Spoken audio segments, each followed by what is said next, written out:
The Great Gospel of John, Book 9. There is no copyright for this book.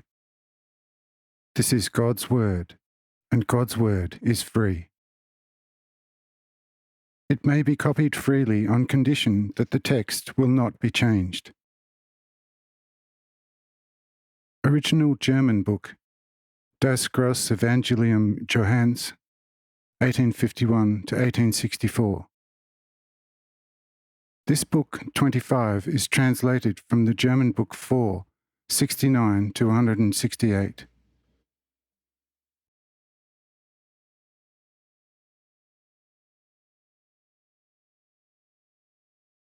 One.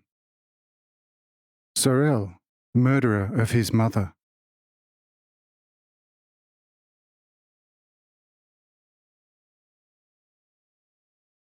Says John, Yes, you did that later. But in the beginning you were only minded as I have said it. The suggestion that you helped yourself with the girls in only a gentle manner is also now a coarse lie.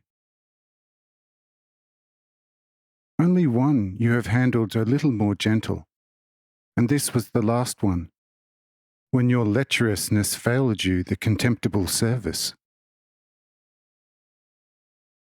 The first 4 you have not spared in the slightest, but have served them very dreadfully.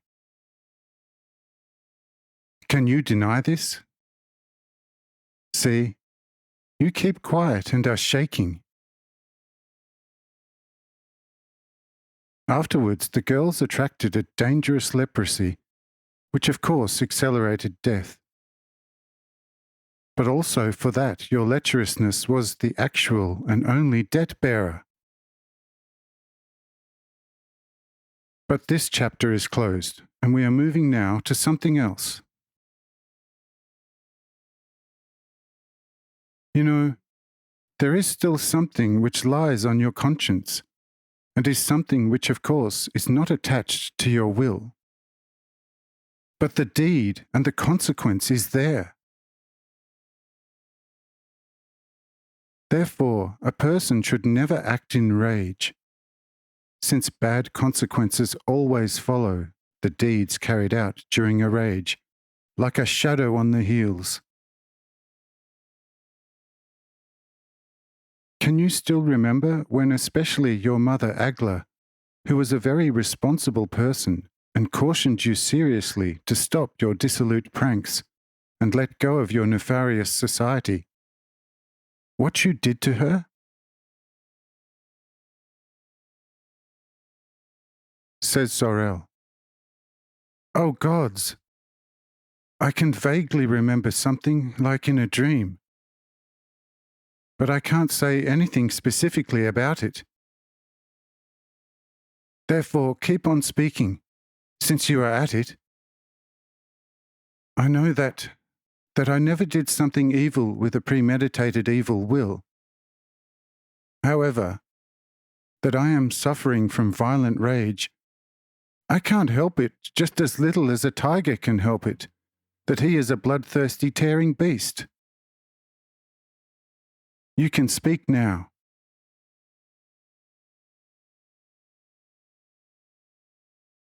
Says John, We will address this only later.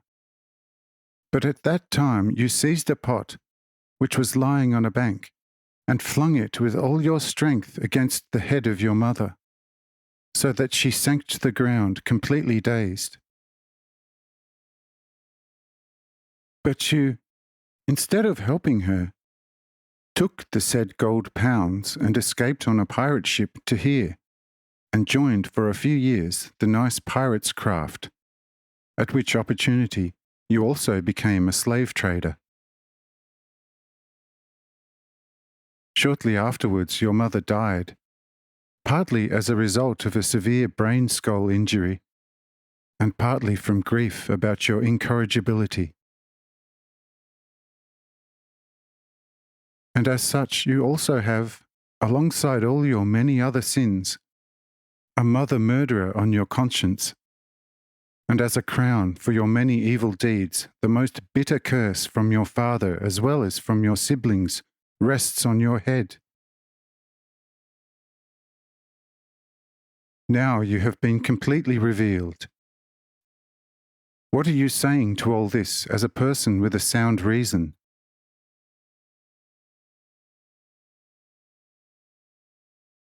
Says Sorel. What should I say to all this?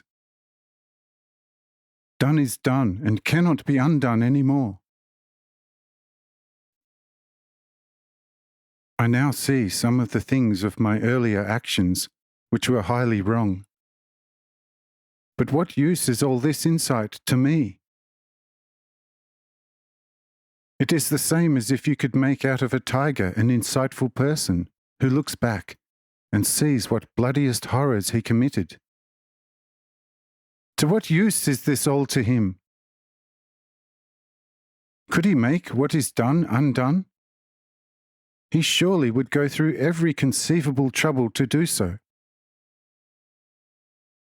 But how could he help it during his tiger state, that he in fact was a tiger and not a lamb?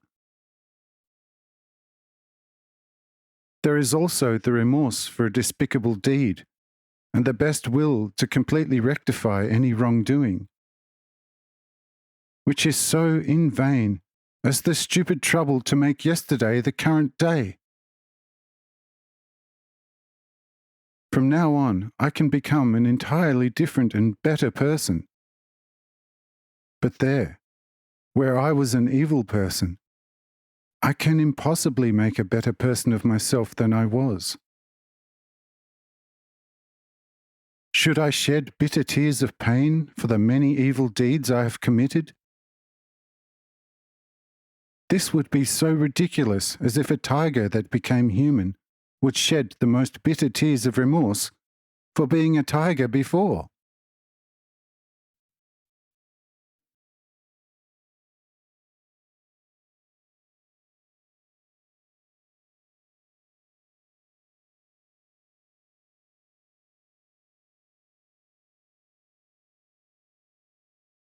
Two. Sorel justifies his character. Sorel. From my onwards, I had a violent temperament. Instead of damping this by a soft and reasonable upbringing and by education of the mind, I was corrected by punishment of every conceivable manner. My parents were always my biggest torturers. If they had combined mind with a good will, they could have made an angel of Jews of me. But by the 1,000 punishments I became a tiger. And who carries the guilt that I became a tiger?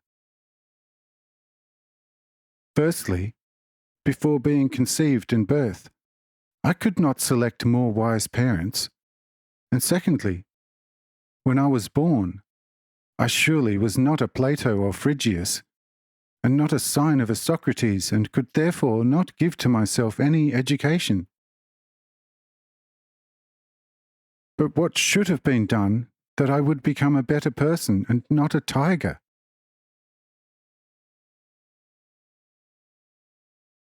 I regard you as too wise that you could not find a reasonable answer to this question by yourself. With you Jews, there have always been people who have been possessed by evil spirits, as I have just a few weeks ago have seen one at the Gadarenes. And this would one of a better kind. One actually should be your Jewish devil, who holds its dreadful state of affairs during the darkest nights. But the day devil was worth his money, since whole crowds of people could achieve nothing with him. He carried out deeds that gave all mankind the shivers of the skin and made it wrinkled of fear. If possibly such a said possessed person could be healed, tell me, what ox of a human judge could be so blind and gloomy stupid that he showed to the cured person all his unheard atrocities which he committed when possessed, and requires from him tearful remorse and betterment? Could the person help it that he committed such atrocities when possessed? Tell me, friend full of wisdom. From a big height, a heavy rock falls down and kills 20 people who coincidentally were standing underneath it. Why had this to happen? Who is guilty for this calamity? To this I add the least thinkable possible case, that a mighty magician appears and transforms the rock into a human with all insight and intelligence fitted, in the manner of Deucalion and Pyrrha. As the new person is standing there, a wise and merciful judge comes along and says to this new person, "Look at that, you despicable! This is your evil work. Why did you fall as a rock, with such might onto these 20 people? Justify yourself, or receive the heaviest punishment for this deed." What would the new person say to the silly judge? Nothing else, then. Could I, as a heavy and absolutely unconscious boulder, help it, that I have been separated by some foreign power from my equals, and secondly for that I have been so incredibly heavy, and thirdly, that I have called these crushed people to sit here until I fell down and killed them all?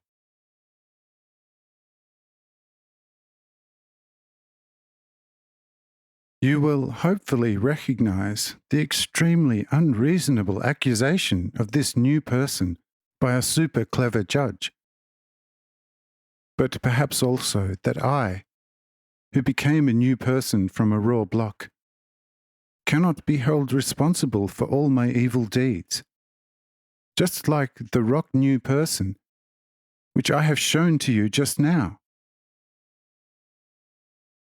If you do not want to be a silly judge, then judge me according to the justice of pure reason, and not after your wise-seeming mood. Be a person, just as I am also only a person.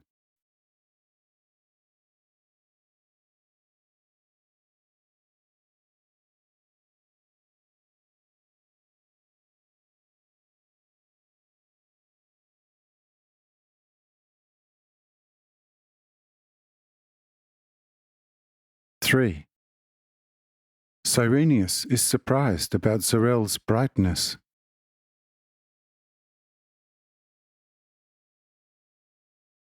John begins to think deeper about these words of Zarel and finds that they are not without any reason, and turns quietly in his heart with a question to me, namely, what he further should do with this person, since it appears that he is starting to grow above his head. But I say to John, give him some time. I will then put into your heart and on your tongue what you should say to him, as I have done so until now. John follows this advice.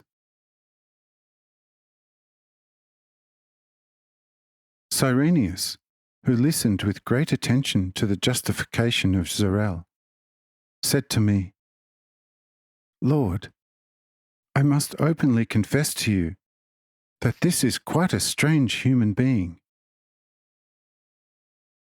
It now looks though that he even got the wise disciple John thinking. In short, I, for example, would be completely at an end with my wisdom and had to release him from all his guilt.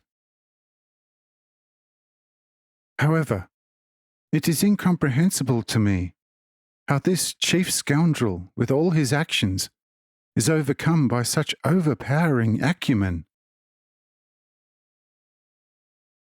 That people like, for instance, the chief clergy Stehar and also Zinka could have spoken sharply reasonable to their advantage before making a closer acquaintance with you is understandable, because they were all educated people and deeply experienced in many other things. But this person was surely always a first-class scoundrel. But nevertheless, this enormous acumen! Ah, something like that I never came across in my whole life. Just tell me, O Lord, how this person came to it. I said, he never was that empty, since the Greeks have always been the best advocates of Rome. They know the inconsiderate sharpness of the Roman law, and therefore study them very carefully, so that they, if a judge holds them accountable for any kind of transgression, are ready with the most solid response. And such people, who have decided to deceive the state in the most severe manner, have unusually thoroughly made the rights of the state and mankind their own, and have also made the writings of different worldly wise men extremely intensely their own. And to such category belongs also this Zorel. But before the rapturous sleep, he would not have spoken with such determined acumen. But from his sleep, some sort of after-smell has remained in his soul out of his spirit, and this is why he is so sharply critical. But this sharpness would soon loose itself if he would again continue with his old life sphere. But with this kind of treatment he will become even sharper. What I, in particular, allow to happen for my disciples, so that they, at this opportunity, can taste a little the most extreme sharpness of the human worldly mind, what is very salutary to them. Although they are very modest people, and possess an already very sensible heart, so now and then I am better than others thought rises in them, and for that, such a person is quite an excellent stone of exception. John already acknowledged the shortcoming of his wisdom to me, and the other disciples are thinking now what it might be. But I let them still think for a while, so that they can find themselves better. If they have found themselves a little deeper, I will help them again a little to move forward. But he will still place some mosquitoes in their ears, so that they all will start to scratch themselves behind their ears. But then they will be able to make a step forward. But now I will loosen the tongue of John again, and he will start speaking again. Therefore, just pay very close attention.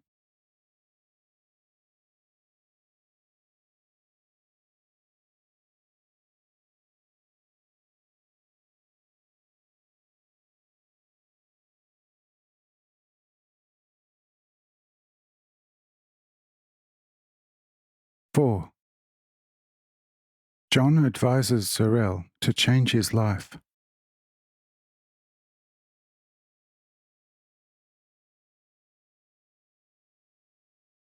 After a short while, John says to Zorel, I cannot quite deny that you have touched on some issues with your mind, which are not without foundation. But they fit your life very badly or not at all, since your soul in herself was always to such an extent educated to be able to distinguish between false and true. If a soul is able to distinguish good from evil with such sharpness as it is the case with you, and she does this, then she sins against her own recognition and conscience. But who sins against his recognition and his conscience can only be cleaned from the old feculence of his sins by true remorse and repentance, and then accepted by God. You want and should become a better person. If you want this, you also must recognize that you yourself are guilty of all your evil deeds. If so, it is now up to you to recognize that it is not right to shift the guilt to someone else, but you yourself should recognize it as completely your own, and therefore feel true remorse, since in many aspects you have recognized true and good quite well. But with your actions you have decided to do the opposite. Yes, if you would not have the slightest recognition about the pure truth, and by that what is good in you, but remained only in the darkest superstition, as confirmed in the sphere of your life, your actions, no matter how evil in front of the judge's chair of the most purest reason, could not be added to your guiltiness, and you would be just as sin-free as you tiger and rock becoming a human being. And nobody would have the right to say to you, better yourself, regret your misdeeds and do proper repentance, so that you can become appealing to the true God. You then had to be educated in all truth, shown the right way, and leading you for some time on that road. If somebody as perfectly educated in this truth still throws himself into the old wrong and acting equally evil as before, he would sin all right, because he would act against his firm belief and place his conscience into a blustering restlessness. Hence your presented pictures are only good for people who, like the animals, have never recognized any truth. But regarding the right truth, you are not a layman, but recognizes as nearly as good as I recognizes it, and recognized this already long ago. And your conscience has also always accused you about all of your evil deeds. But you paid little attention to it, and always tried to drown it with all kinds of false reasons. You also always felt remorse each time you did something evil against your recognition and against your conscience. But until now, you did not got so far to repent and truly better yourself.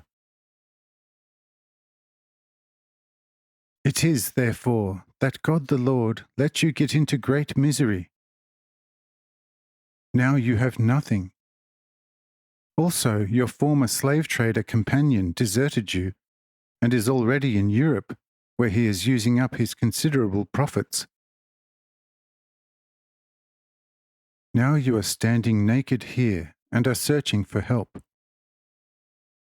It will be given to you.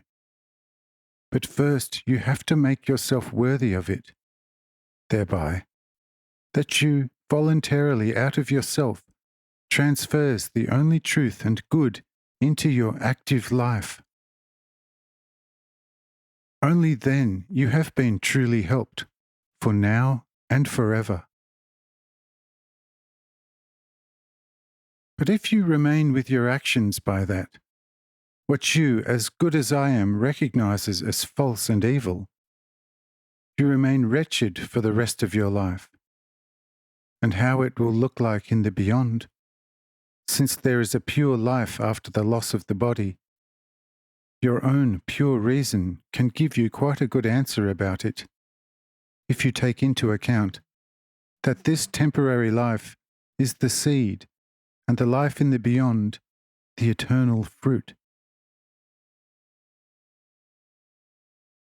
if you plant in this your life garden a noble, good seed into the ground of this very your life garden, you also will harvest noble fruits. But if you put thistle and thorn seeds into the soil of your life garden, you will one day harvest the seed you have sowed. Because this you will know, that on thistle shrubs, on figs or on thorns, no grapes can grow. See, I have not judged you, but only showed to you what you should do in future. And my word was not hard against you, and the tone of my voice was soft. Take these my words to heart, and I assure you as a friend with my life that you will forever not regret it.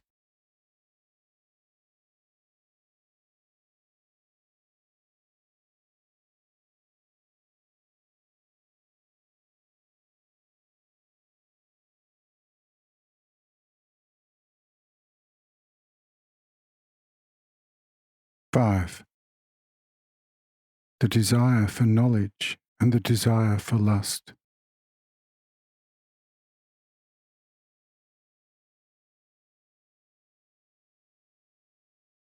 Says Zarel, "Ah, in this way you can speak to me all right, since this really sounded humanely, and I will do everything possible to do what you as a person, not as a judge, will tell me, dear friend.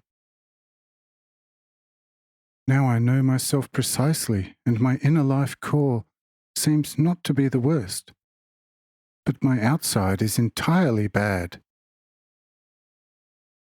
If it would be possible to completely rid myself of this flesh and its bad soul attachments, and to surround the inner life core with a better flesh mass, then I would be a very rare person. But with this current constitution of my body, nothing can be done. Of course, I'm not such a scoundrel as I was, but my flesh can never be trusted. Nevertheless, it is strange that my will never accompanied all those my so bad-looking deeds. I have always been drawn to them like by coincidence. From what I actually wanted, exactly the opposite happened. How is this possible?" Says John, "Yes, behold, the will of a person is twofold.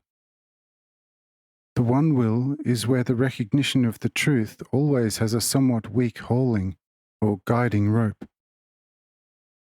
The other will, however, is where the sensuous world with its joyous-smelling demands also has a hauling rope, which by all kinds of habits has become quite strong and powerful. If the world shows you a pleasant bite together with the possibility to obtain it, then the strong rope starts to strongly pull at the will cluster of the heart.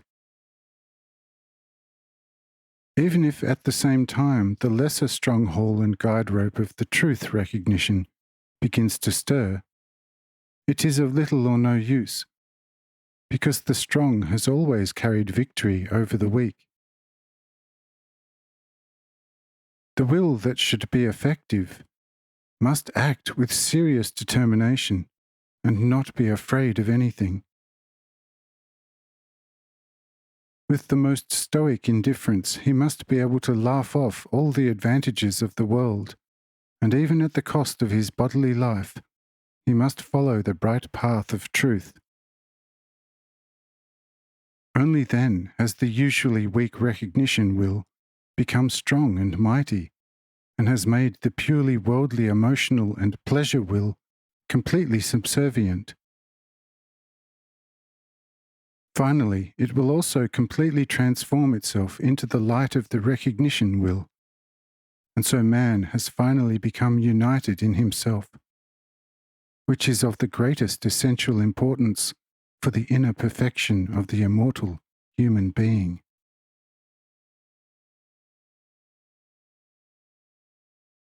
Because if you in your thoughts and in yourself cannot agree with yourself, how can you then say, I have recognized the truth in its depth and fullness, but in yourself you are still in complete disagreement, and therefore in yourself you are nothing than a pure lie?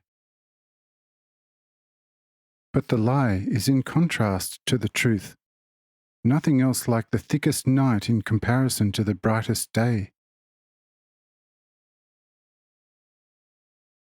In such a night there is no light, and man in himself a lie cannot recognize the bright truth.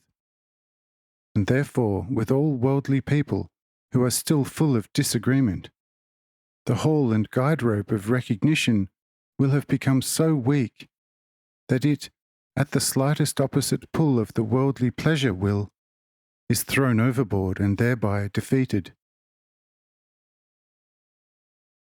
If with some people the worldly pleasure will has defeated and crushed the recognition will forever, so that thereby also a kind of unity of darkness occurs in the inner man, man has become dead in the spirit, and is thereby condemned in himself, and can in all eternity not get to the light any more, except through the fire of his coarse matter, ignited by the pressure of desires.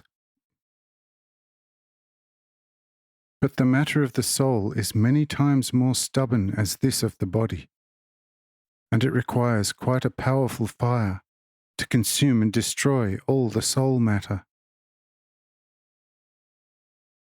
Since such a soul will not allow such an exceedingly painful purification to happen to her for the sake of love for the truth or the light, but instead will, out of its old pleasure and gloomy lust for power, try to avoid it, as a Proteus endeavours to withdraw from the catch. It is a person who in this world has become completely united in his night of life, and is therefore virtually lost forever. Only the person who, by his energetic, clear recognition will, has completely defeated the worldly pleasure will, and has thereby in himself become unified in the light and in all truth, and as such also in life itself. But for that, as I earlier have indicated to you, it requires a truly stoic self-denial. But of course, not that of your haughty Diogenes, who thought he was more and higher as a of gold shining King Alexander, but a humble self-denial, like Enoch, Abraham, Isaac, and Jacob. If you can do this, you will be helped for life and forever. But if you can't do that, and not out of your own strength of truth recognition, then it is over with you, and you cannot be helped on the one side nor the other. But I am of the opinion that you will be able to achieve this, since you do not have a shortage of insight and recognition. What does your inner reason say to this?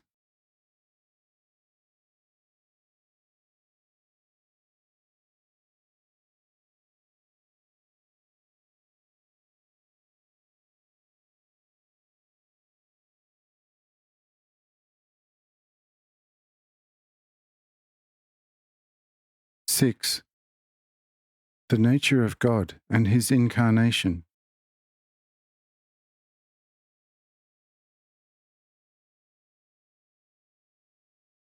Says Zorel.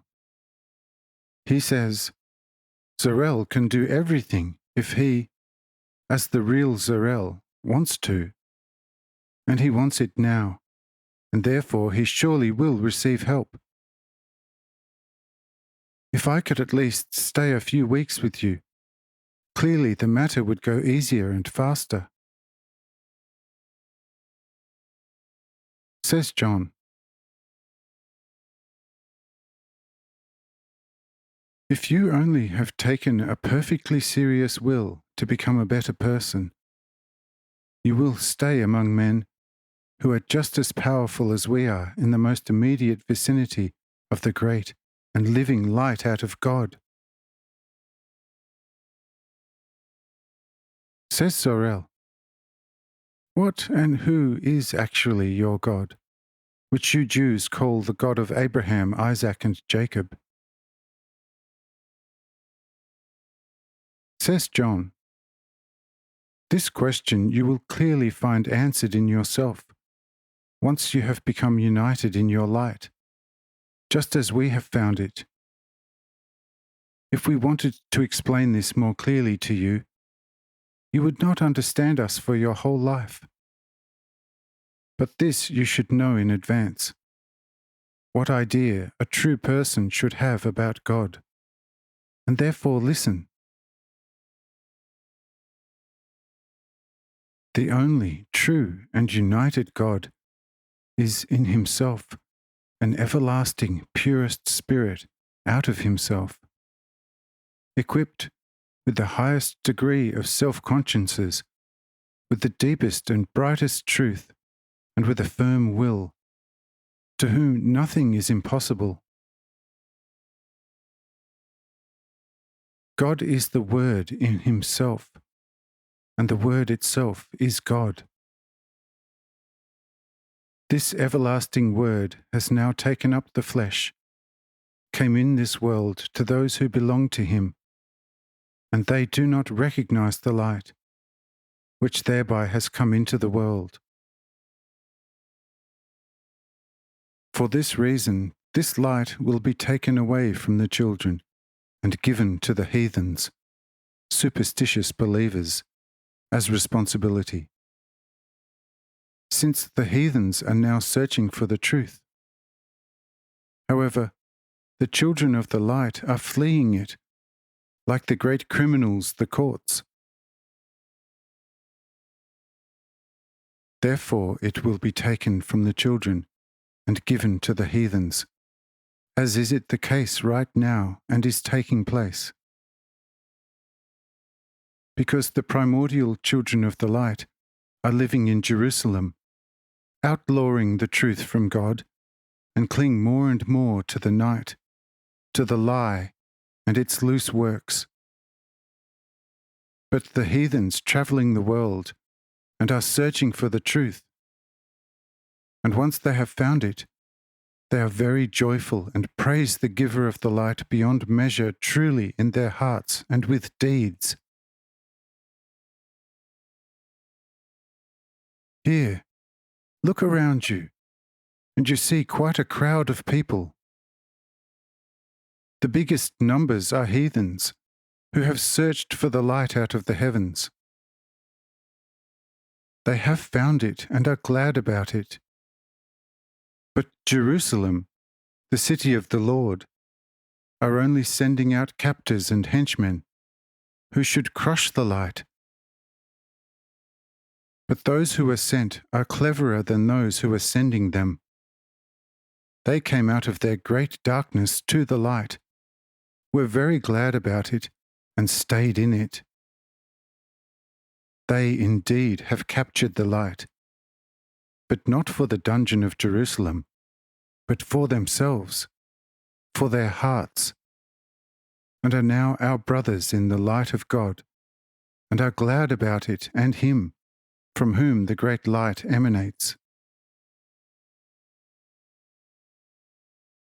You came here as a heathen, though not to find a light for your life's night, but for gold and silver. But who comes out of the dungeon to the light of the sun will not easily be able to avoid that he becomes illuminate. And so it happens to you. Even if you did not search for the light, you will nevertheless become illuminated, since you came to the sun. This does not mean the light of nature, which just now touches the setting horizon, but the light of the spiritual sun, which illuminates the whole of infinity with all wisdom, so that all beings who are able of thoughts can think and will out of that light, as on this earth and countless other worlds with which infinite space has been filled out by God. Therefore, let this light shine through you, which you now start to notice a little, so that it shines through your intestines, and by the smallest spark of this light, you already will become happier than be able to take possession of all the treasures of the world. Search now yourself for the true kingdom of truth, and everything else will be given to you for free, and you will not have a shortages of anything.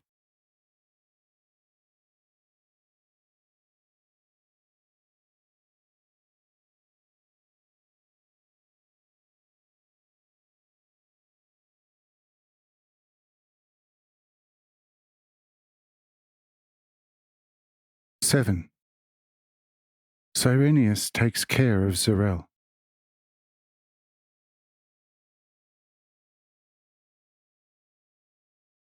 Says Zarel, "Friend, you are right.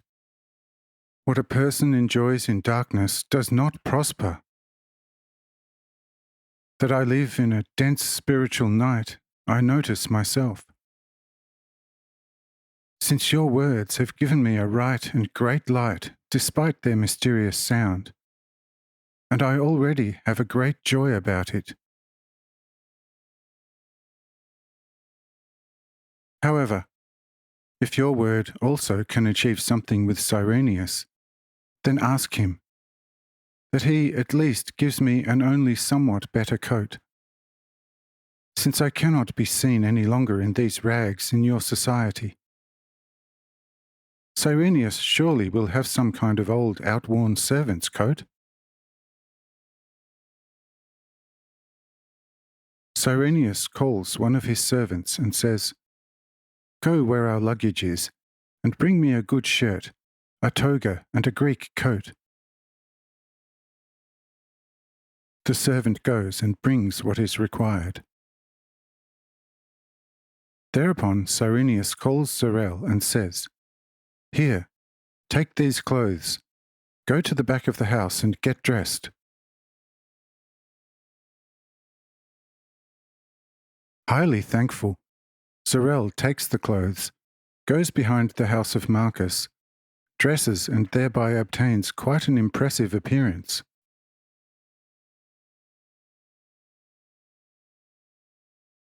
Within a few moments, Zarel is back with us and says to Cyrenius, "Elated Lord, not our trifling gods any more, but the one, true and everlasting living God will reward you. You now have dressed a naked, poor person, and this is a noble deed, which I'm not worthy of. But if there exists a true, almighty and highly wise God, whose children we are all, or at least his creation, and as he showers us with good deeds, which we do not deserve, and for which we can only thank him but nothing else, I also now here stand in front of you, elated Lord and ruler. From the bottom of my heart, I can only thank you but nothing else. If you want to accept me as one of your last servants, I will give you my field as a present."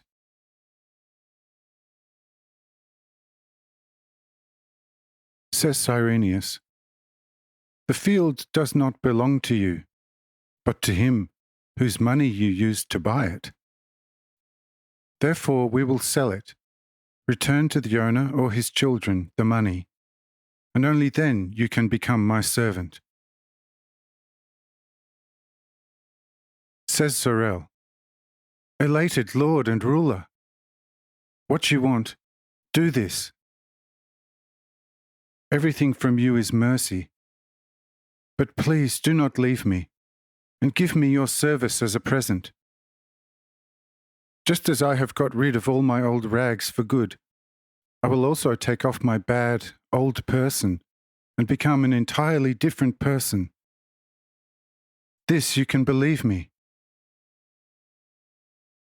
Just as bad I was, I want to become good, to expiate with the rest of my remaining life all bad which I have caused. If I had ever met a person who had ignited such a bright light for me about right and wrong, like this John over there, I would never have sunk so deep into all vices. But without, I myself always had to be the most clever person to myself.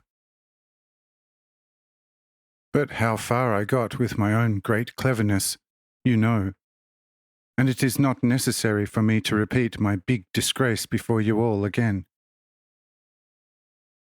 Therefore, be from now on clement and mercifully to me, because in future you should not get any opportunity to be discontent with me. I am able to perform various arts and an expert with writing and making calculations, and the history of nations up to this point is not foreign to me. The whole Herodot, Greek history writer, is familiar to me. Also the Jews, Persians, and the old Babylonians' chronicles are not unknown to me. And thus you should be able to utilize me somewhere. Says Cyrenius, about that we will talk later. But for now, just return to your friend John, and let him show you the right way. If you have that, everything else will be provided for soon.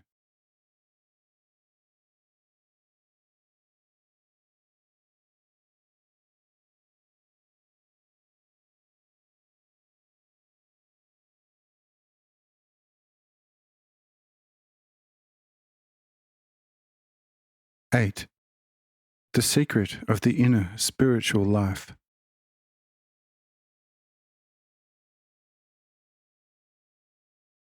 Upon these words of Cyrenius, Sorel bowed deeply before us all, and immediately got back to John, who again received him with all friendliness, and asked him how he felt now.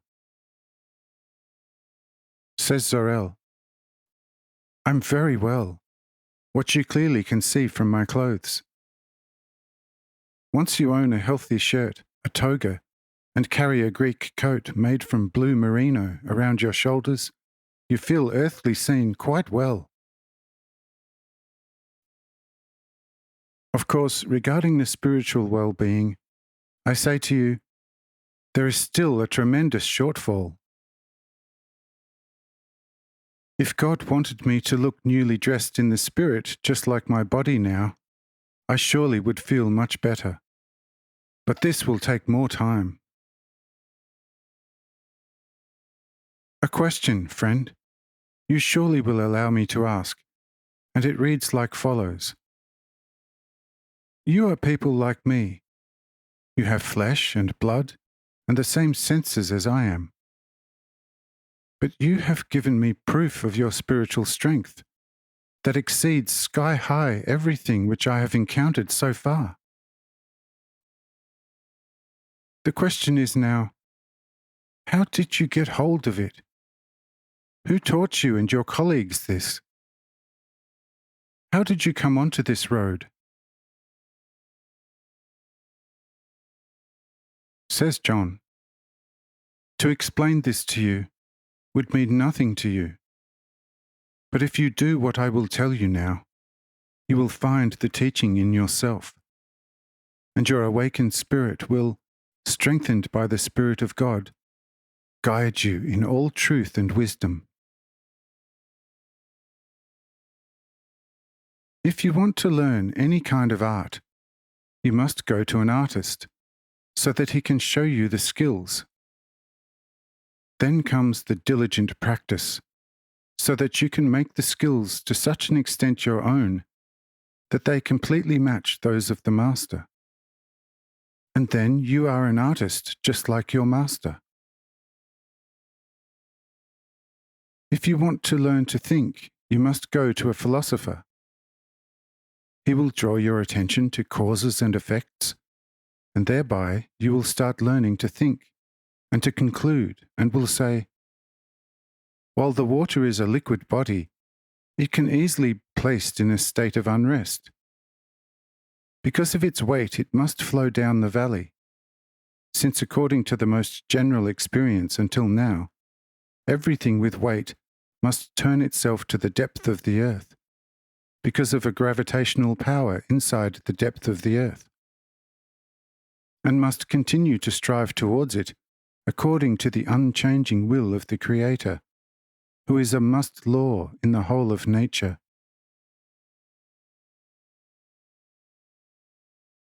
If the water has reached the deepest bed in the sea, regarding flow it comes to rest, but in itself it still remains a liquid body. And if a stormy wind blows over the wide surface, it brings the otherwise quiet surface of the water into a wavy movement. And this waving of the water is in fact nothing else than a striving of the liquid body of water to find rest. But since nothing has such a strong desire for rest than water, it can also, in the easiest and fastest manner, brought out of the balance of its rest. Therefore, a final conclusion can be made.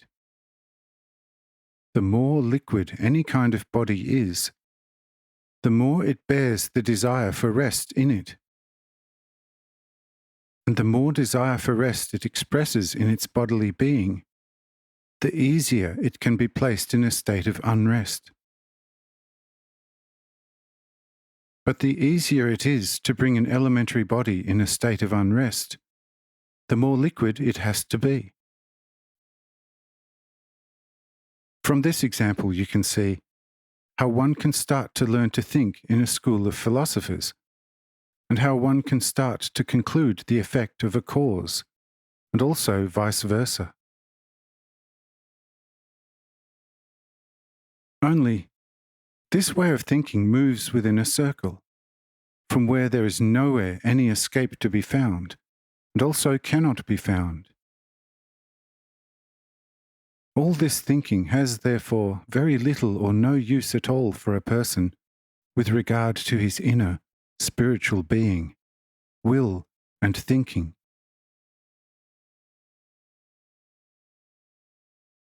Just as you can only make any kind of art from an artist, and an orderly rational way of thinking from a philosopher your own, you also can only learn the inner, spiritual way of thinking from a spirit, namely from the everything-penetrating Spirit of God in yourself.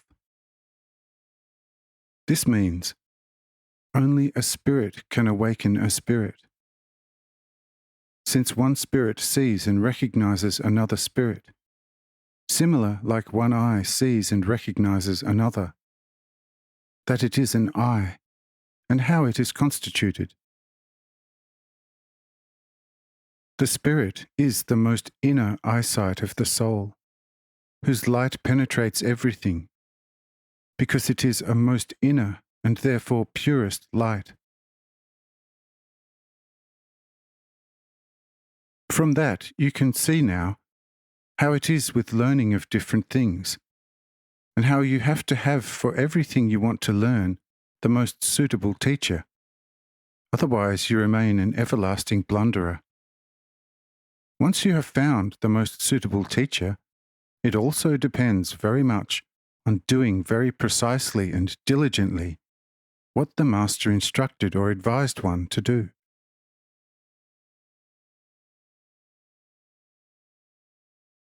If your spirit awakens within you, you will notice his voice as light thoughts in your heart. You must be very careful, listen to them, and direct your whole life sphere accordingly. Hence, you will thereby provide for your own spirit an ever-increasing space of effectiveness. Thus your spirit will grow inside you to a manly size, and will penetrate your whole soul, and with her your entire material being.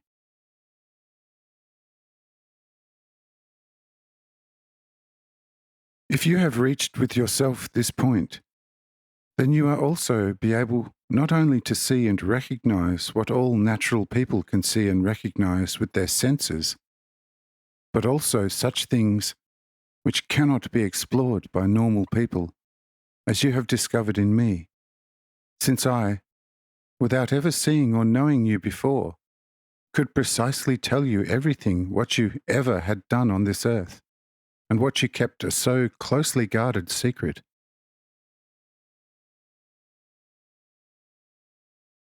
Now I have given you a small pre-taste from the circumstances, so that you can see and recognize how things stand regarding the spirit. But all this still means very little or nothing at all to you. You must now experience what you must do to awaken your spirit. However, to mark this out for you, I'm not entitled to, but someone else who is also among us, and whose whole being is most densely penetrated by the Spirit of God. Only He will show you the way of the truth, and call, as Himself the Spirit of all spirits, through your flesh your spirit. Wake up in the love to God, and from it to your brothers in the name of Him who was forever, is, and always will be forever. And now tell me, how you have experienced everything I have told you.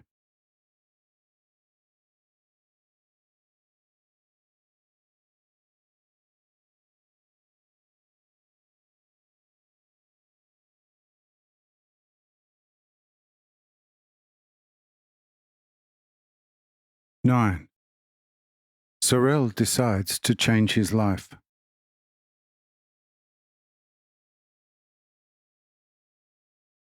Says Sorel, I find your teaching you have given to me absolutely brilliant, true and good, and everything must be like it.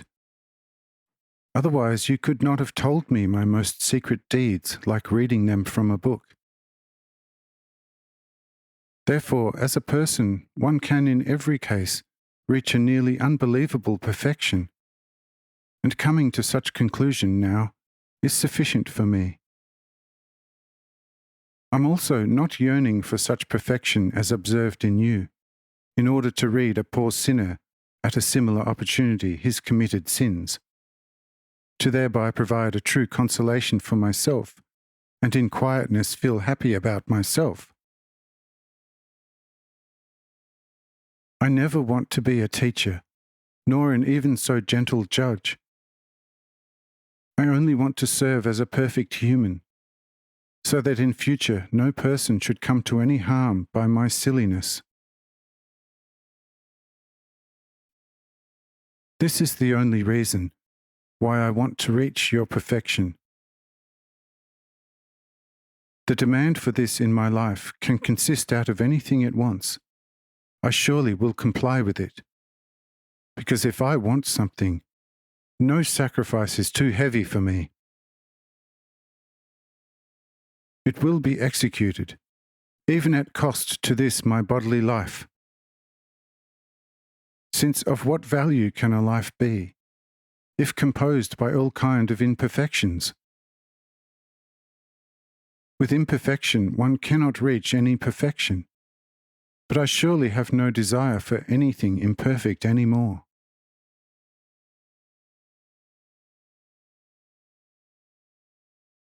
But you said that another person, who is full of the Spirit of God, will teach me about what I have to do.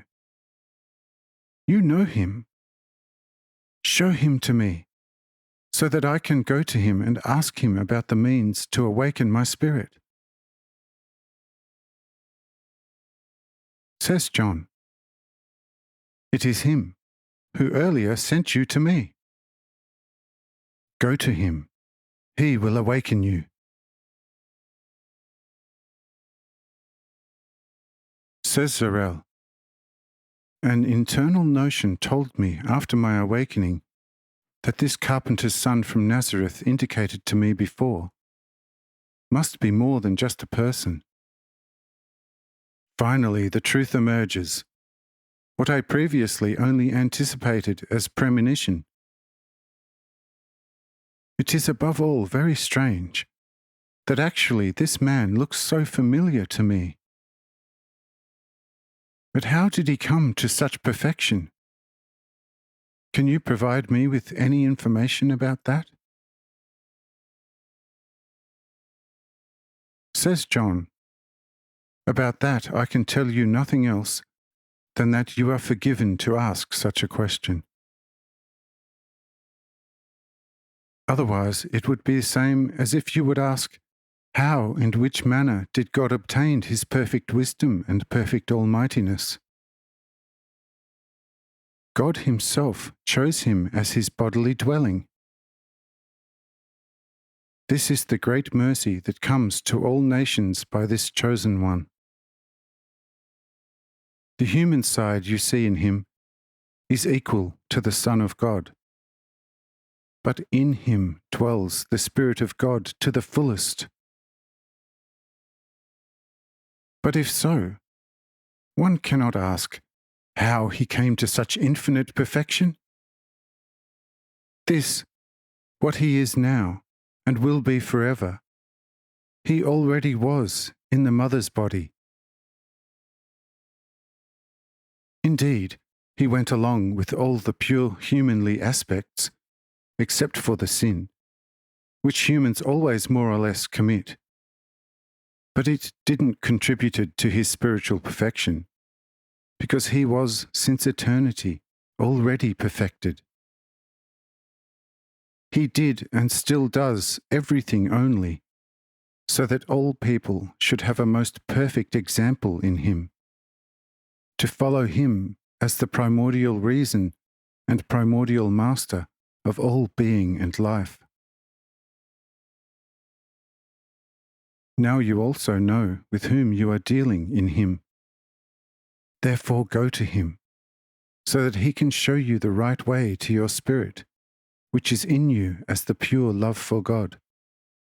And by your spirit or your love to him, who stays among us as the true welfare of all mankind, who ever lived on this earth, now live, and who will live in future.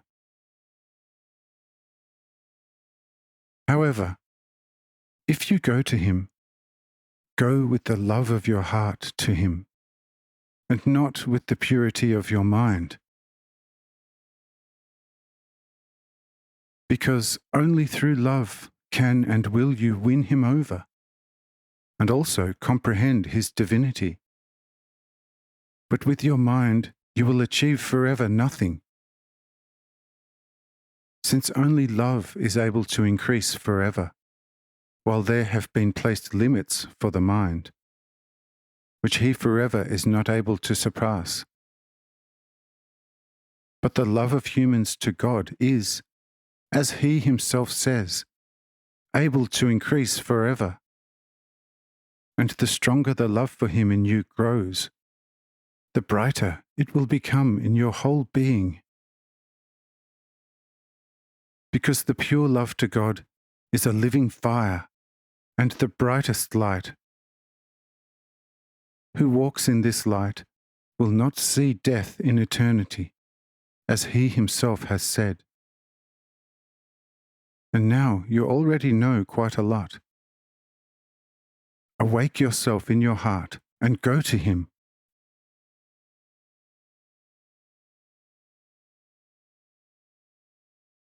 However, because of all the reverence upon this message, Zarel does not know what to think or what to do, since this last teaching leaves him no doubt any more that I carry the Godhead in all fullness in myself, and therefore, because of his continuously growing reverence he becomes more small-hearted and without courage, and says after a while of deeper reflection,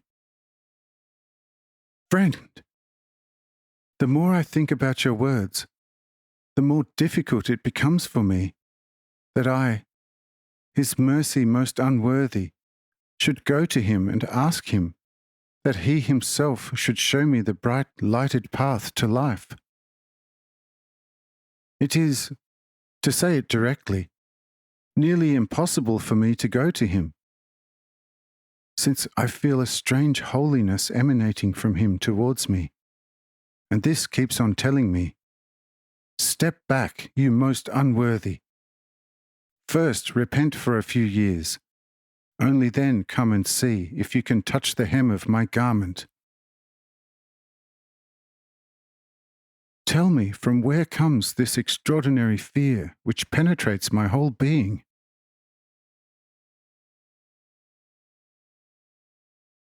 Says John, "This is quite true. The true love to God the Lord must always be preceded by the meekness of the heart. Where this is not the case, love never ever can emerge in a true and living way. Remain for a little while longer in such right humility of your heart before him. But when he calls you, do not wait any longer, and go quickly to him."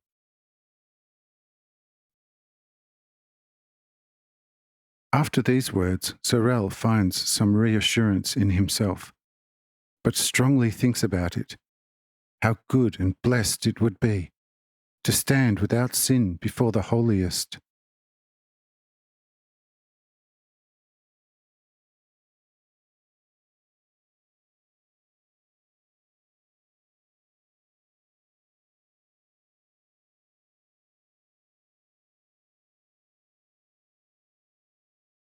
"10.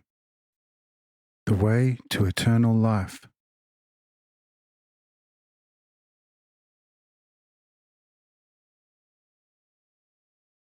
To his highest surprise and biggest astonishment, I say to Sorel, who recognizes his sins ruefully and performs penance in the true, living humility of his heart, is more welcome to me than 99 justified who never needed penance. Come, therefore, to me, you penance-ready friend, since the right feeling of humility rules in you, which is more welcome to me than the justified from the primordial beginning, who call in their hearts, 'Hosanna, God in heaven, that we have never desecrated your holiest name by our sin according to our knowledge and will.' They speak like that and are justified to do that. But therefore they are also looking at a sinner with judging eyes and flee his presence like a plague. They resemble those doctors who themselves glow of the fullest health, but therefore shy away from going to places where a sick person is calling for help, out of fear to become ill themselves. Isn't a doctor better and more noble, who does not fear any illness and rushes to every ill person who called for him? Even if sometimes co-seized by an illness, he is not annoyed about it, still helps the sick person and himself. And this is right. Therefore come now to me, and I will show you what my disciple couldn't show you, namely the only true way of life and love and true wisdom thereof. Upon these my words, Sorel was encouraged and came with very slow steps to me. When he was close to me, I said, "Friend, the way which leads to the life of the Spirit is thorny and narrow." This means the following: everything, you are encountering in this life from people, like annoyance, bitterness, and unpleasantness, you should fight with all patience and gentleness. And who does evil to you, you should not do the same to him, but the opposite. Then you collect glowing coals on his head. Who hits you, do not repay him likewise. Rather, take another blow from him, so that peace and unity can be between you. Since only in peace does the heart and the growth of the Spirit in the soul prospers. Whoever asks you for a favour or a gift, do not deny him anything, provided that the service which is required does not oppose the commandments of God or the laws of the state, what you will be able to judge for yourself. If someone asks you for a shirt, give to him also the coat, so that he recognizes that you are a disciple out of the school of God.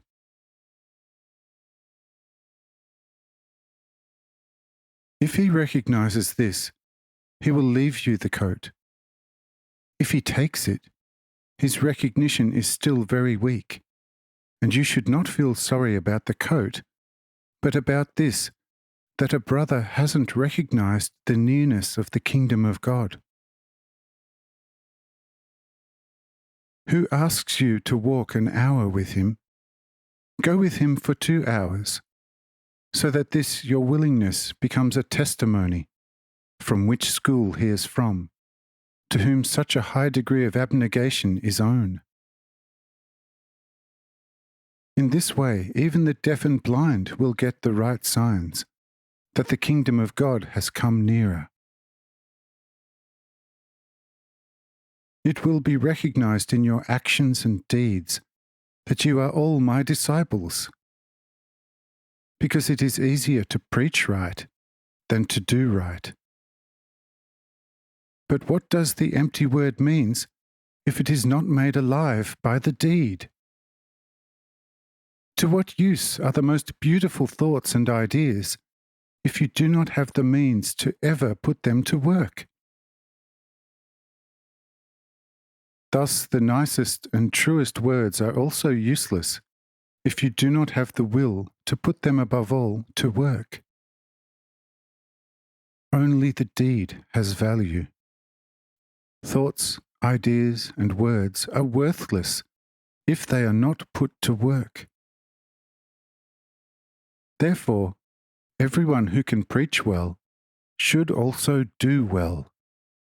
Otherwise, his preachers are not worth more than a hollow nut.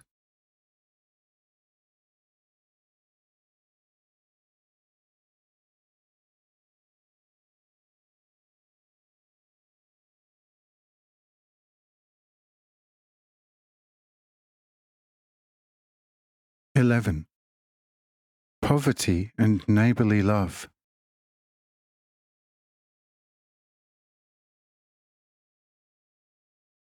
The Lord.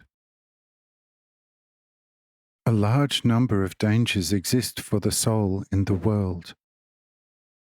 On the one side, you have poverty. Its concept of mine and yours are getting weaker the more a person is pressed by the same. Therefore, do not let poverty to grow too large among the people, if you want to walk safely. Who is poor should ask the wealthier brothers for a necessary support. If he bumps into hard hearts, he should turn to me, and he will be helped. Poverty and distress does not excuse theft and robbery, and even less manslaughter of someone who has been robbed. Who is poor does know to whom he has to turn. Poverty surely is a great plague for the people, but it carries the noble seed of humility and true modesty in it, and will therefore always remain among the people. Nevertheless, the wealthy should not let it become too mighty, otherwise they will be very much in danger, here and also one day in the beyond.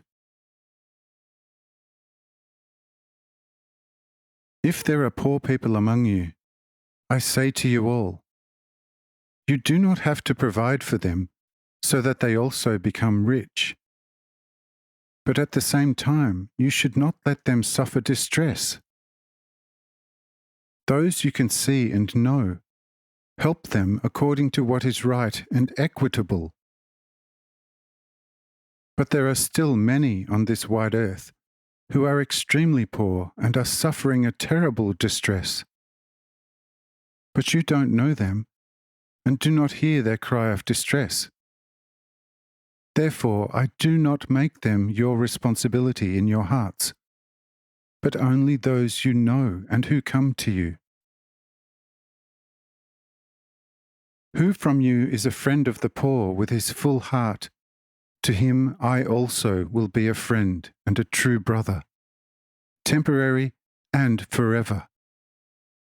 And it will not be necessary for him to learn wisdom from another wise person, but I will give it to him in all fullness in his heart. Who loves his poor brother next to him as himself, and will not spurn a poor daughter, regardless of which tribe or age she is. To him I will come myself always, and reveal myself to him in truth. To his spirit, which is love, I will say it, and he will fill with it the entire soul and her mouth. What he will then speak or write, this will be spoken and written by me for all times of times. But the heart of the hard-hearted will be occupied by evil spirits, and they will destroy her and make her equal to the soul of an animal, as it will be revealed in the beyond.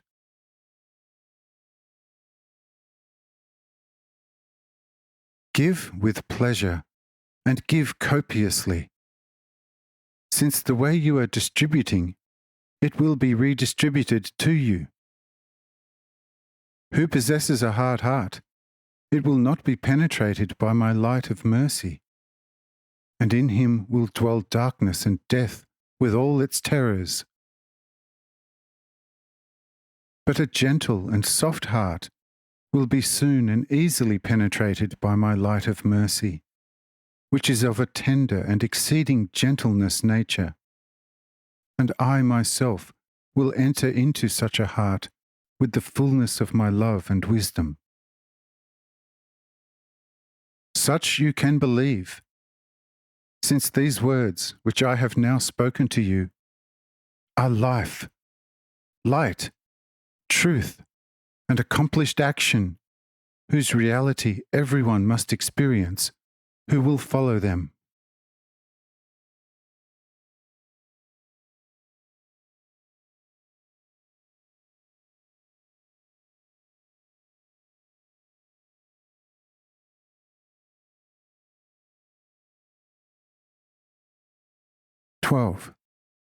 Fleshly desire.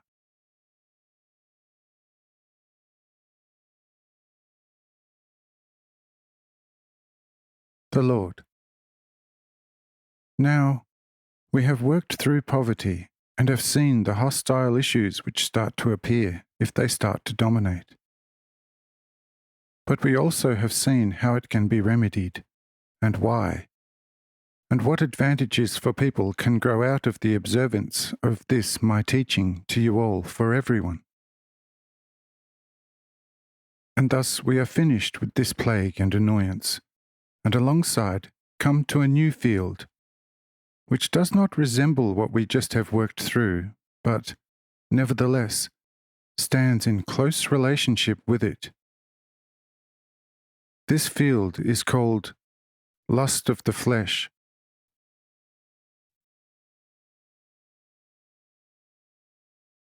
Therein lies more or less the actual main evil for all people.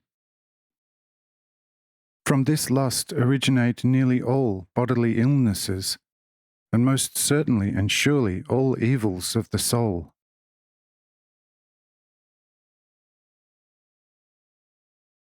Man can rid himself from every other sin easier than this, because the others have only outer motives. But this sin bears the motive in itself and in the sinful flesh. Therefore, you should draw your eyes away from the appealing dangers of the flesh for as long as you have not become masters over your flesh. Keep the children from the first fall, and preserve their innocence. And as adults, they will easily control their flesh and not easily come to a fall. But only once overlooked, and the evil spirit of the flesh has taken possession of the same. No devil is more difficult to be driven out of man than the flesh devil. Only through a lot of fasting and praying can it be removed from man. Beware to annoy the little ones, or to stimulate them by excessive cleaning, and to stimulate them by stimulating clothes, and to ignite their flesh. Woe to him who sins against the nature of the little ones. Truly, for him it would be better if he had never been born. The sinner against the holy nature of the youth, I myself will punish him with all the might of my wrath. Because if the flesh has become damaged once, the soul does not have any firm foundation anymore, and her perfection makes bad progress. What amount of work does it take for a soul to cure its damaged flesh and to make it completely without scars again? What fear does she not have to cope with if she notices the damage and weakness of her flesh, her earthly home? Who carries the guilt of it? The bad supervision of the children, and the many annoyances which are given to the children by all kind of things. Above all is the depravity of moral standards in the cities, always greater than in the countryside. Therefore, once as my disciples, draw people's attention and show them the many bad consequences which arise out of an too early break of the flesh. And many will take note of it, and many healthy souls will appear from that, in which the spirit is easier to awake, as it is currently the case with so many. Look at all the blind, the deaf, the cripples, the lepers, the gouty person. Look further at all the different illnesses, and with all kind of bodily illnesses afflicted children and adults. All are the result of a too early break of the flesh. No man should touch a maiden before he is 24 years old. You know it, how and where it is mainly to understand. And the maiden should be fully 18 years of age, or at least fully 17. Under this age, she is only grow ripe, and should not recognize a man. Because before that time she is only here and there grow ripe. If she is touched too early by a randy man, she is already a broken flesh, and has become a weak and desirous soul. It is difficult to cure the flesh of a man, but many times more difficult this of a maiden, if she has broken before her time. First of all, she will not that easily deliver healthy children into this world, and secondly, she will become, from week to week, more sex-addicted and finally become a whore, which is a most wretched disgrace mark for mankind, not so much for itself, but much more for those by which negligence they have become like that.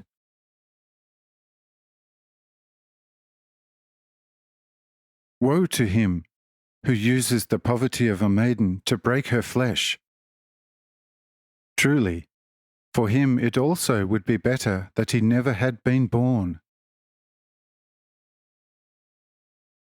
Who has sex with an already spoilt whore, instead of turning her away from destruction by using the right means and to help her on the right path, will one day have to cope with a repeatedly strict judgment before me.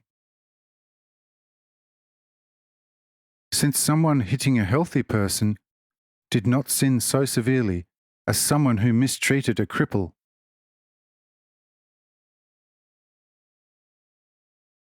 Who slept with a fully ripened, healthy maiden has in fact also sinned. But since the caused evil is not of a particular harmful nature, especially if both parties are completely healthy, only a smaller judgment is placed on it. But who out of a pure, already old lecherousness does this to a no matter how ripe maiden? What he would do to a whore, without fathering of a living fruit in the lap of the maiden, will encounter a double judgment. But if he does this with a whore, he will have to cope with a tenfold judgment.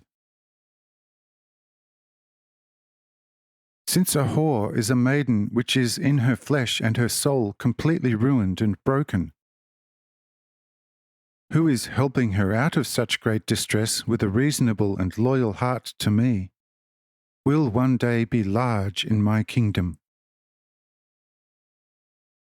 Who sleeps with a whore for a contemptible pay, and makes her even worse as she was before, will one day be rewarded with the reward that every willful killer receives in the mud pool which is prepared for all devils and their servants.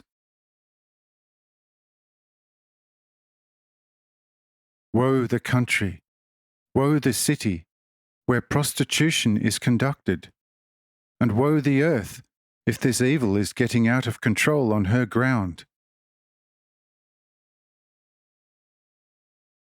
Over such countries and cities, I will place tyrants as rulers, and they will have to burden the people with unreasonable loads, so that all flesh is starving and let go of this most sacrilegious activity which one person can commit against his poor fellow people. But a whore should lose all honour and respect, even with those who have used her for a contemptible wage, and her flesh will in future become even more afflicted with all kind of incurable, or at least difficult to cure epidemic. But if one betters herself properly, she will be looked at with merciful eyes by me. But if any lecherous reaches for other satisfying means except the vessel which I have put in the lap of a woman, he will not easily reach the point to see my face. Indeed, Moses has ordered stoning for that, which I do not completely repeal, because it is a hard punishment for similar offences and offenders who already have fallen to the devil. But I only give you the fatherly advice to ban such sinners from society, to expose them to severe distress in a place of exile, and only if they come, nearly completely naked, to the borders of their home country, to re-accept them. Take them to a soul-heal institution, which they should not leave until such people have been completely rehabilitated. If they, many times tested, for a longer period of time, are able to completely prove their betterment, they are allowed to return to society. But if the slightest signs of sensuous challenges are recognizable, they rather should stay imprisoned for the rest of their lives, which is many times better and healthier than the uncontaminated people in a society become contaminated by them. You, Zorel, was in this regard also not very pure, since already as a boy you were afflicted with all kind of impurities, and was an irritating example for your fellow youth-mates. But it cannot count it as a sin against you, because you did not receive such upbringing from which you could have learned any kind of pure truth, which would have shown to you what, according to the order of God, is perfectly the right thing. Something better you only started to recognize after you got familiar with the rights of the citizens of Rome by an advocate. From then on, you were actually not an animal man anymore, but otherwise a first-class law distorter, and cheated your fellow neighbours wherever possible. But this is all over now, and you are standing according to your better judgment as a better person in front of me. But despite all this, I notice that there still exists a lot of fleshly lecherousness in you. I especially draw your attention to this point in which you should be very careful. Once you are stuck in a somewhat better life, your flesh, which is full of holes, will start to stir in its still by far not cured fragility, and you will have your troubles to calm it and to finally heal its old fragility completely. Therefore, be aware of any immoderateness, since in immoderateness dwells the seed of carnal lust. Be therefore moderate in everything, and never allow yourself to be tempted to immoderation with regard to eating and drinking.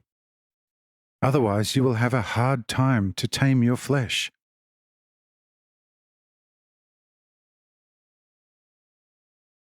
And as such, we have also gone through the field of the flesh a little, as far as it is necessary for you. And now we want to enter another field, which can also be regarded as strong in you.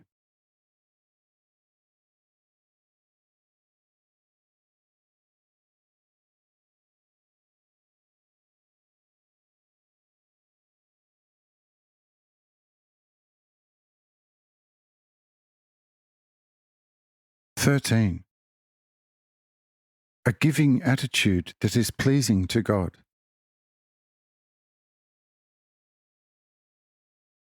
The Lord. This is in connection with the clear concept of what is mine and what is yours. Moses says, "You should not steal." And again, "You should not desire what belongs to your neighbour, except such which is fully justified." You can, in all honesty, buy something from your neighbour and own it before all people as justified. But to take something from someone against his will is a sin against the order which God gave to the people through Moses, because such action apparently goes against every form of neighbourly love.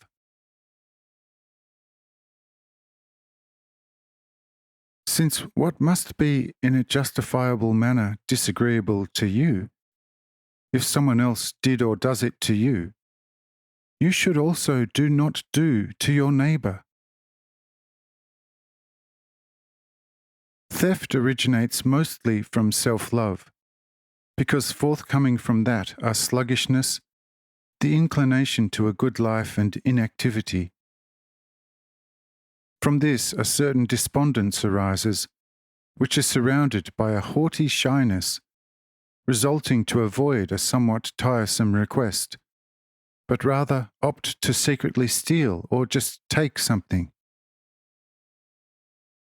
In theft, therefore, are resting a lot of shortcomings, among which the too strongly grown self-love is the most apparent reason of all. With a properly alive neighbourly love, this soul evil can be combated best at all times. Now you think explicable in your brain, neighbourly could easily be exercised if one only has the means for it. But among 100 people, there are scarcely 10 who are in a position that they could exercise this marvellous virtue. The 90 are mostly those to whom this virtue is extended by the 10 wealthy.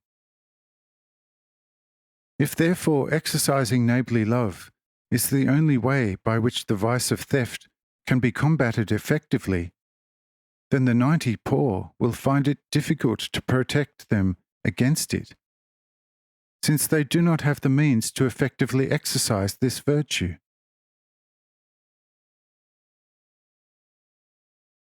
According to your mind, you have thought quite right, and no one can argue against it with the world mind. But in the mind of the heart, you read a completely different language, which says, not only by gifts the works of neighbourly love are conducted, but much more by all kind of good deeds and honest and reasonable services, where of course the good will must not be absent, because the good will is the soul and the life of a good deed. Without it, even the best deed would have no value before the judging chair of God. But if you have the living good will without any means, to help your neighbour either way when you find him in distress, and you feel sorry in your heart because you can't do it, then your good will counts with God a lot more than the deed of somebody else who first had to be enticed by whatever means.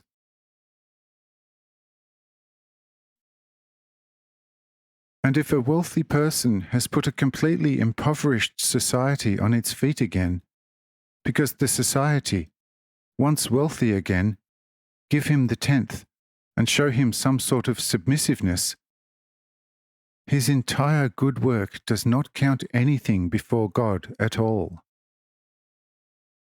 because he already has taken his reward. What he has done, any usury miser would have done for the sake of the profit. From this you can see that before God and to the advantage of the own inner, spiritual life, every person, either rich or poor, can exercise neighbourly love. It depends only on a truly living good will, whereby everyone with all devotion does with pleasure what he is able to do. Of course, the good will alone would be also of no use. If you possess the one or other wealth, and there would be no shortage of a good will either, but you still have some considerations, partly for yourself, partly for your children, partly on behalf of your relatives, and partly for some other reasons, and you give to him who stands destitute before you either only a little or even absolutely nothing, because you can't always know whether the person looking for assistance is either a lazy scoundrel who is not worthy to be assisted. Thereby one would only support the laziness of a scoundrel, and thereby withhold the support from someone more worthy. Comes along a more worthy, the same doubts come up again, since one cannot completely be sure that he is actually worthy. Yes, friend, even with the best will, he who starts having doubts when doing good, whether he should do a little good or not, his good will still has a long way to go before having the right life. Therefore, neither the good will nor the good works does count anything special before God. Where there is ability, the will and the works must be equal. Otherwise, the one takes away from the other the value and life-worthiness before God.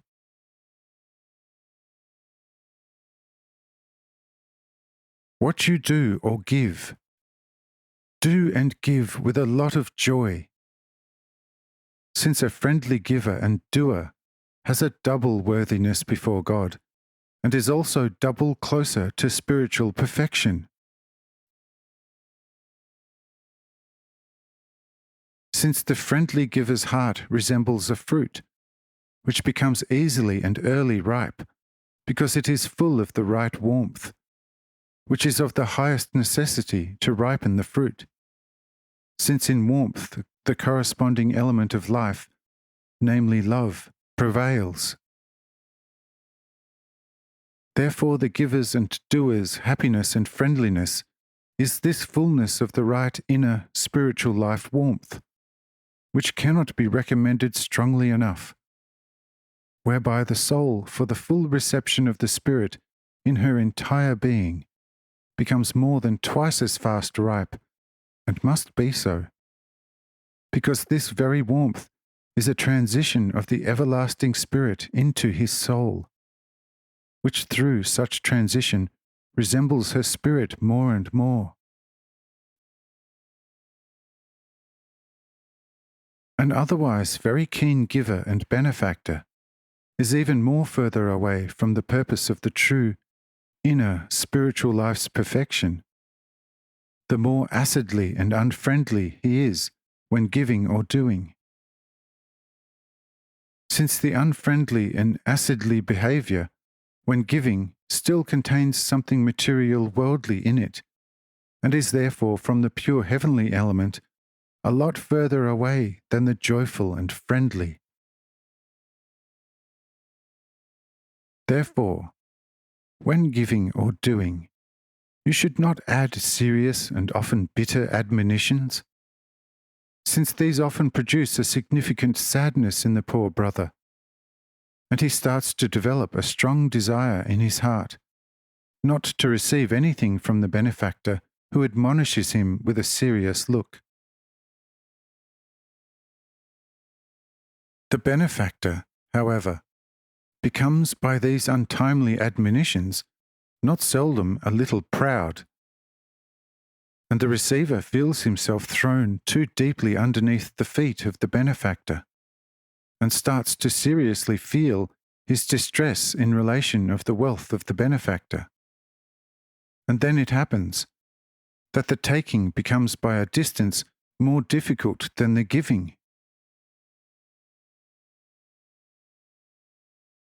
Who is wealthy and has a good will gives easily.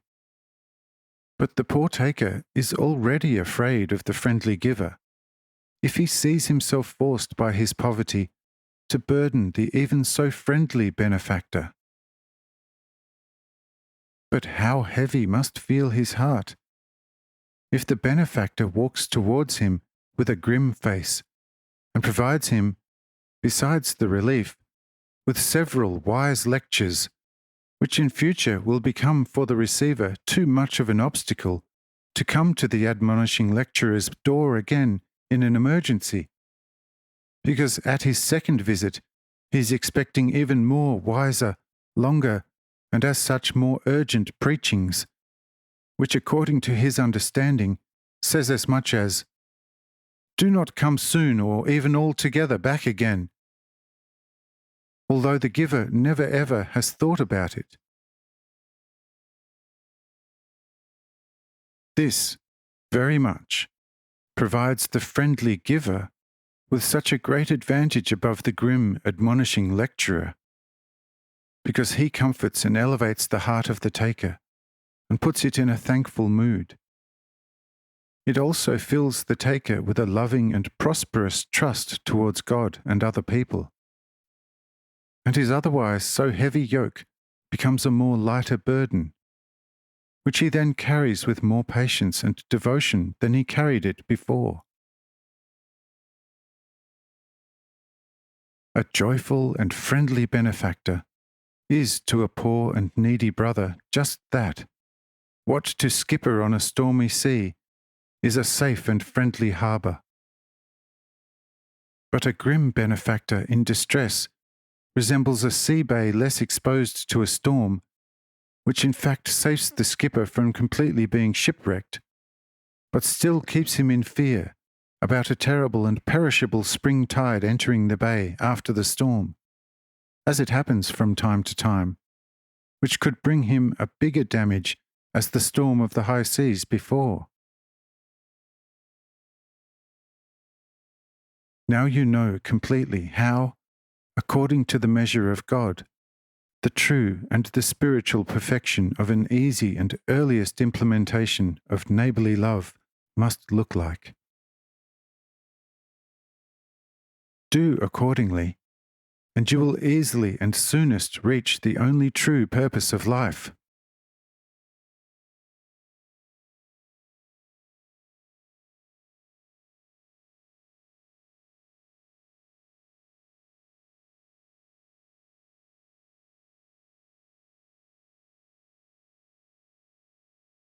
(14) Humility and pride. The Lord.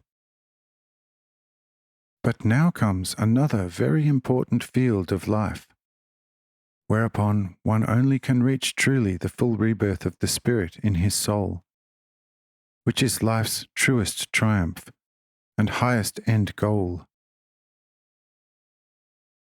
This field is completely contrary to pride and arrogance, and is called humility.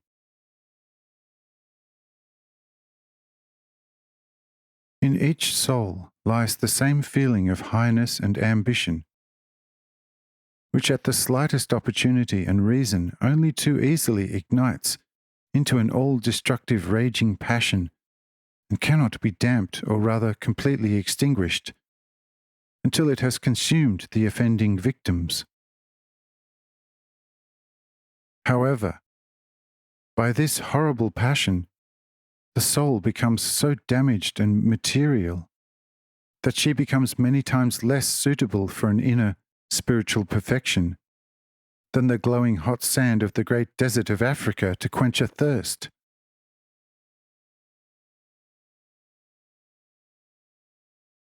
By the passion of the wretched arrogance, the soul finally itself is transformed into a glowing desert sand, in which not one wretched little moss plant can grow. Never mind any other more juicy and more blessed plant. This is the soul of a haughty person. Its wild fire singes and burns everything from the ground which is noble, good, and true in life. And 1,000 times thousands of years will pass until the sand desert of Africa will change in friendly and blissful fields. It will take for the whole sea many times to drive its floods over it.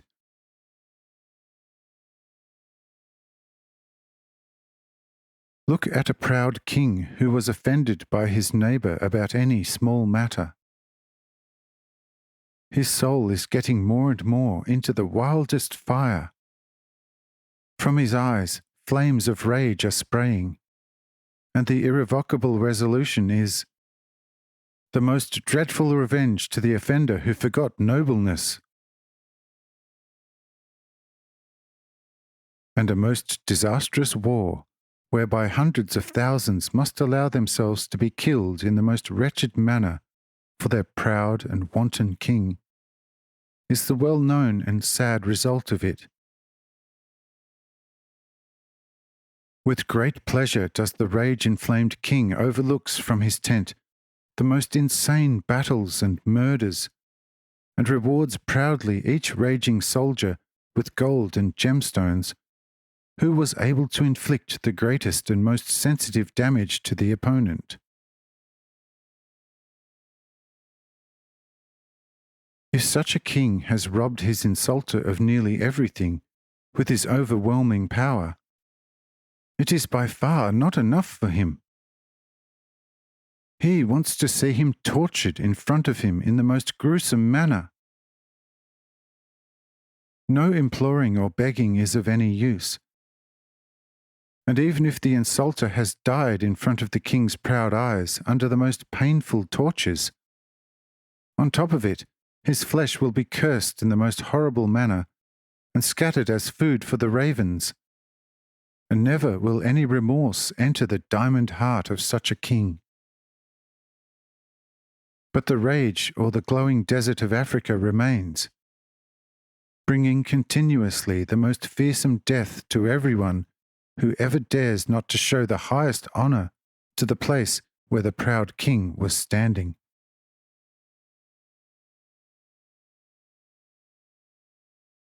Such a king has, of course, still a soul.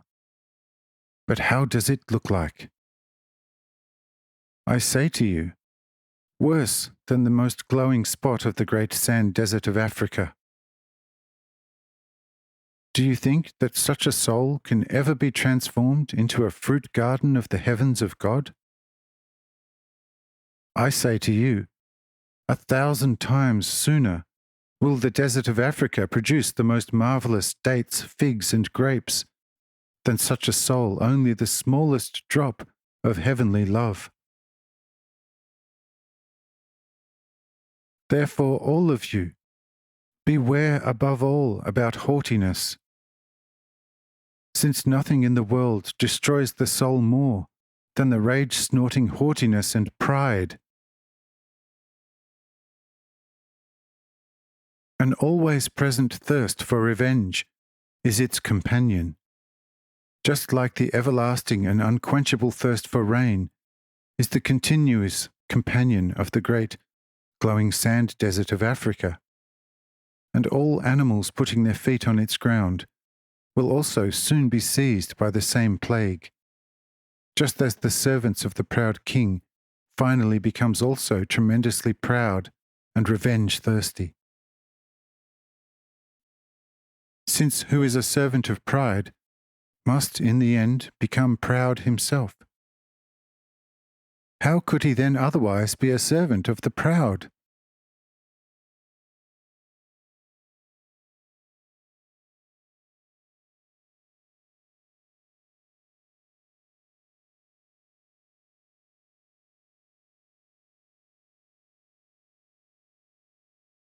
(15) Educating humility. The Lord. But how can a person protect himself against this most evil passion, since the seed for it is present in every soul, and quite often has already reached an usury climax in children? Only through humility is this possible. And therefore poverty is so predominantly large in comparison with richness of the people, to keep haughtiness always on a sharp rein. Just try to put a king's crown on the poorest beggar, and you will soon be convinced how his earlier meekness and patience has evaporated with lightning speed. And therefore it is a very good thing that there exists only a very few kings and a great number of modest beggars.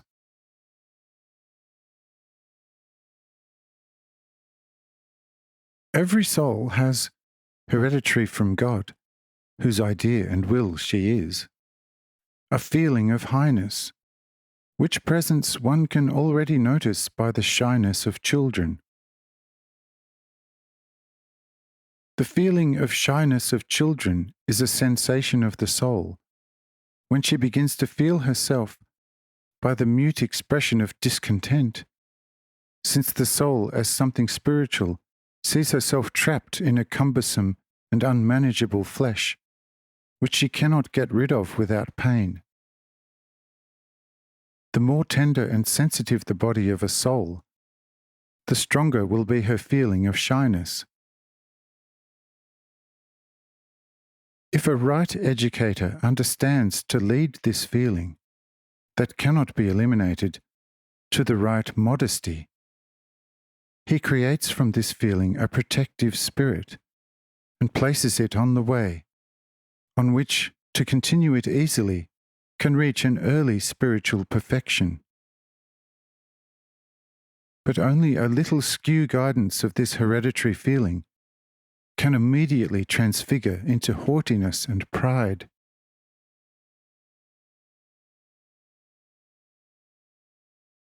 To guide the feeling of shyness into the so-called child ambition is completely wrong, since then a child immediately begins to think he is better than others. It is easily offended and hurt, and therefore cries bitterly. With this crying, it expresses clearly that its feeling of highness is violated by someone.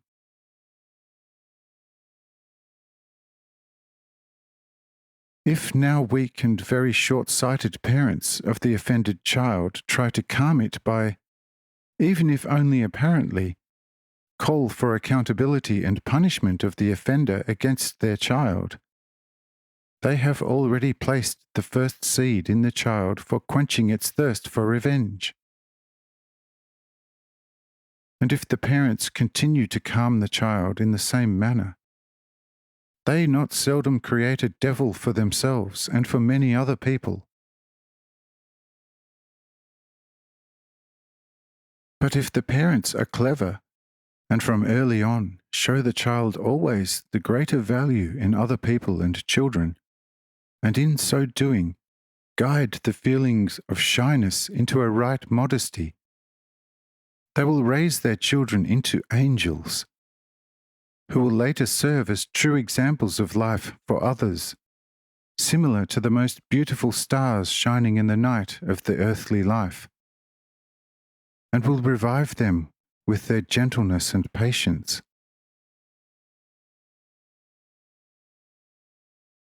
Since children only very seldom receive such upbringing, by which their spirit will be awakened in their soul, the adult person reaching a purer recognition must above all attend to it, that he with all his strength makes the true and right humility his own.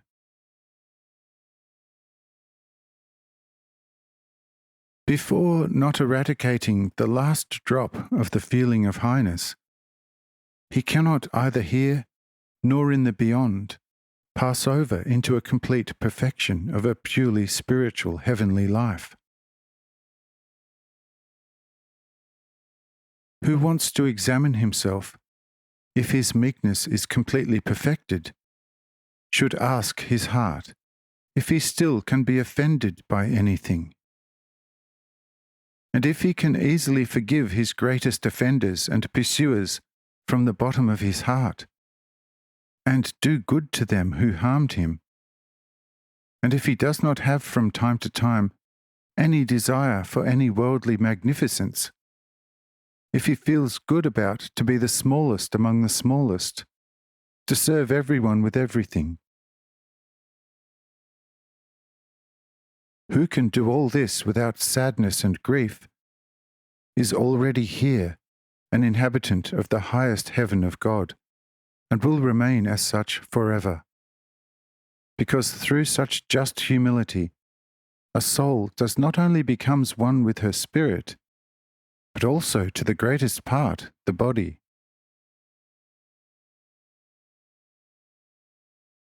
Therefore, such a person will not feel nor taste the death of the body, since the entire ethereal part of the body, as the actual living natural body, has already here become immortal with his soul and her spirit.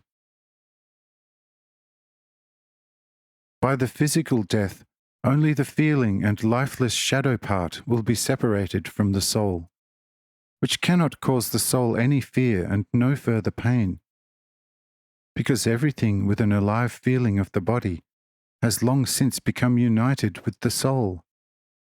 And therefore can such a perfected person, after the separation of the anyway always insensible and therefore dead outer shadow body, feel not anything, just as someone cannot feel anything when cutting his hair or fingernails of his body when still alive.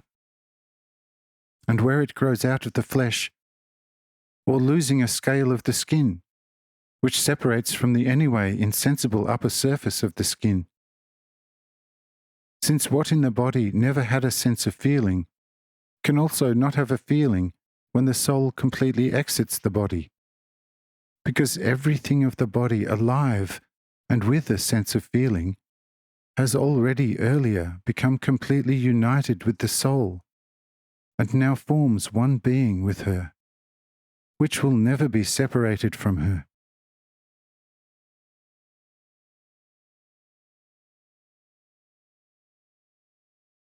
You have now seen what the right humility is, and what it is able to do, and therefore you will in future give a lot of attention to this virtue. Who now with great loyalty follows what I have said to you, will convince himself that these easy, understandable words, however given without any oratorical empty splendour, are not originating from man, but from God. And who lives and acts accordingly, walks on the right path to the true, most inner, spiritual life's perfection. But now, tell me also, if everything has become absolutely clear and insightful for you.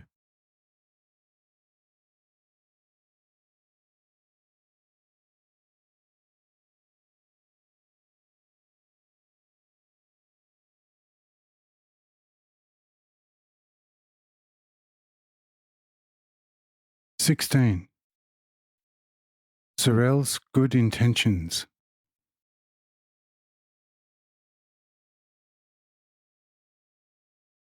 Says Sorel, completely mortified by surprise about the high truth and pureness of this my somewhat lengthy practical teaching of life. Lord and everlasting Master of all being and life, I, for my person, have recognized you even without this preceding practical life's exercise, that such from your mouth could not have been spoken by a person, but only by a God who has created heaven and earth and people. Nevertheless, I will even more intensely transfer everything practical into my life, what you, O love of all love, have mercifully taught me. I have understood everything, since it strangely appeared to me that somewhere I have heard similar words before and also practiced. But it could have occurred also in a dream, because in real life I truly wouldn't know where and when such mercy would have been given to me. But it remains strange how every word out of your holy mouth has stimulated me so familiar and so exceedingly friendly. Therefore everything was also so very clear to me. Nevertheless, it can be as it wants to be. Such words and such teachings, which so deeply, true and faithfully touches everything what is called life in man, have never been spoken by a mortal mouth of any person. Who, after these words, could not find the right path to his inner, spiritual life's perfection, and not experience the mighty desire to direct all his actions accordingly, should truly either not be human at all, or he must lift himself quite mightily into the silly, dead world, and his soul must have become completely like a diamond.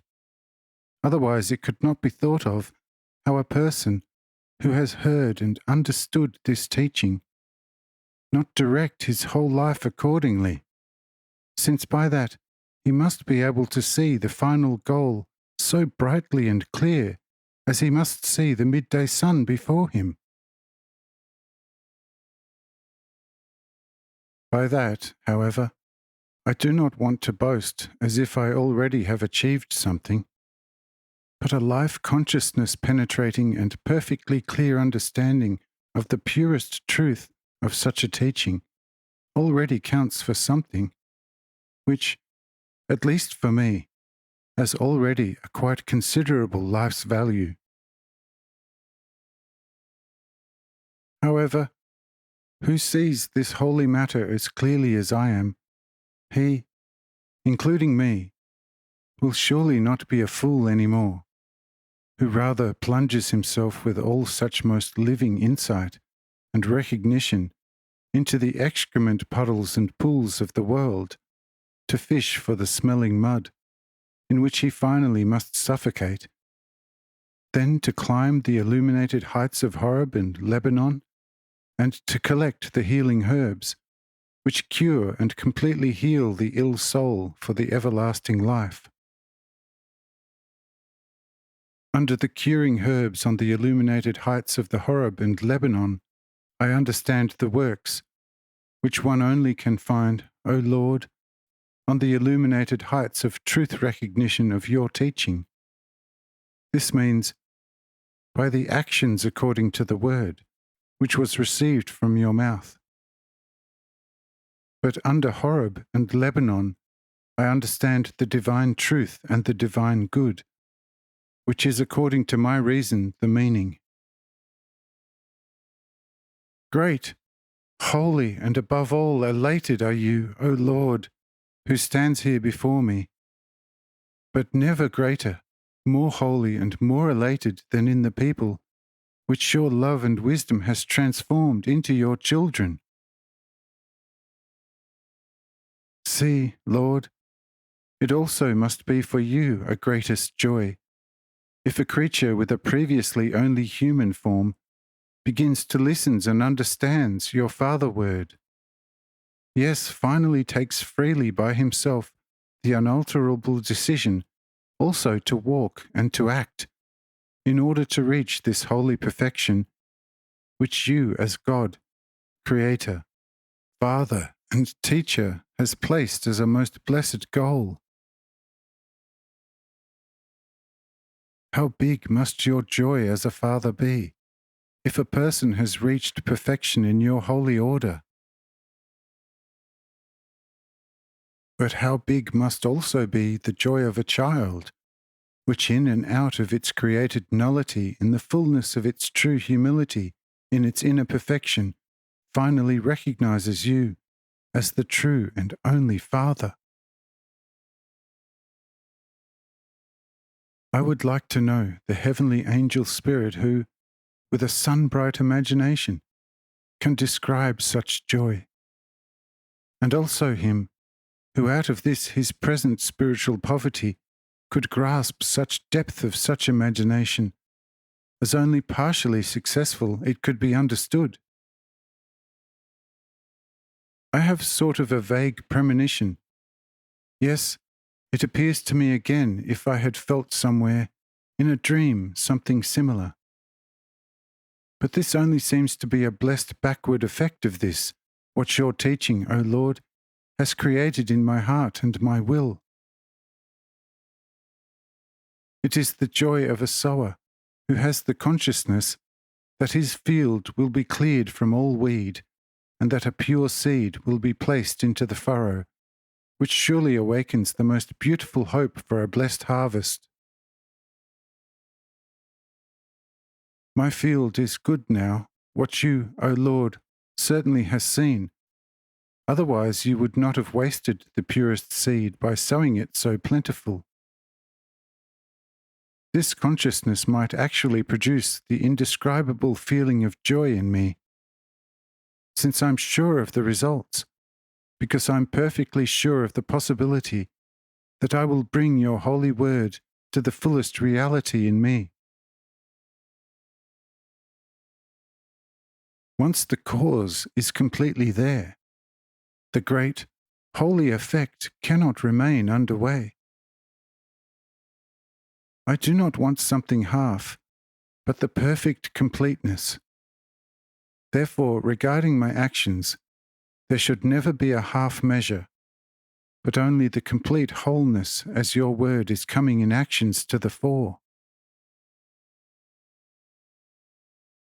As scoundrel, I was able to achieve something complete, where I could not expect with any certainty any results to be blessed. Only a somewhat bad draught, and all my so prosperous hopes were lying on the bottom of the sea. And still no one can accuse me of any tepidness and prove me any half measure. If I could be something complete as a scoundrel, often without any prospect of any only halfway spiritual effect, how much more will I be able to avoid any half measure along this path, turning away my thoughts, words and deeds from this what the world requires, since it has guided me long enough on a fool's leash. No seed of any worldly thoughts and no sign of a worldly deed will rise in me again. This means, according to my once taken will, certainly never. But for that, what I cannot control, like the orderly needs of my body, I cannot vouch for, since they, O Lord, are in your almighty will's hand. But my thoughts, my ideas, my words, and my actions will one day give me the testimony that also a Greek can keep his word and once taken intentions. It can also happen that I, in this my blessed inflamed soul, I have said things too rash. But it doesn't matter. Zorel will not forget what he has said here, and if he doesn't forget it, he will act strictly accordingly. And should it cost his earthly life?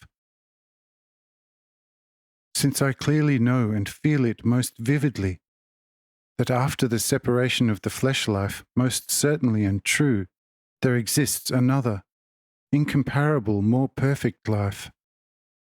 And therefore this flesh life is worth to me a hollow nut. So many times I had to place my life at stake for a trifling earthly profit. Why not now, where I'm sure of the profit, which I now think, feel, and speak? Oh, I do not speak like an intoxicated fool now, but with the most sober senses of the world, and I say this as a testimony, that I have understood and comprehended the fullness of truth of the Word of God. That I fully understand it proves that I now want to sacrifice my earthly life for this holy truth, which I do not just say to give my words some kind of oratorical respect before you, but I speak how I really feel it in my heart.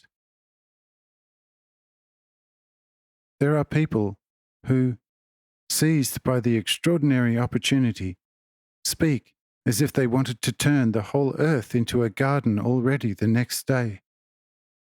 But if the opportunity is over, they begin to think about everything they saw and heard, but the decision to act dissipates from day to day more and more, and the old, silly habits soon take the place of the new decisions. But with me it never was the case. If I have recognized something as true, I acted strictly accordingly for as long as I fully convinced myself of something better. My earlier actions never stood in any conflict with my life views, which were even before the Forum absolutely not opposed to the purest and largest philanthropic views of a worldly reason. But how could I have ever anticipated that I will ever come into a life contact in this world with the Master of all being and life, where my views of reason against his purest wisdom and most true life view are melting like wax in the sun? But the unthinkable has taken place. The God, in all his fullness of his everlasting power and wisdom perfection, is standing in front of us all and teaches us not only the temporary, but also the everlasting destination of man and his life, with such tangible, clear words that nearly even a blind and dumb must understand them right to the bottom of all bottoms. And as such, one can't help it to take a life decision from which, even if a world is crushed to ruins, will forever not dissuade me. Yes, people who are nothing else than vain coward sissies will always orientate themselves more according to the world than the holiest truth out of the mouth of the only true God. Since the world also has its advantages for the time being, like gold and silver and gemstones. For such excrements weak people let God soon become a good man, since he does not let gold and silver rain out of the clouds for them. But I have now become familiar with the purest gold of the true heavens of God, and therefore despise from the deepest ground of my life this tempting excrement of the earth. You, Almighty Lord of eternity, punish me now, if there is one false word which has left my mouth.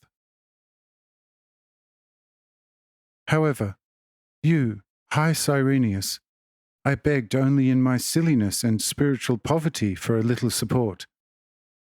But now I take my inappropriate request back, since where I have found the treasures of heaven in such abundant measure, I do not require the earthly ones any more. Also my field and my burnt-down hut I don't need any more, because I have recognized and seen the hut of God in my heart. Sell everything and pay those to whom I owe something in an earthly way. But I will work and serve the people with everything what is right before God. Because I can work, have taught myself certain skills during the time of my life, and are therefore a useful person. Hopefully the necessary amount of time will be granted to me everywhere to be able to correspond in my actions to what I have committed myself for all times and forever.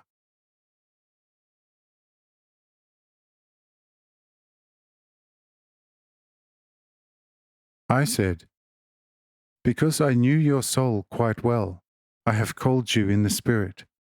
Otherwise you would not have come here. But since you have been so much transformed, you will also be provided for further on. You will become a good instrument for me among the Greek on the coasts of Asia Minor, and also with those in Europe. There, some exist who are longing for the light, but are not able to obtain it from anywhere. For the time being, you are taken into the house of Cornelius, who is a brother of Cyrenius. In that house you will be provided for with everything. But when the time comes that you should go out and make known my name to the nations, I will let you know at the right time. When you have to speak, it will not be necessary for you to think about it, but at the hour it will be placed into your heart and mouth, and the nations will listen to you and praise him who gave you such wisdom and power.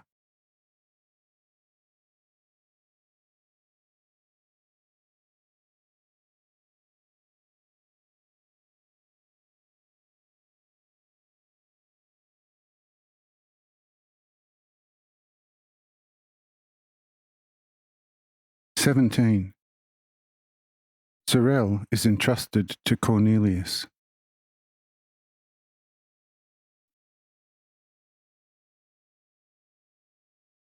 The Lord. However, now it has become evening, and our landlord Marcus has prepared the evening meal. And since we have made a good catch with you, we will also enjoy the evening meal in the best possible manner on this earth.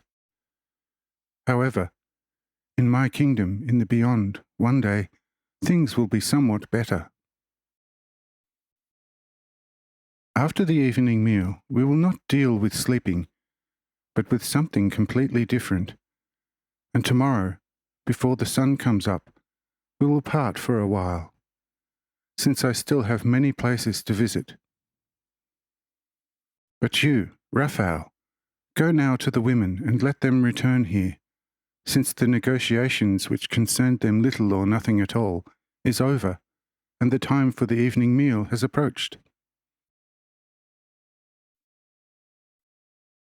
Raphael goes and calls all the women, and Jara comes to me and says, "O Lord, you my love, it seemed like an eternity to me, until we were called again. But now, all thanks to you, that I'm allowed to be in your presence. Were we female beings really not allowed to hear what you, O Lord, has discussed with Zorel?" I said, "No, because it would be much too early before the right time for you female beings. By the way, you really have missed anything, since at the right time everything will be revealed to you. But now comes the evening meal, and you can enjoy yourself quite a lot with Joso and Raphael, whom I will only introduce to Zorel after the evening meal, because he doesn't know anything of him yet. Today, after the meal, we again will stay awake until morning, and you all will this last night, which I will spend bodily among you, see and hear such a mass of miraculous things like never before, since in this night you should completely get to know who he is who just now has spoken such to you. But about this, nobody is allowed to know something beforehand. But you, my Zorel, stay close to Cornelius, since he, and not Cyrenius, will from now on your provider." Says Cyrenius, "Lord, I do not grudge my brother anything which is in any way good, but I also would like very much to have Zorel with me." I said, "Your wish makes my heart very joyful and counts as the work itself. But from all those who have been converted here, you have in any case taken the biggest number under your wings. In Zinka and his companions you have a treasure. You also have Stehar, Mural and Florin, Hebron and Risa, Suetel, Reba and Baal, Hermi with his wife and daughters, and also have now your 2 daughters, Gamiela and Ida, including those which I have appointed as your son-in-laws, and the miracle boy Joso. And it goes without saying that all their staff is given to you, and therefore you can be very contented. Your brother only gets Zorel, and he will, for the time being, provide a good service to his house and later to the foreigners, for which I have awakened him. You will anyway visit your brother quite often, and then you will be able to discuss quite a lot with our Zorel. Are you still sad that I did not give Zorel to you?" Says Cyrenius, "O Lord, how can you ask me something like that? You know it, that only your holy will is my highest bliss, irrespective of what it says. In any way, there does not goes 1 full month by where I visit the brother or the brother me, either officially or because of old brotherly love, and then there surely will be an opportunity to speak a word with him. But earlier, you have told the lovely Jara that you will perform a lot of miracles during the night. Since we all have been sufficiently introduced to your being. Now, what might be the main event of the miracles?" I said, "Dearest friend, This you will observe and hear with all the others at the right time. But now, behold, the old Marcus most diligently carries food to the tables like wine, salt, and bread, and above all, his daughters are requiring a good strengthening. Therefore, we will not undertake, speak, or discuss anything before the completion of the evening meal.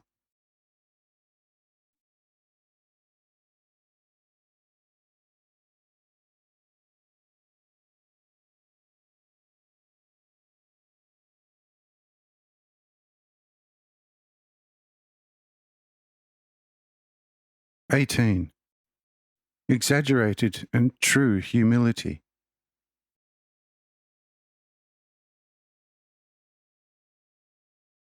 Marcus is now giving the sign to sit down on the set long benches, and Cornelius invites Sorel to take a seat along his right side. Sorel refuses this and says, "High Lord and ruler, don't do this to me. You see, I belong there close to the hut of wood at the most simple table made from rafters, where your last and lowest servants and attendants are sitting, but not here, and certainly not to your right side where the main table is set. This would be a nice exercise for humility, which the Lord of all life above all has impressed on my heart." I said, "Friend Sorel, here your will is sufficient. Therefore do Cornelius the favour." True humility in any way does not lie in the showing of an outer work, but in the heart, according to the full truth. Go to Jerusalem and have a look at the Pharisees and all the scribes, with what humble faces and clothes they are walking around. But at the same time, their hearts are full of the most stinking arrogance, and they hate deep beneath the hell everyone who does not want to dance according to their tune.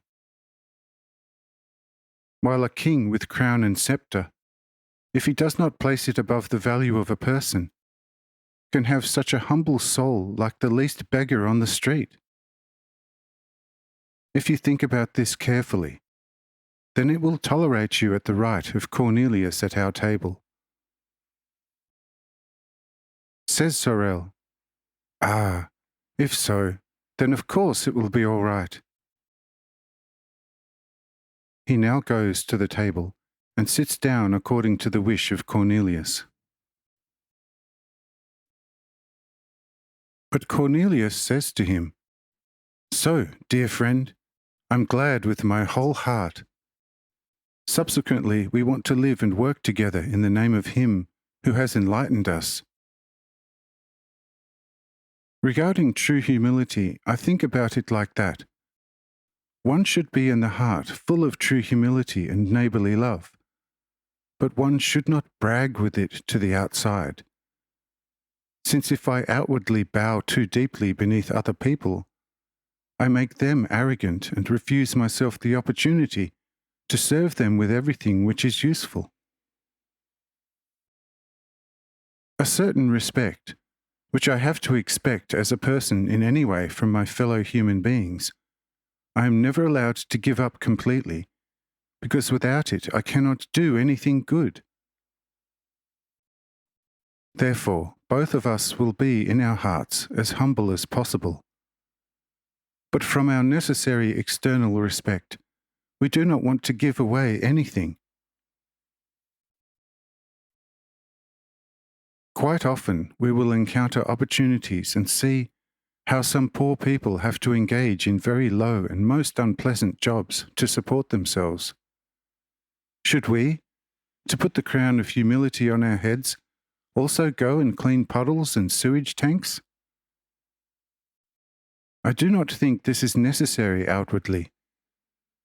It is sufficient not to regard such people who have to do such jobs as lower than ourselves, who have been given totally different offices to manage. First, we have to have a high regard for the office, not for the sake of ourselves, but only in front of the people for the sake of the office. But if it is a necessity, we are not allowed to clean the puddles and sewage tanks ourselves, but must leave the work to those who have been destined by the Lord and nature for it. We also could not stand it, because we have not been used to it from our youth. And the Lord will surely not expect this from us. But this he expects as Father of all mankind, that we, in our heart, should not despise any person, even not the greatest sinner, but to do everything possible to save his soul. And in this way, I believe, we will act rightly before God and all people.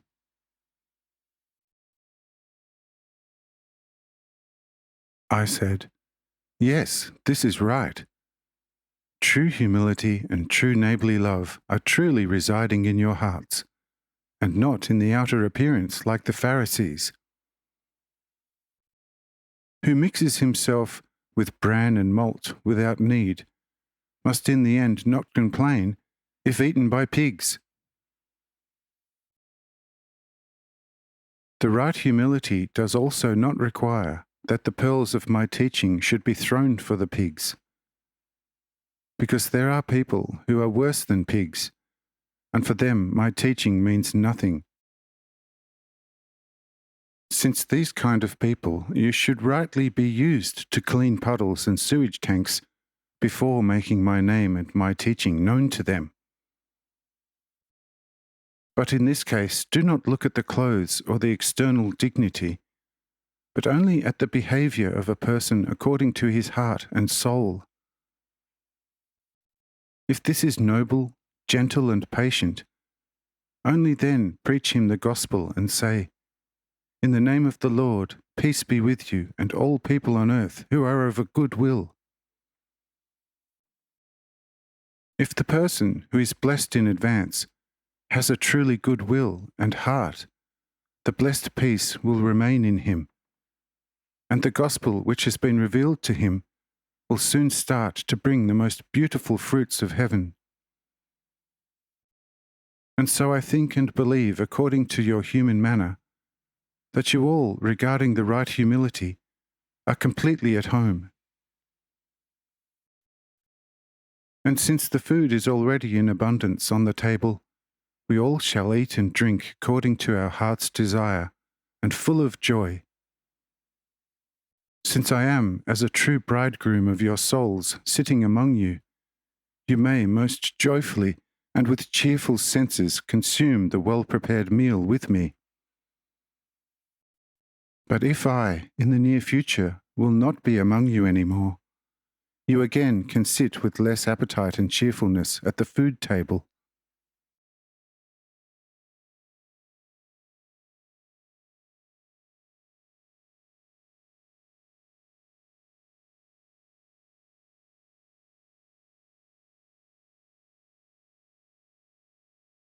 "19.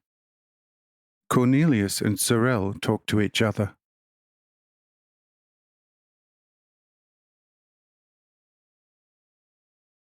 All are digging in and eating cheerfully with a great appetite. Especially Raphael put several large fishes in front of him for everyone to see, and consumed them miraculously fast. What was noticed by Zinka and Zorel, especially Zorel, who at this stage did not know who the youth was. He therefore asked Cyrenius how the youth could eat such large fish with such a great appetite, since he doesn't look at all like a glutton.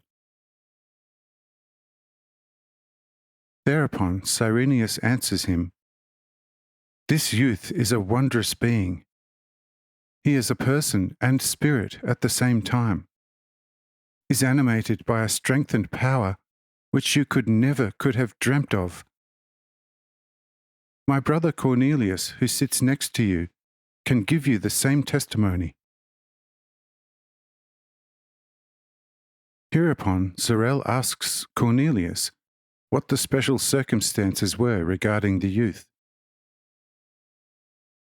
Says Cornelius, "See, dear Zarel, it is what my brother already has told you. I can't tell you anything more about this wondrous youth, for the simple reason since I, quite frankly put, do not understand it myself. He is the same angel who, according to the myth of the Jews, once served the young Tobias as a guide. I was certainly not present to serve you as a living witness in this matter, but I believe that it was like that. And why should one not believe something like that? Here again are happening wonders which will be difficult to be believed by our late descendants. And nevertheless, they are true before our eyes and ears, because we see and hear them. So many wonders are taking place right now that in the end one has to believe all the wondrous things which are told in the scripts and books of the Jews. For if here one wonder can cover promptly the next, why not in those old times? And as such, this strong eater could, a couple of 100 years ago, served the devout young Tobias as a guide. I, for my part, believe this rock steady and am of the opinion that you will not take exception of it. Says Sorel, "Certainly not, since everything wondrous is something special and does not resemble any appearance in the natural environment. It dismisses the conventional laws of the natural world and is in itself the actualization of the fantasy of a poet gifted with all wisdom. Since everything what an imaginary rich person can think of is realized in the area of the miraculous. To a god, everything must be possible, because the continued existence of a world and the starry sky serve as permanent witnesses. Because the first creation of a world must have been incredibly wondrous to us. But once a world with its maintaining laws is created and populated by beings under the same maintaining laws, it of course cannot, for those who live on it, appear so miraculous anymore. But if the Creator comes to the population of this so miraculously created world, like now under the most extraordinary circumstances, they certainly must start to be hugely astonished anew if the old Almighty starts to perform works before their eyes, which of course are only possible to Him but nobody else in the whole of infinity without His will. Thereby I do not deny that any spiritual fully perfected person also is able to perform wonders. Perhaps as a completely perfected, pure spirit, he is also able to create a small world. But without the assistance of the divine will, surely never ever. Such a spirit will also be able to speak and teach highly wisely, but without the divine spirit in his chest, forever not. I vaguely can remember from the Jewish history that a donkey was speaking very wisely to the prophet Balaam. Yes, during the very early times, even the wild and tearing beasts have taught the obdurate people. According to your words, we were also not present. Nevertheless, there could be some truth to it. But such animals were seized for the moment by the Spirit of God and were forced to serve Him as tools. And not much different it will be with the wisdom of the most wise people and spirits. The real big difference will consist only in consistency and growth. This is my opinion. I, of course, do not want it to be put as a certain apodictic truth, since I already once have gone under with my views of reason and on life and death, do not want to make such a leap again, but only in a way as one speaks in a reasonable manner of it, one can, without any ground, put forward a view against another, and finally obtain the insight, if and how much truth there is attached to it or not.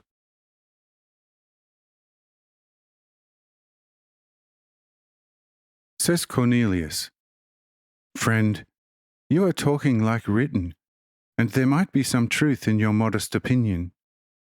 But I now have another opinion for you, and this consists thereof, that you should now consume your fish, and do not observe too much, how the heavenly youth eats one fish after the other, and still expresses an appetite, from which it very easily can be recognized that he is able to effortlessly put another 10 fishes under the belt. But also you should eat now, and show that you at least can master one fish and one mug of good, yes, of the best wine." After these words, Sorel starts to eat and drink in peace, with a great appetite, and is less concerned about the things happening around us.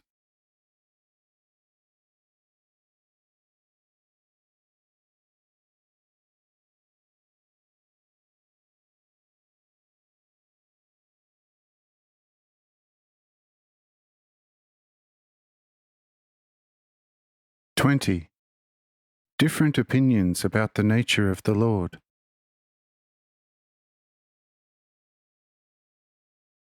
But the wine started to loosen the tongues at the tables, and therefore it became increasingly livelier and livelier. There even originated different opinions about me, and one could say that here at the evening meal the first splitting of the church took place. Some stated that I directly was the highest God being, but others said, "This is true, but not directly, only indirectly."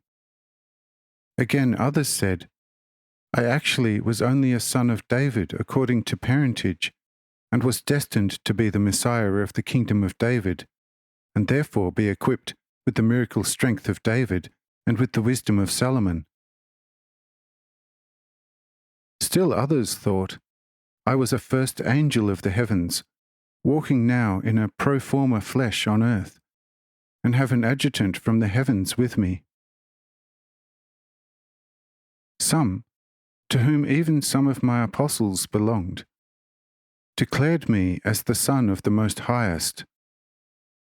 Although having the same properties as my Father, I, nevertheless, was a complete different personality, and even the often discussed Spirit of God might finally form a third personality, which, under certain circumstances, can speak on its own behalf.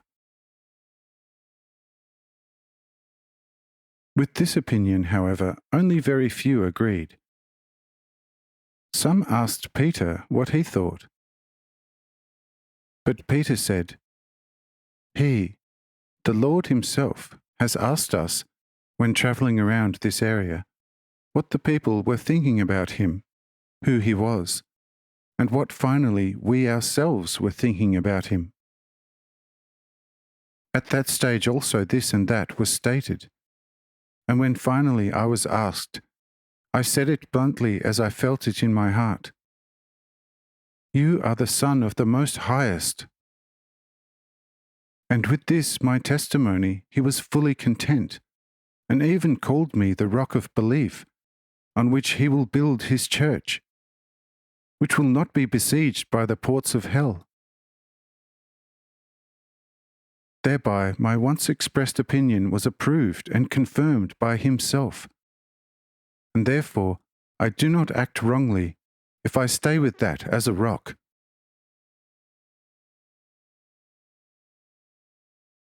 But John was nevertheless considerably opposed to this opinion of Peter, and said, "In him the fullness of the Godhead resides bodily. As the Son, who nevertheless cannot be another personality, I only recognize his body as far as it is a means for a purpose. But on the whole, he nevertheless is identical with the Godhead which resides in him in all fullness.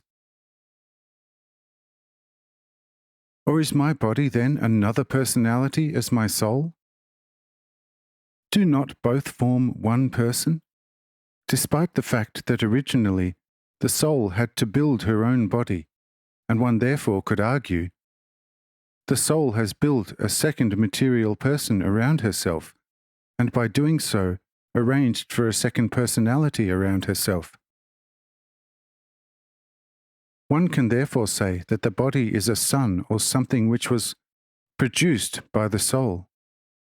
But because of that, it does not form a second personality with her, or even without her. And even to a lesser degree, it can be said, from the spirit in the soul, since what would be a soul without the divine spirit in her? She only becomes a perfect person if she is completely penetrated by the Spirit. Therefore, spirit, soul, and body are absolutely one and the same personality. In addition, it is written, God created man completely according to his own image.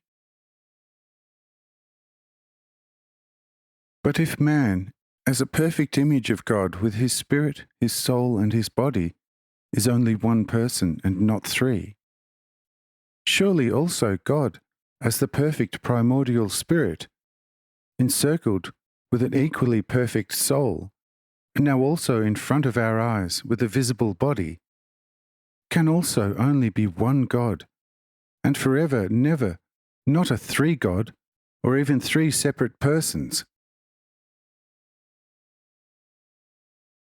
This is my opinion, which I forever will hold on to, without saying that I have a rock-steady faith. Say all at my table, John has spoken the truth. But Peter wants to correct himself and says, yes, I also mean it that way.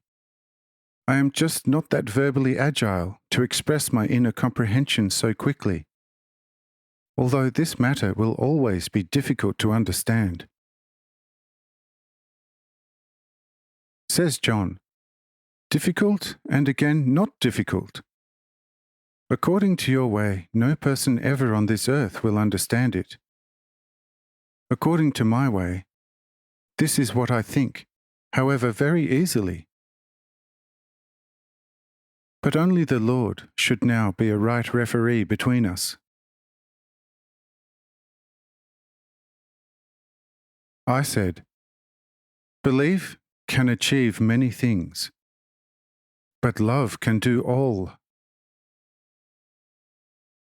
You, Simon Judah, are a rock in belief, but John is a pure diamond in love, and therefore he also can look deeper than everybody else of you.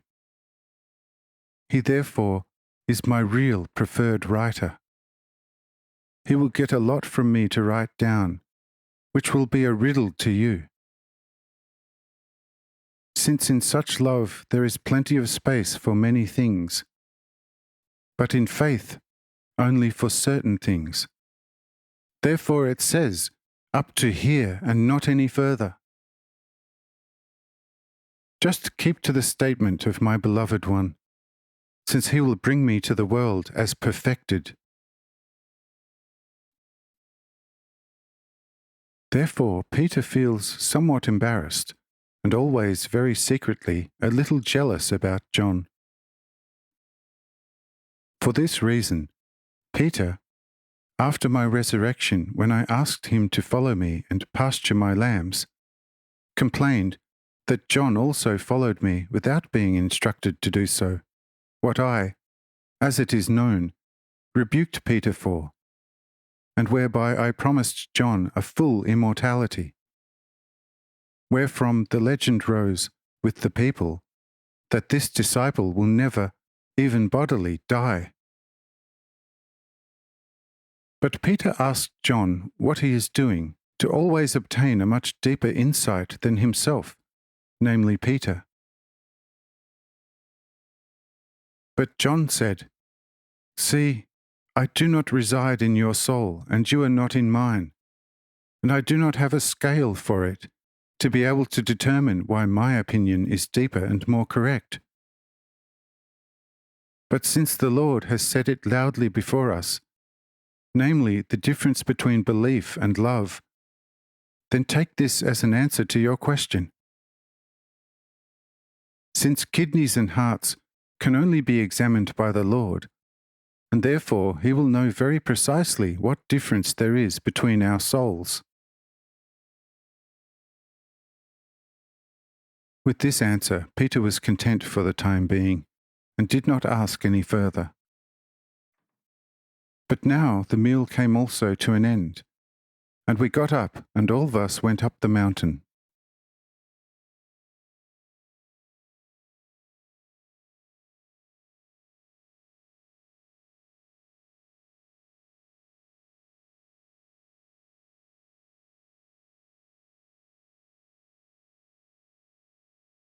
"21. The light-emitting stone from the source of the Nile.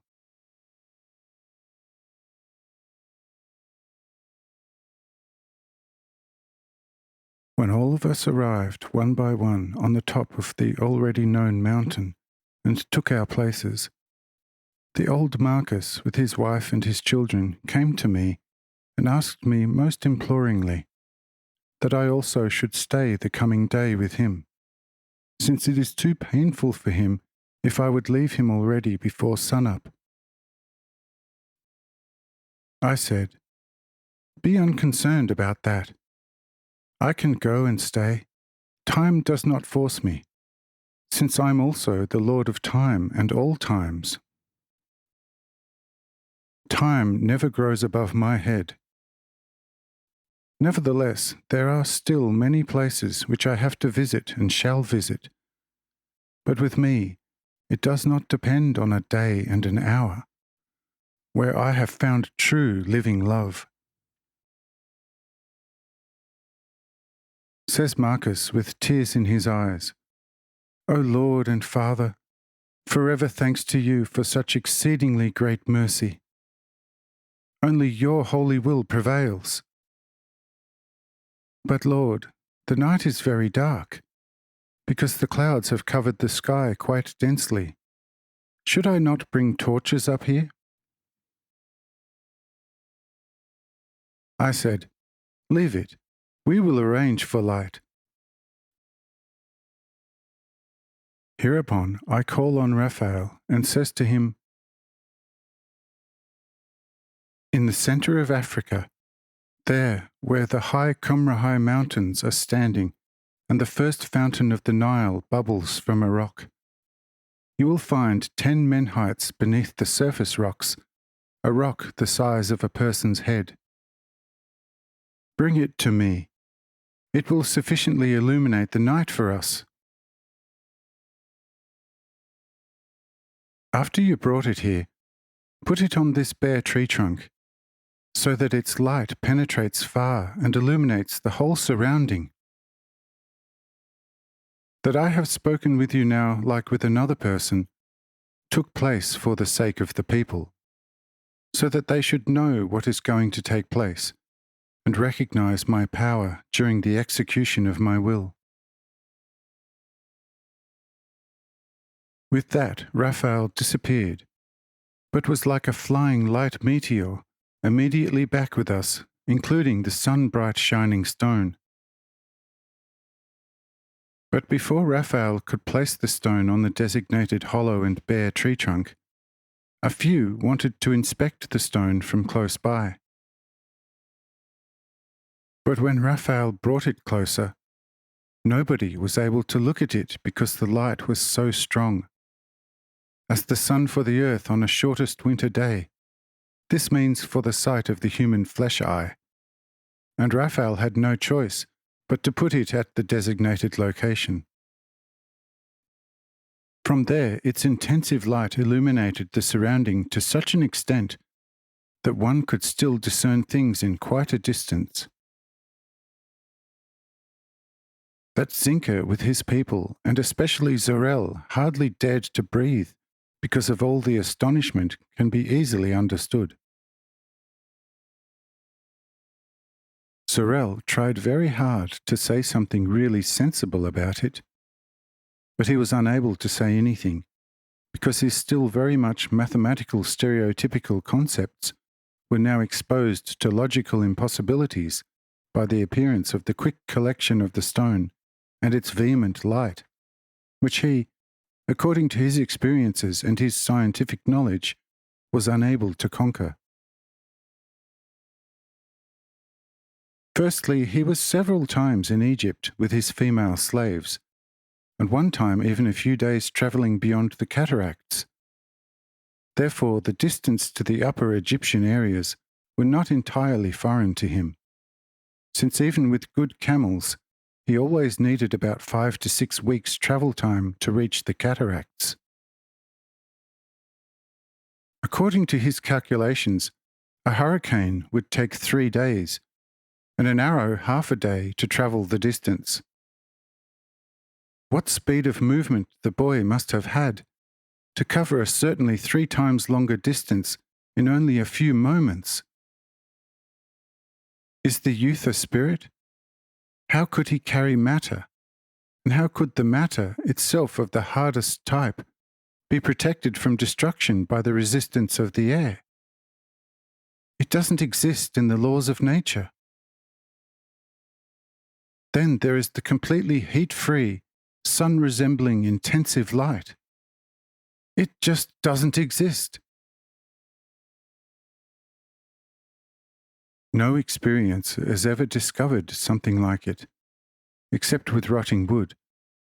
But this produces actually only such a matte light that during the night, even in the strongest degree, it hardly equals the light of solstice worms. Sorel thought about it for a while and said afterwards to Cornelius and Zinka, "This I want to call a real wonder, because something like this has never occurred on Earth before. What type of rock this might be?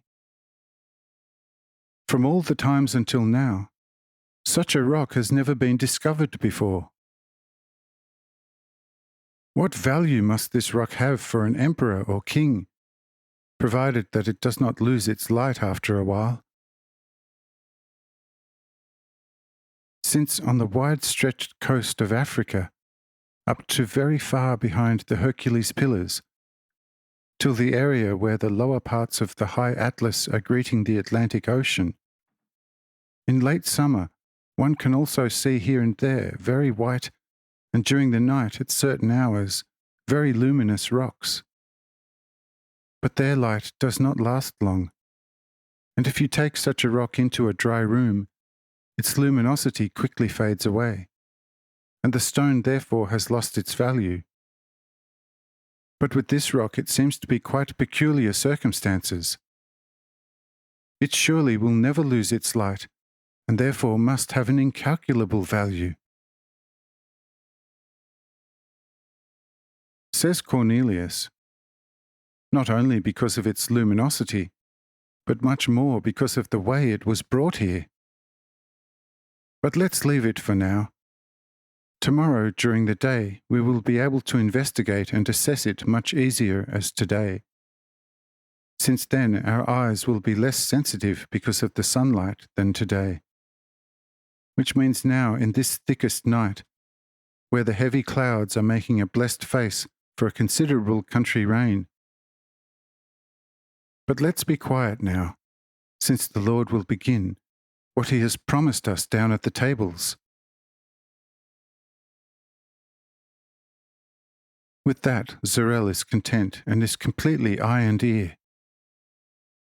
But now Uran comes to me and says, "Lord, what will happen to the stone tomorrow? And will it continue to keep its light?" I said, "With this question, you actually have expressed the wish that you want to own it for the crown. But this is not possible, because to conquer this rock, great and very destructible wars could erupt. Therefore, my angel will take it back from where he collected it, and this will end all quarrels for good. With this answer, Uran is fully content and returns to his place. But Cyrenius says, "Lord, as a present for the emperor, this luminous rock would surely make a mighty impression." I said, "This for sure, but in the end it would also there, because of its high value, lend its light to wars, and that would be quite terrible. A few granules of it you can have, but certainly not the whole rock." Says Cyrenius, "But how and in what manner does this rock have the ability of luminescence? What is its name?" I said, "These rocks does not actually belong to this earth, but is only indigenous to solar worlds. Now, in the big solar world, large eruptions occur from time to time, with a, for your concepts, all-exceeding power release, by which quite often such rocks are caught and hurled with the biggest throwing power into the wide space of creation. And there you have one of them. Its luminosity originates from its, for your concepts, most smoothest surface, on which continuously a lot of lightning fire accumulates, which through the named fire arouses anew the spirits bound in the exceedingly hard matter. In addition, this rock is in the highest degree transparent, and therefore every inner activity of the spirits is also easily actively visible in the outer appearance of illumination, and is, of course, increased by the outer activity of the fast-passing spirits of the air on the highly smooth surface of the sphere. These rocks are not found on the sun in a natural state, but are produced by the art of the hands of the people living there. Mostly they are already found in a spherical shape in the area of the great waters, and originate always with eruptions. There, in the highest degree, molten mineral elements are driven far into the ether-filled space, and always take on the shape of a round drop in free space, according to the centre point striving and searching for the resting law, which is placed in all matter. The falling back of such spheres, which can be of very different sizes, often takes days, weeks, months, and with greater ones, often many years, depending on how far they have been hurled away from the sun.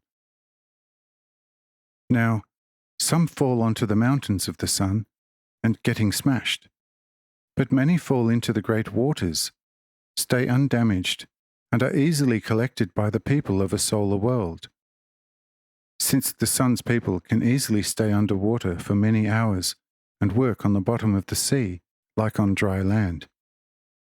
And this even more easily, since besides such nearly amphibian-like properties, they also possess exceedingly effective diving instruments.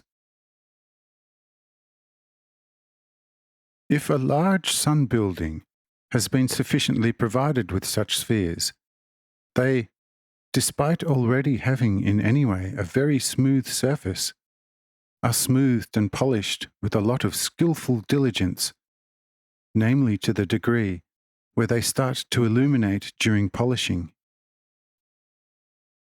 Once polishing has progressed to this point, they are placed on designated build pillars in the abundant occurring underground, catacomb-like, long aisle, where always a strong draught is present, and thereby more than sufficiently illuminate such underground aisles, and serve at the same time as a special decoration for such aisles, which are in particular looked at on a solar world. Since there, not seldom a completely ordinary residence is by far more decorated and ornamented, especially internally, as in Jerusalem the Solomon Temple. And therefore it can be easily understood that the solar people, particularly those of the middle belt, also muster everything possible to decorate the underground aisles.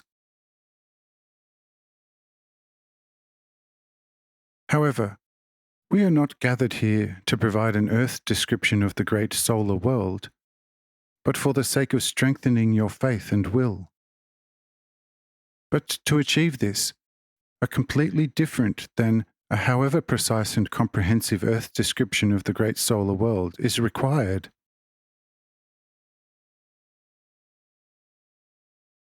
Asks Irenaeus, Lord, if this illumined sphere is beyond all diamonds compact, how can one separate a few granules from its surface, which I'm very keen to own as a memorial of this evening? I said, sometimes you are still thinking quite earthly. There, from where this light ball originates, are still many more, be it now in Africa or on the sun itself. For my angel, the distance is everywhere the same. From this light ball, however, of course no mortal can break loose a few granules without destroying it. And if he wanted to smash the sphere, the pieces would immediately lose the property of illumination. But the small spheres will always keep the illumin's property. But now seriously, enough about this matter.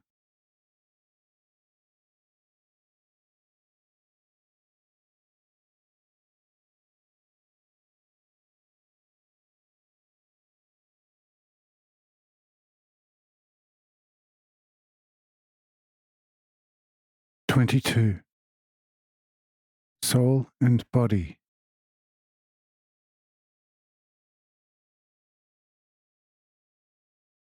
The Lord. We straight away want to undertake something else. Sorel, and you, Zinka, come a little closer to me and tell me what you above all still want to see and know.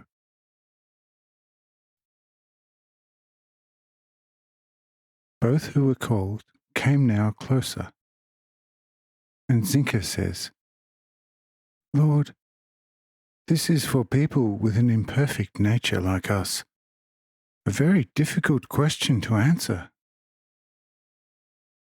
since there are very many things we still would like to see and know, because there is so much left for us to see and to know, despite that we already saw and experienced quite a lot. But what among the endless many things is the most necessary for us is a completely different question, which we are not able to answer, because we are still a far cry from knowing what is really most important for us. Therefore you should act without our request, according to your infinite love and wisdom, and everyone will see, hear, and feel the best. I said, Now then, I will see what can be done. I think a rather confident insight of the continual life of the soul after the death of the body should be for you all of the greatest importance and necessity. Therefore, we will take this matter under closer investigation.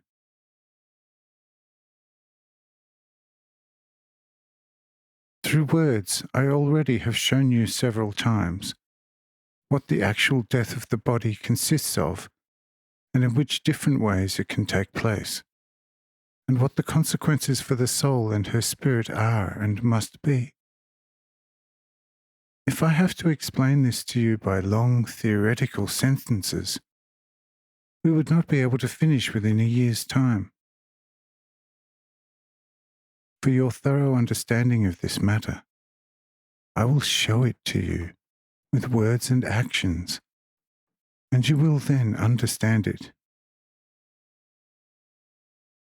But before we get to the actual matter, I nevertheless have to explain in advance how the soul is connected to the body. And so listen to me. The soul, as a mixed and seizing composite, is through and through of an ethereal, substantial nature. Since the body in its being contains basically also ethereal substantial, it is as such related to the substantial being of the soul. And this relationship is actually what connects the body to the soul, for as long as with time it has not become too much purely material, in which state it has too little or often no relationship at all anymore with the essentiality existence of the soul. And if there is still some left, it must first, through the process of decay, be separated from the body, and in the beyond, be guided back to the, so to speak, naked soul. But if the soul has absorbed, in the end, too much material from her body, the bodily death also reaches her, and she must decay together with the body to only awaken after some earth years, as highly imperfect, where it will be very difficult for her to reach a higher light, because everything is a dark earthly thing for her, where there is only little light, and a lot of darkness rests in all corners.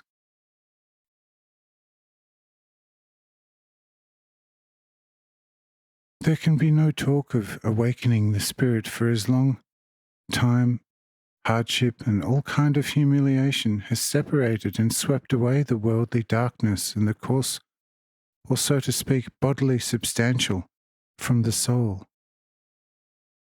And in the beyond, this is much more difficult than here, because the soul in the beyond must be kept in a certain isolation for a long time on her own, so that she, as a still too naked and, so to speak, a being without skin or clothes, not be consumed by another being, which is already full of a higher life fire and stands in its full strength, like a drop of water is destroyed and consumed on a red-hot iron plate.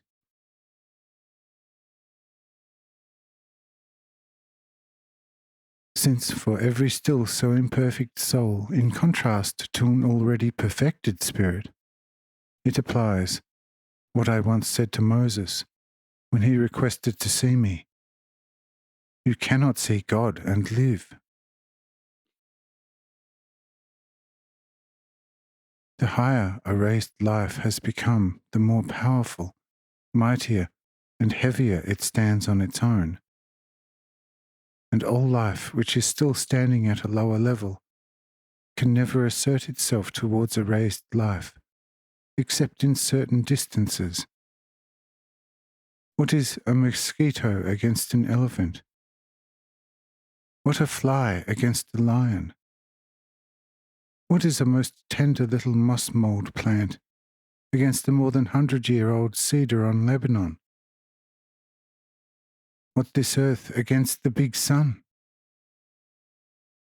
What is a drop of water against a mighty fire?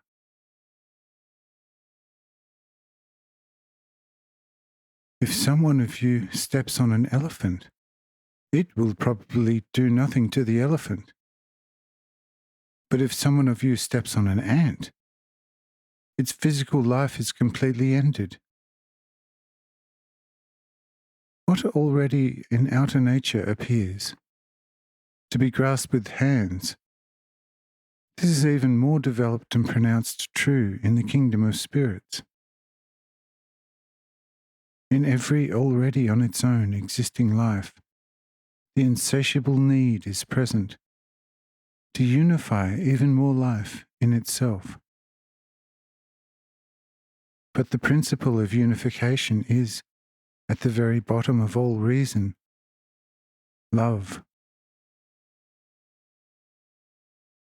If this principle, above all, would not be part of a life, there would be no sun in infinitive space or any earth. and likewise also no creatures on them and in them.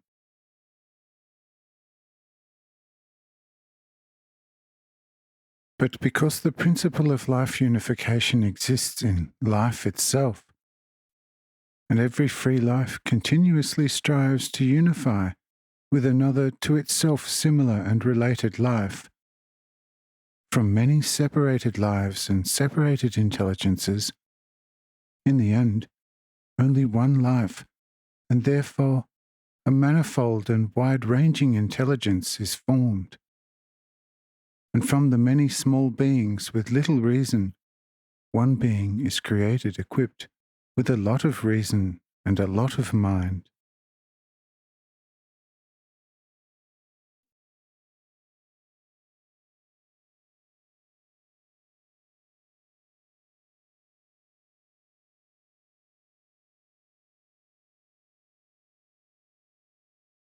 (23) Further development of the souls in the beyond.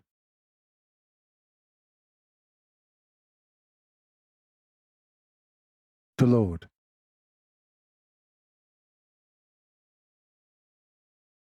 If now, according to this being and life most necessary and unalterable principle, a so-called poor and naked soul in the beyond immediately gets in contact with a spirit, like for example our Raphael here, it would be immediately consumed by him, like the sea consumes a single drop of water. Therefore, care is taken by me throughout the whole of infinity that a small, weak, and still stupid naked life is always kept in isolation, so that it exists individually, as on its own, and only such life potencies are allowed to come near it, which are not very much stronger than the individual life on its own in its isolation and nakedness. Such life potencies cannot consume each other, because the separate I potencies are of the same power and strength, but they still form associations and hold meetings, from which, however, never any good is forthcoming, because the wisdom of each separate being is exactly the same. Imagine a council consisting of a group of very silly people who want to decide something quite wise and to execute it with the combined forces. What will be forthcoming from their meetings? Nothing but silly stuff.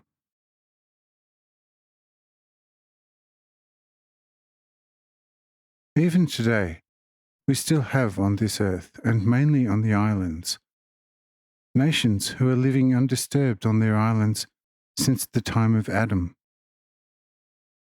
They are descendants of Cain, who are still standing on the same cultural level where they were standing 2,000 years ago. Yes, why don't they have made any progress regarding their culture, but rather have moved backwards with all their many council meetings?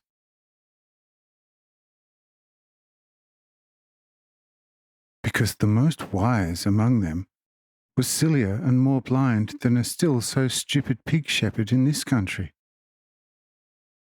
But if the most wise does not know anything, what should the others know, who are coming to him for advice? One, of course, can ask here and say, now then, why didn't God send any prophets who are filled with his Spirit to these nations? With that, we have come to the main point. In these nations there still reside two unripe and naked souls. A higher revelation would consume them and would encapsulate them with a judgment from which it would be forever impossible to free them. The highest and purest truth would transform them into the thickest superstition, and they would bind themselves to such an extent to it that in the end even I myself by no means would be able to free them from it. Therefore, it is necessary that they stay as they are for another 1,000 years.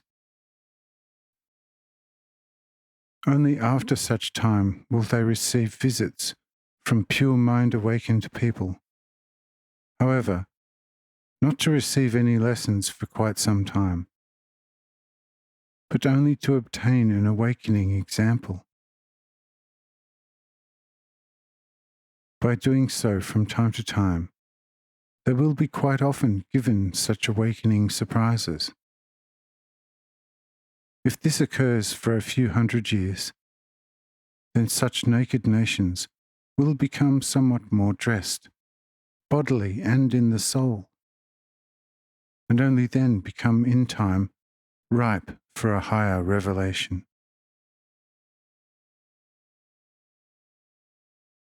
And in exactly the same manner, and even more significantly troublesome, the development and life perfection of a naked nature soul progresses in the beyond. She must be left by herself in complete darkness for as long as she is not pressed by her own suffering. To awaken herself out of her still partly material lethargy, and starts to think about whatever more specific thoughts in her heart. If the thoughts become an increasing distinctive and certain outline, a very faint dawn starts to appear in such a soul, and she starts to get a ground on which she can stand a little, and in time can walk around a little. This walking around corresponds with one thought passing over to the next, and one emotion to another.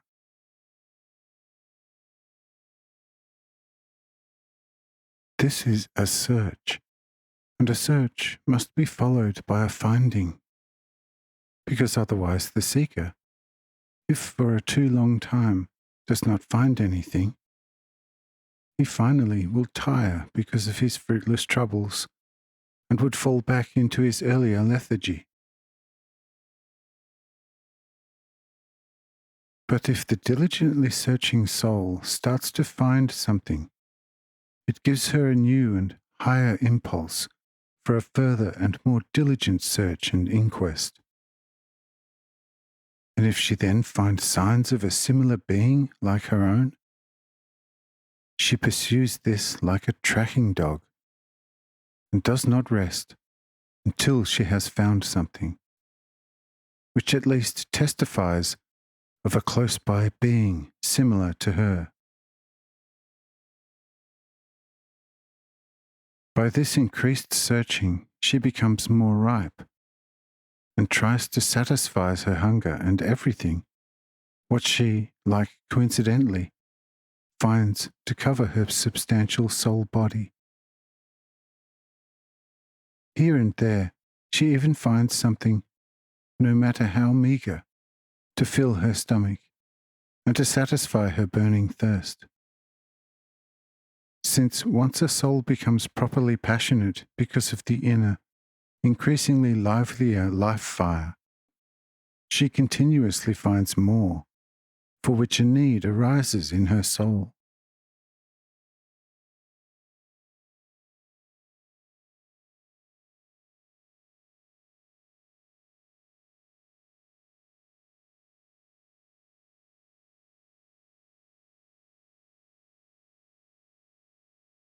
'24.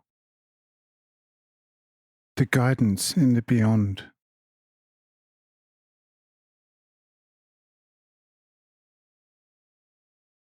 The Lord. The Spirit, who guides and leads such a soul, like from a certain distance, must take the greatest care that she only finds on the search path what furthers her life perfection. In time, she can also find a similar soul who is pressed by the same needs with whom she of course immediately starts to communicate, like two persons in this world who are pursued by one and the same fate. They mutually question each other, feel sorry for each other, and in time counsel each other what they could do to make their circumstances somewhat more tolerable.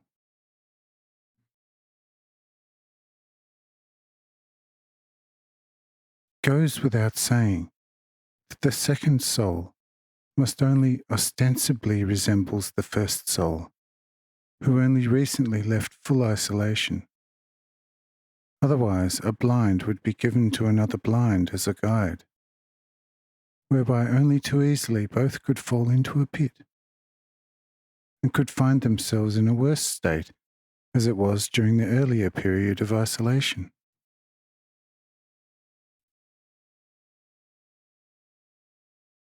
The perfected spirit person, meeting with the young searching soul as by chance, must be careful not to show anything about his perfection, but must in the beginning be completely what the young soul is. If she laughs, he laughs with her. If she cries, he cries with her. Only if the soul becomes annoyed and complains and curses about her fate, the spirit does not comply, but always plays the indifferent one, who doesn't care whether it goes this or that way with him. If it at all doesn't want to go better now, it has to stay like it is. Thereby, the young soul becomes more pliant and will be content with even a small advantage, which again, like by chance, will present itself. If such a soul has found a small place in the beyond, she is left there for as long as she does not feel any desire to improve her fate. Since such souls resemble such persons here, who are content with only a very small piece of land, which barely yields them enough to make a scanty living. According to their desires, they do not have a longing for anything higher and more perfect and better, and they are also not concerned by it. As long as they have something to eat and have a good rest, they already are very happy and forever does not wish to have anything better. It is similar with a soul in a second stage, who, as shown, has stepped out of her isolation, and by her troubles is looked after in such a way that she regards her circumstances as tolerable, and is not further concerned by anything. Yes, even has a fear and shies away from it, because she abhors everything which could bring her any form of trouble.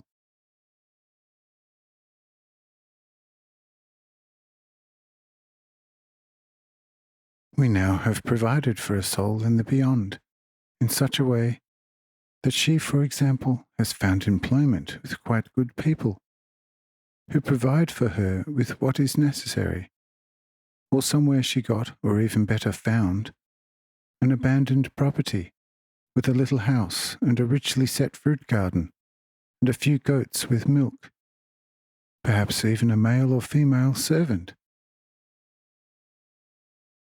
The guiding spirit, then, for the time being, has nothing else to do than leave such a soul unhindered with her property.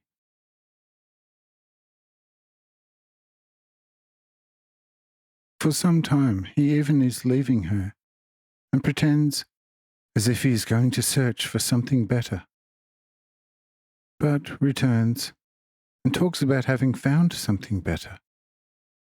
But this better is much more difficult to obtain, and it can only be earned by a lot of trouble and hard work. The soul then surely will inquire what this trouble and work is all about. And the guide will explain this to the questioning soul. If the soul feels inclined to it, he will lead her there. To the contrary, he will leave her there. But he will make sure that the garden will continuously yield less and less, until in the end, it will not even yield what is absolutely necessary to survive. This soul will now apply all diligence to make the garden to deliver a greater yield, but the guide must not allow that the soul reaches her goal, but must make it happen that the soul must recognize the fruitlessness of her troubles and expresses the desire to give up the whole property and to take on employment, where she, with surely not more trouble and work, can still be provided for. If such a wish is sufficiently vividly expressed by the soul, she will be guided further and given employment with a lot of work. The guide will then leave her again with some excuse, as if he also found very hard but otherwise quite well endowed work at another location. The soul will now be given work, which she has to execute very precisely. It is said to her and impressed on her heart that every neglect is punished with a cut of the negotiated wage, whereby a voluntary harder worker above the requirements is substantially rewarded. The soul now either will do what is required or even go more, or she will be unhappy about the work, will become sluggish and fall into even greater suffering. In the first case, she will be elevated and placed in a freer and considerably more pleasant state, where she gets more to think and to feel about. In the second case, the guide will leave her in significant suffering, let her return to her earlier meagre property, to find a little but by far not what is enough.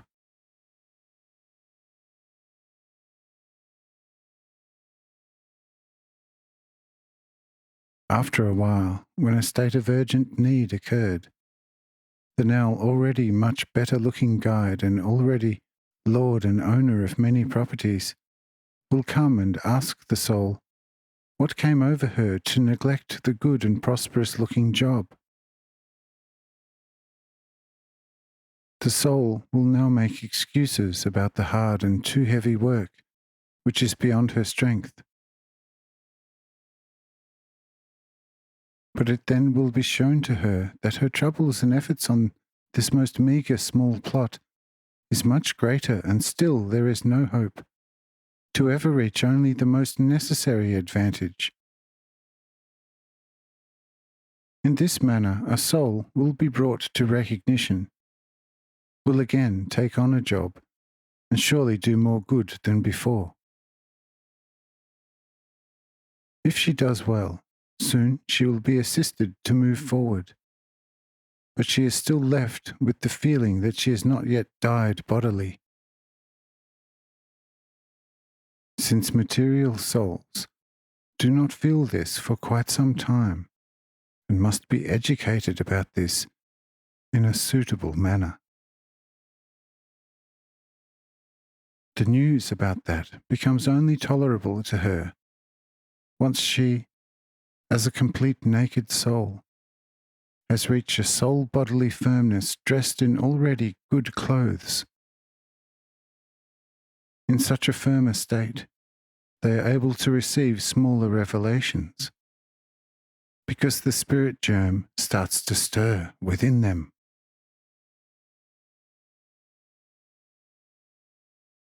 Once a soul has progressed so far and has recognized that she now lives in the spirit world, and that her everlasting lot solely depends on her, the only right way of love to me, and the neighbour, will be shown to her, which she has to walk according to her absolutely free will and out of her completely free self-determination.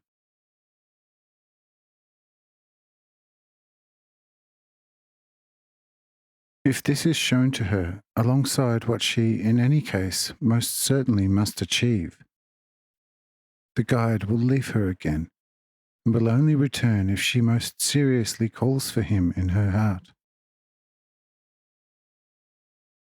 If she does not call him, she in any way walks on the right path.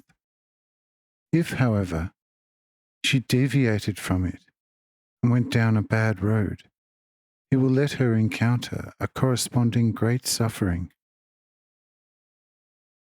If she recognizes her misstep and wishes to see her guide, he comes and shows her the complete triviality of her efforts and endeavors.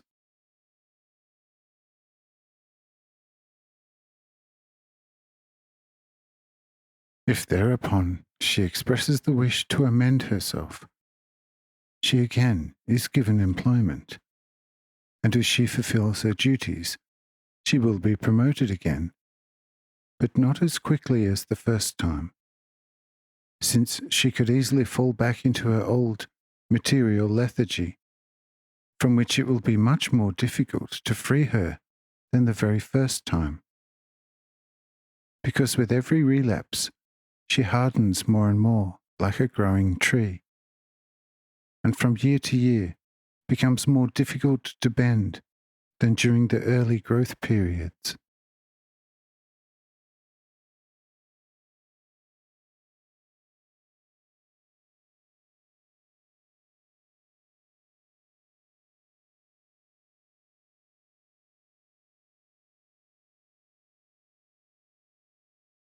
ch1to50. The development of the soul on earth and in the beyond.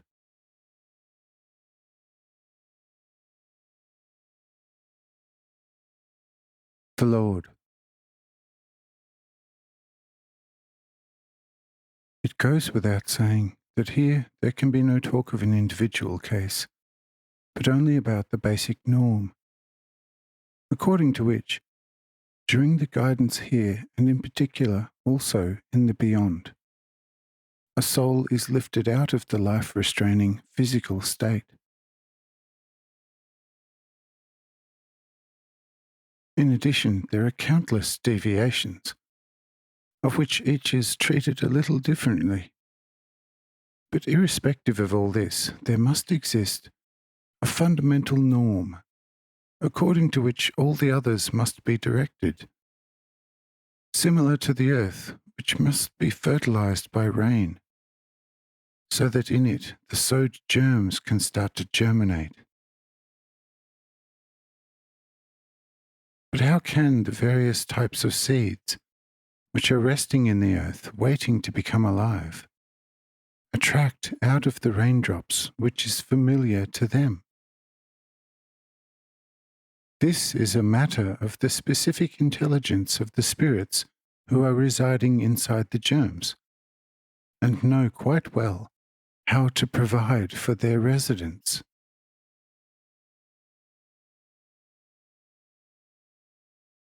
I tell you this so that you should recognize how difficult and troublesome the progress is in the beyond regarding the perfection of the inner life, and how easy and unrestricted it is where the soul still has the material body around herself, where she can foremost deposit all her present physical state, how and whenever she wants to do this. But in the beyond, this is not so easily possible anymore, because the soul does not have a material body anymore and cannot glide with her feet over a material earth anymore, but only over a spiritual, which is built out of the thoughts and ideas of the soul, but which is certainly not suitable to absorb and bury forever the physical state which has been expelled by the soul. Since whatever falls from the soul onto her earth is nearly the same as taking a stone and hurling it away from this earth into infinite space. Yes, who would possess the strength to hurl a stone with such speed power up or away from this earth, to exceed the speed of a shot arrow by 30,000 times, would most likely be able to remove the stone so far away from the earth that it never falls back again. But every lesser speed power would never manage such effect. It would drive the stone more or less far from earth, but if the throw power becomes necessarily weaker due to the continuously far outreaching gravity power of the earth, the stone eventually would turn around and fall back onto the surface of the earth. And see, similar it stands with the material sin lumps still attached to the soul in the beyond. Even if the soul removes them from herself and throws them onto the surface of her world, the trouble is of little use to her. Yes, now and then even absolutely nothing, because the surface of the soul, on which she stands and moves in the spiritual world, forms very much part of her. Like in the physical world, the gravity of this earth, which forms part of this very earth. Nevertheless, how far outreaching it is. It will not allow even one atom to be removed from it. If the soul in the beyond wants to rid herself of everything coarse and physical, a higher power must become active inside her. And this is the power which lies in my word and in my name. Since it is written, coming out of the mouth of God, before your name all knees will bend in heaven, on earth and underneath the earth. By this is meant all human creatures of the countless other worlds in the most infinite space of creation. Since in heaven are residing the already forever perfected children of God. On this earth, however, pay attention. Entirely and only the children of God to be.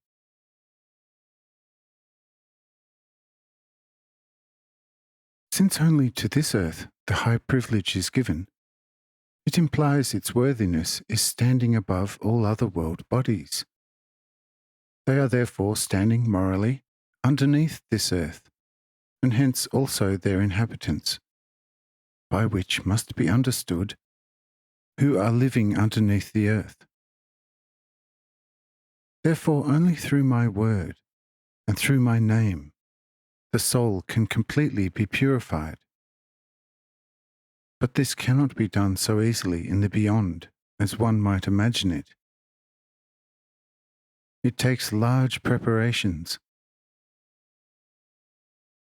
The soul must in advance be practiced in all possible self-activity, must carry quite a substantial strength firmly in herself, before it is possible for her to accept my word, and finally, even my name.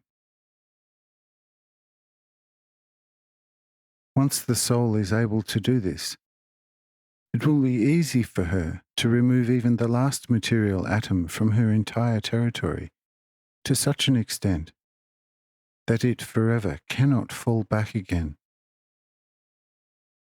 How and why will be shown immediately.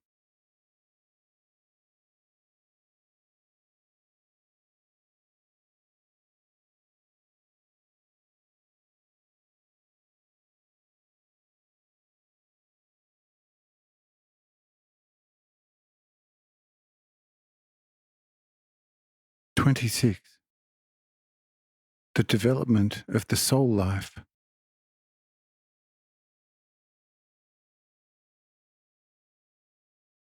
Says Cyrenius to this, who listened with the greatest attention to everything, Lord, I cannot really say that I have understood everything. Still, everything is quite clear to me. Only it seems to me as if all this could at one stage become again unclear to me on this earth, and this would make me unhappy. Since everything, what I have heard from your holy mouth, is, nevertheless, a little too high above the most wakened human mind, therefore shedding a little light afterwards over some issues, can perhaps not called superfluous?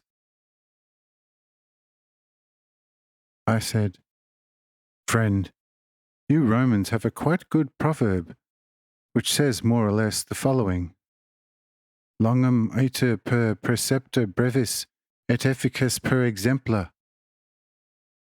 Long is the way by teaching, short and effective by example. Behold, it can be applied quite well also here. Wait for the later following examples, which I will allow you to see in quite a miraculous way. They will illuminate what is now still unclear to you. But the complete purity of the matter you will only understand once the pure spirit of the everlasting truth will come over you and guide you in all truth of heaven and all worlds. But haven't you noticed that in nature only one law exists for the growth of all plants and animals?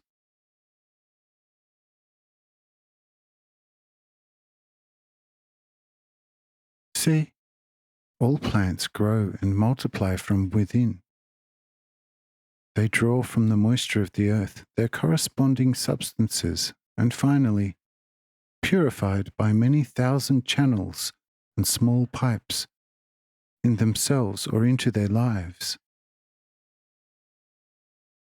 Animals take their food basically from the same source, with the only difference that it is either by the organism of plants or in the already much more refined flesh of the lower level animal species, much more purified than in the original humus of the earth. People finally enjoy the already most refined and purest from the plant world, as well as the animal world.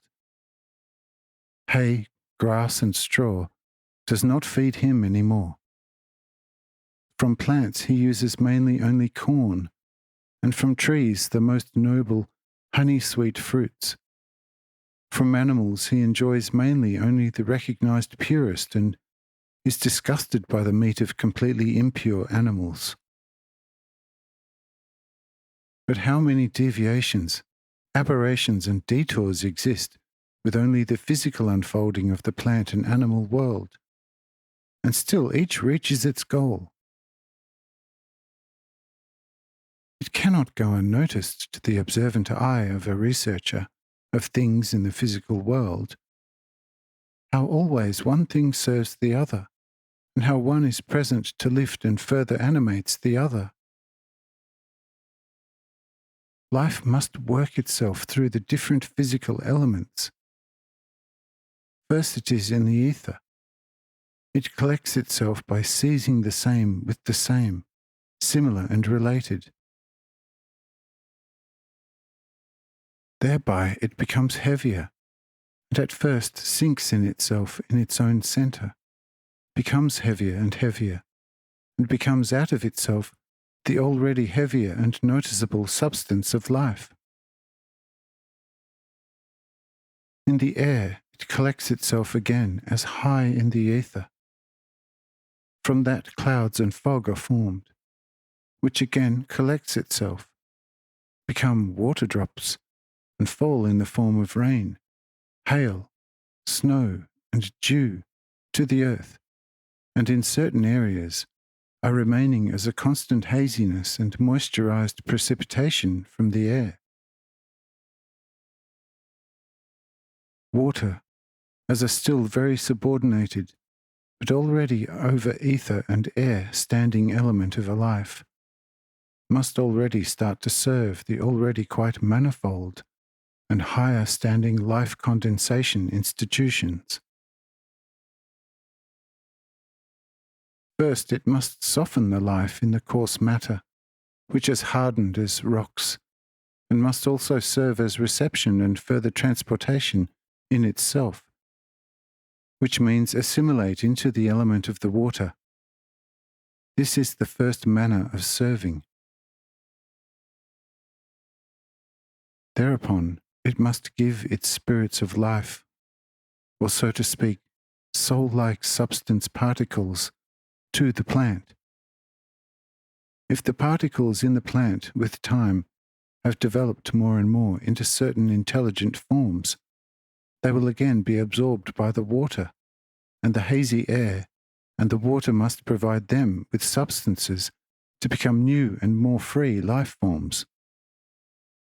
Therefore, the water still serves in its sphere, although from it, hourly, myriads times myriads small soul-life intelligence particles become free and more independent.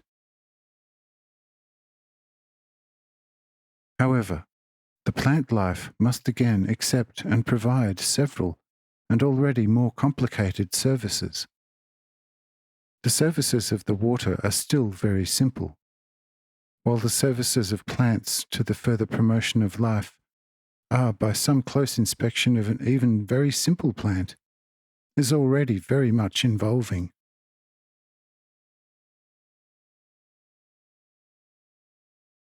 Even many times more, and very significantly, are the services to promote the soul life itself in the very first and simplest animals. And so the serving becomes increasingly complicated in every higher standing life form. Once the soul life has completely and entirely transformed into the human form, to serve is its first destination.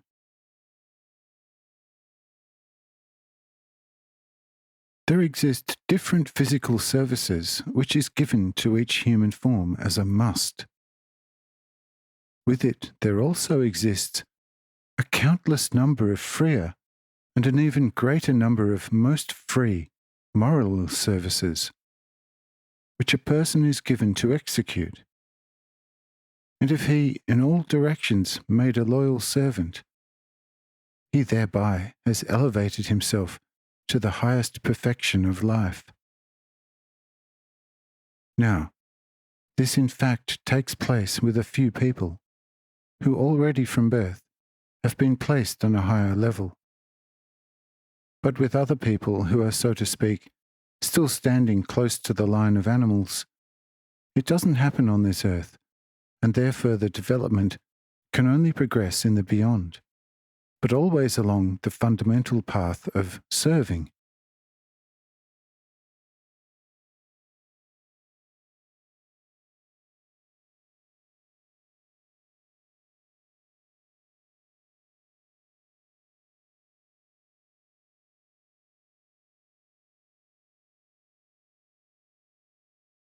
ch1to50. The purpose of serving.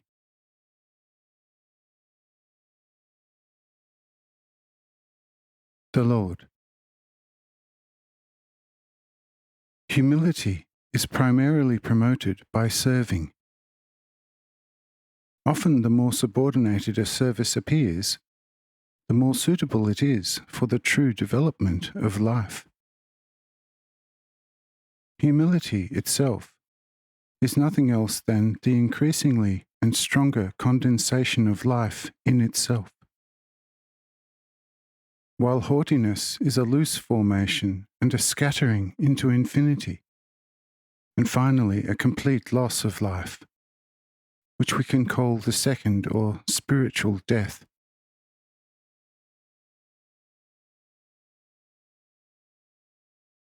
In haughtiness, all serving has come to an end, and therefore also all further development of life.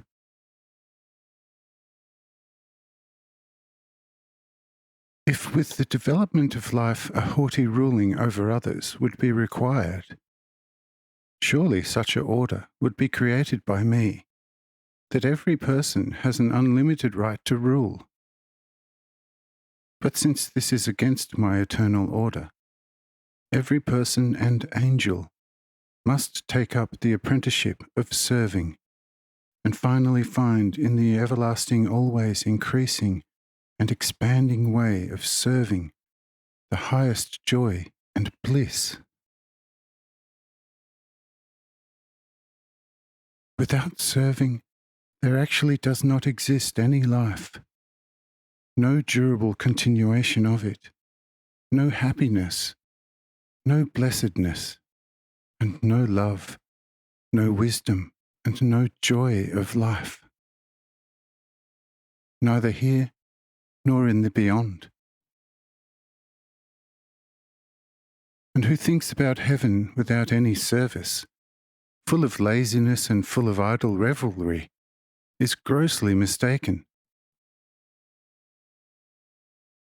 Actually, because of it, the most blessed spirits of the highest heaven obtain a strength and power which resembles mine, to provide me and all people already here on this trial world for life with a good quality service.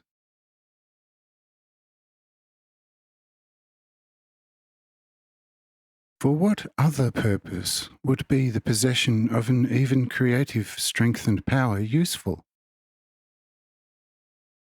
Does one then need strength and wisdom to do nothing?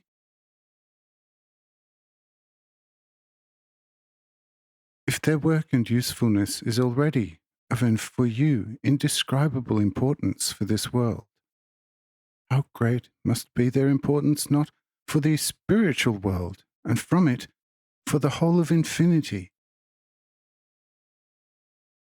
I surely has not come to you to make idlers from you, or to teach you to only carry out agriculture or cattle breeding or similar, but to make competent workers for the great vineyard of heaven from you. My teaching to you is aimed firstly to truly perfect you in the field of your inner life, and secondly, that you, as self-life perfected, can become already here, and especially one day in the beyond, in my kingdom, the most competent and strongest workers for me.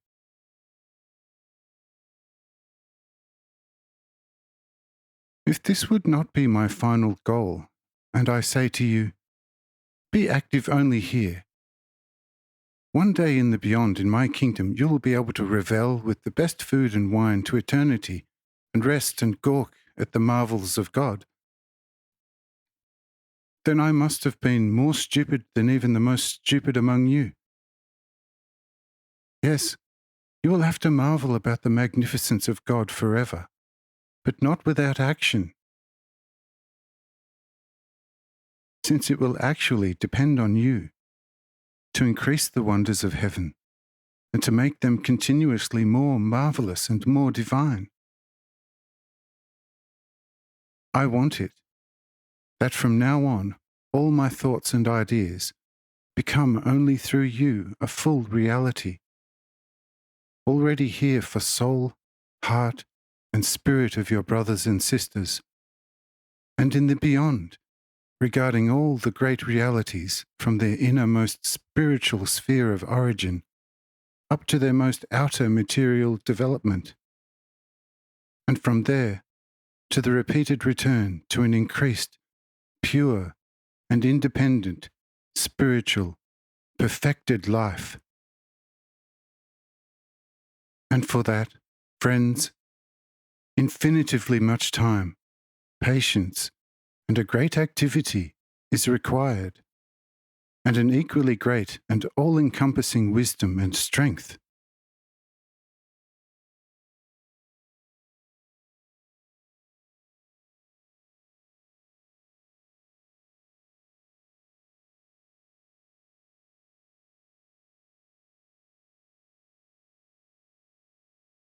ch1to50.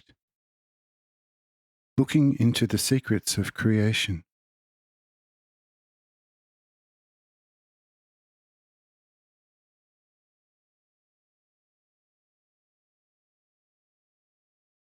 the Lord. Just don't think that a small earth like this one can be created within a day and be populated all at once. For that, for your concepts, unthinkable many myriads of earth years are required. What unthinkable long time periods are required until a world is ripe for germinating a human being? How many plant and animal species must not have fertilized the earth's soil by fermentation and decay, until in its soil and in its plant and animal mustiness, this particular humus is formed, from which the first strong soul can take its body and organize itself according to the divine order, so that it could serve her and be able for reproducing similar descendants, so that the free souls without, however, a body does not require hundreds of years to pull together from the haze a body, but can produce it on a much shorter way in a with everything necessary equipped motherly womb. See, for all this, a lot of time, a lot of wisdom, a lot of patience, and an infinite strength is required. Since you, and even to a lesser degree I, will ever stop to think and generate ideas, the creation continues forever. Since me, and also you, could not think empty. Once a thought is felt as something, it must be present as a form. But once it is present as a form, it already is spiritually wrapped in a skin, stands as an object before us capable of absorbing light. Otherwise, we could not observe it as a shaped something. Therefore, for as long as I create thoughts and ideas out of myself, and you out of me, for as long creating will impossible to stop.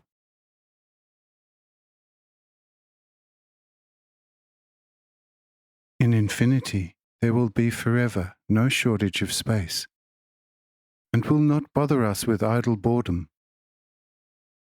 But where there is a lot to do, many services are required, depending on the degree of service capabilities of those to whom a task is assigned. Who has acquired himself many properties within my order will also be placed above many things. But who has acquired only very few properties will also be placed above only a few. But who acquired here no properties at all will in the beyond certainly suffer in all darkness for as long until he, through his inner, free and independent efforts, has come so far to only take up any kind of the most insignificant service. If he carries out the most insignificant service well, he will be given something more significant. But if he performs it only bad, he soon will even lose that what he could have acquired quite easily with his limited abilities.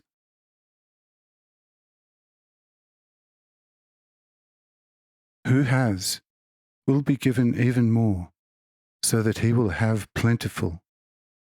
But who doesn't has, from him will also be taken the little what he already had. And again night, darkness, hunger, misery, and all kind of suffering will be his lot, for as long he decides to firmly become active in himself, to thereby obtain any further ability to serve. Therefore be very active here, and do not let you be blinded by the treasures of this world, which will disappear like the present form of matter of the entire creation visible to the eye of the flesh. Instead, collect even more spiritual treasures, which will last for the entire eternity. Be clever innkeepers and landlords of your hearts. The more spiritual treasures you will be storing by all kind of good works, the better you will be off in the beyond. But who spares and frisks here will only have to ascribe it to himself if he finds the pantries of his heart nearly empty. It is easy to collect here, since everything that somebody does with a good will out of love to God and his neighbour is accepted as the purest gold. But in the beyond, he must, out of himself and in himself, acquire and pay for everything with the purest gold of the inner and purest self-activity.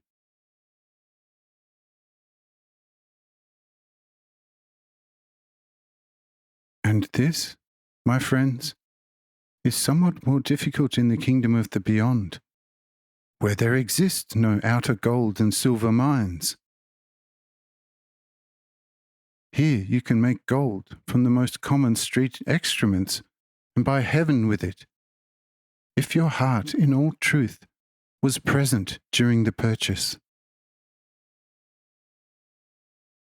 In the beyond, you will only be able to produce the precious in yourself from the most precious, and this will be even more difficult than to produce gold from the most common pebbles here on earth. But who already has produced a mass and large amount of gold here by his noble and good works, will not have a shortage of it in the beyond, since out of a grain of sand of this spiritual noble metal, a world-size lump is formed in the beyond. And this already provides for a large stock.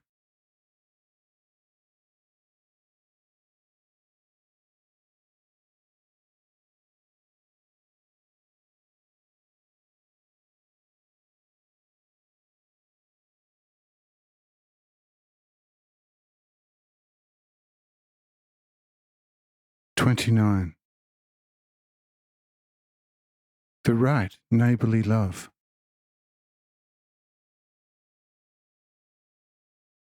The Lord.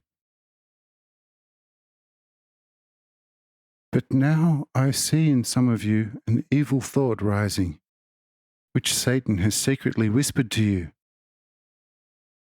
The thought reads as follows. It cost you a lot of troubles and work to obtain the gold for you and your descendants, and you should waste it to those who squandered their lives with all kind of sluggishness? Let them work and earn their bread from you, and be scantily rewarded according to merit. Who cannot and does not want to work should perish like a dog on the open street. Oh, I say to you, this is an evil thought that was given to you. How should a blind work? And still he is your brother who has the same right to live, just as you are, who can see and hear and have straight limbs. How should poor old people and weak children of impoverished parents work, who does not have the necessary strength for it? How should the lame and cripples work for your wages, which you want to pay the least as possible? How should those people work, who are looking for work day by day, and does not find anything? Since to whoever they come to, they are referred away, for there currently is no work for them. Nevertheless, your evil thought still rebukes them to look for work, which you cannot find anywhere else, just as with you. This person will eventually turn into a beggar. Then you revile him and call him a lazy day thief. Another becomes a thief. He will be chased like a wild animal. You abuse him and then throw him into the dungeon. A third even becomes a robber and murderer or at least a street robber. If you catch him, he is sentenced, thrown into the dungeon for a short while, and afterwards tortured and killed. See, these are mostly the results of your evil thoughts, which very secretly the Lord of Darkness has breathed into you at all times. But from now on it should be different. Such thoughts belong to the hell, but in your souls they should never rise again.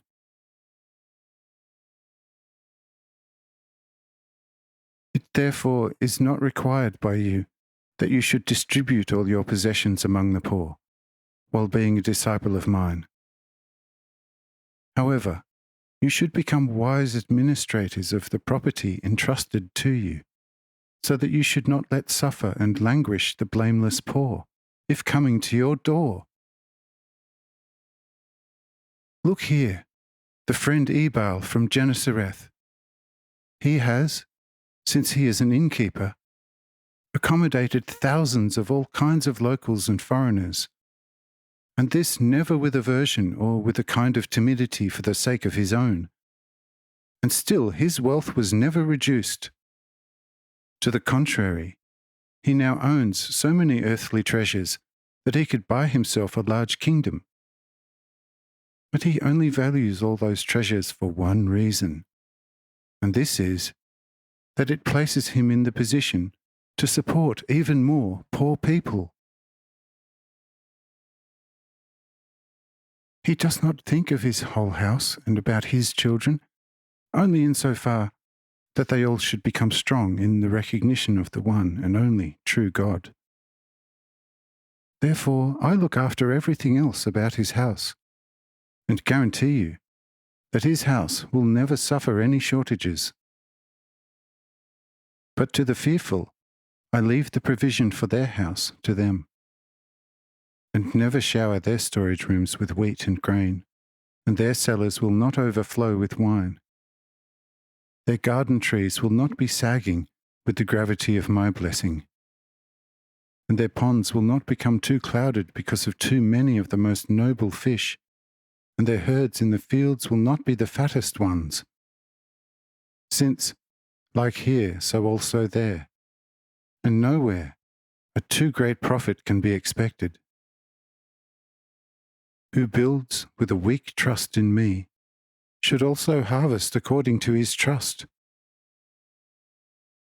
I will give to everyone according to his trust and according to his belief, which is always a fruit of the love to me and to the neighbour.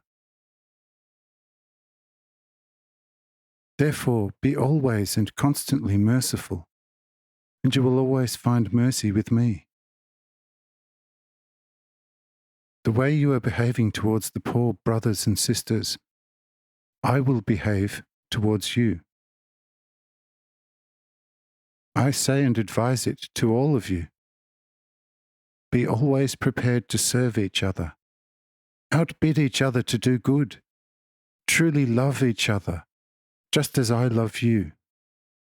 And you will show to all the world that you are truly my disciples, and in your spirit are fully my true children.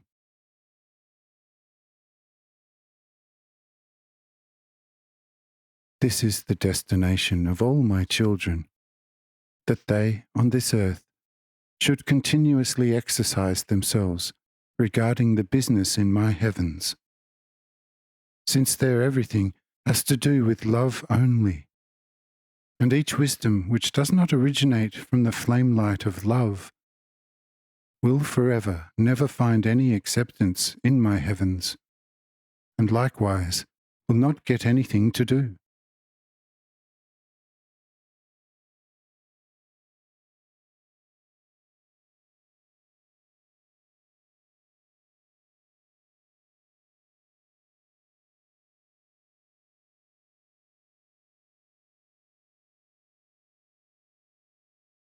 "30. Giving monetary help.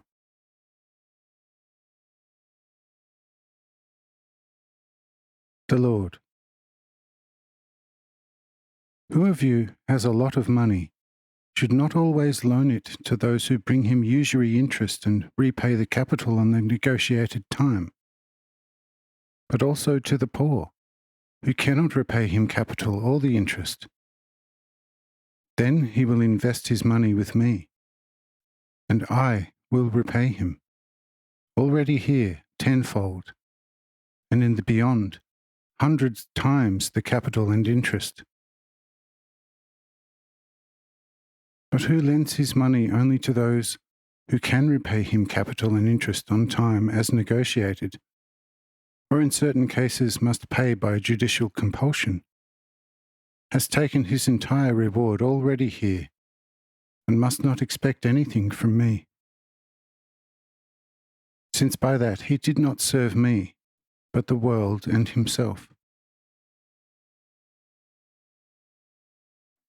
However, you will say, if you lend money to someone who is in trouble, then this is also charity, because the borrower could help himself by that, became a rich man, and can then very easily repay capital and interest. Since the lender took the risk to lose his money under unfavourable speculative conditions. But since it was useful to the borrower, no God with all his wisdom can have anything against it if he, the borrower, repays the lender the capital plus the negotiated interest. Since the lender is in the first place also a person to whom any other person has the same obligation as he to him. And secondly, it is quite possible that the money that was lent was the lender's only possession, from which he, as the farmer from his land, must live. But if the lender does not get repaid the capital, and also not the interest, from what should he live? Or can the borrower have the slightest wish to keep the borrowed money, since he benefited so much from it, and surely can and must realize that this was the helpful lender's only possession?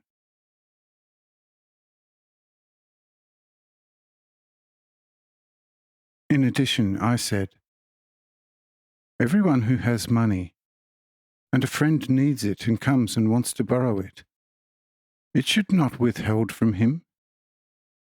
Who lends it to him to the legal interest rate has already committed a good deed, which will also find its worthiness in heaven. However, it is also the duty of the borrower not to repay only the borrowed sum and the negotiated interest, but more. If he profited a lot, he should, by a free impulse of the heart, share the profit with the lender, since he only made the profit with his money. However, the lender should not in any way expect this. All this you can do in all friendliness, but therefore not let entirely go the other. But if a very poor person comes to the lender, who has money to lend, and it is expected that he is not able to utilize the large sum profitable and effectively, no person is obliged by me to lend to such a poor person the requested money, because in this way he intentionally has thrown away his money without really having been useful to anyone, and has prepared for the borrower the opportunity by which he would start to feel pushed to all kinds of excessiveness, and according to his nature also had to. Such a deed would therefore not be very good. To the contrary, if not really bad, it can be called very silly, what cannot be to the liking either to my love, and even less so to my wisdom.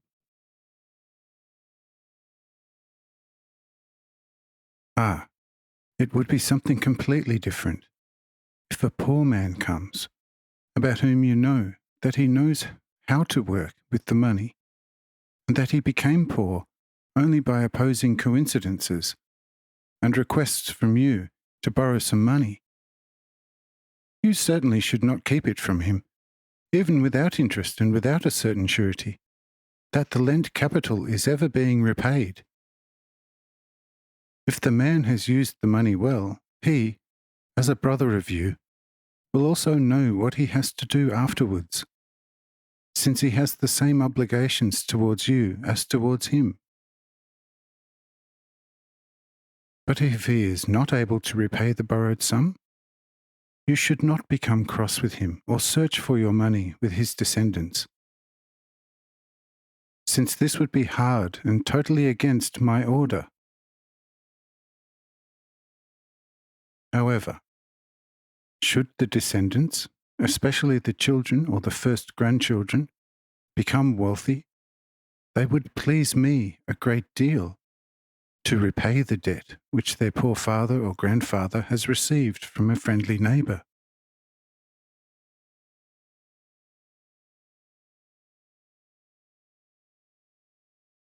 If I, therefore, say to you that you should lend your money to those who cannot repay it to you, I just want to say by that you should work with your money or other property as I just have shown to you. Anything below or above would either be silly or a considerable evil, thus a coarse sin against true neighbourly love.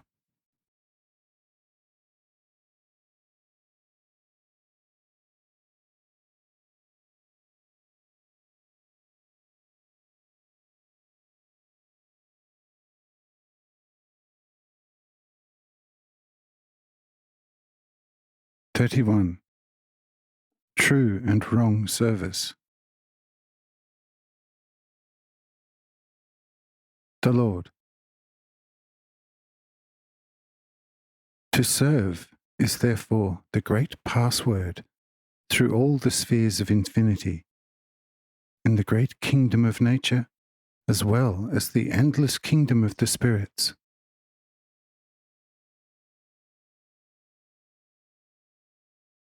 Also the inhabitants of hell understand this, only with the immense difference between serving of the inhabitants of the heavens. In hell, basically everybody wants to be served. And if someone serves another, this is only eye service, thus always a highly self-interested pretended service, whereby the one wants to deceive the other, to make sure to get him even better under his claws at another opportunity, and to draw an advantage for himself from his downfall. For that reason, a hellish soul lifts his superiors upwards, like a certain kind of vulture along the shore of the sea does this with tortoises.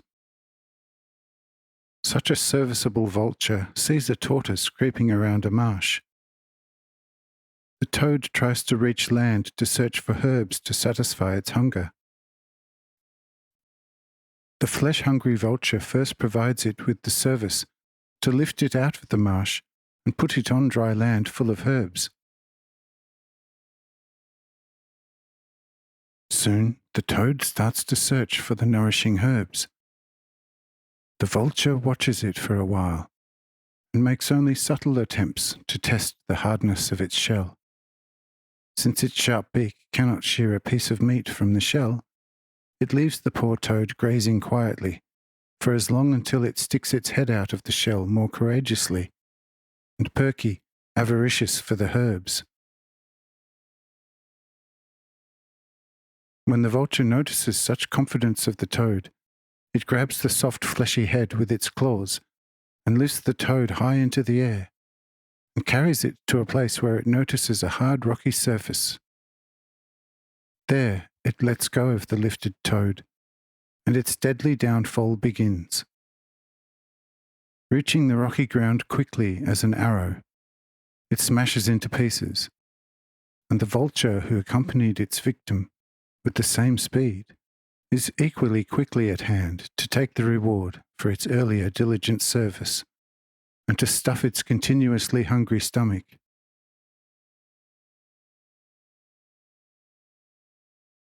There you have a true picture of nature for the hellish service diligence. This is also a service, but an extremely selfish one, and therefore every more or less selfish service which people provide each other is more or less related to the service of hell, and can impossibly, as far as related to hell, have any value before me and all my heavens. Only a purely unselfish service is also a true and therefore purely heavenly service, and has a true and perfect value before me and all my heavens. If therefore you serve each other in love and true brotherliness, as it is the usual way in heaven. If someone requests a service from you, do it in all friendliness and love, and do not ask the service provider before delivering his service for the reward, since this is also done by the heathens, who do not know the true Father in heaven, and have learned their customs more from animals than from God. Proof of that to this day are the old Egyptians, whose first schoolmaster was a bull who urged them to think, why they still until today paying a divine worshipping to it. If somebody has provided you with a good service, you should not ask and say, "Friend, what do I owe you?" But you should reward your friend for the good delivered service in the best possible manner according to your strength, out of all love and joy of your heart. If he, who provided the good service to you, notices it, he will hug you and say, "Noble friend, see, I have only provided a very small service to you, and you reward me too generously. See, 1/10 of it is more than sufficient, and even this I accept only as proof of your brotherly heart, which is so dear to me." If the service provider will talk to his service lord in such a manner with true and life-deep feelings, will not the servant and the employer become immediately true heavenly brothers? Very much so. And thereby the true kingdom of God will come to you, and heavenly rule over you with the sceptre of light and all mercy.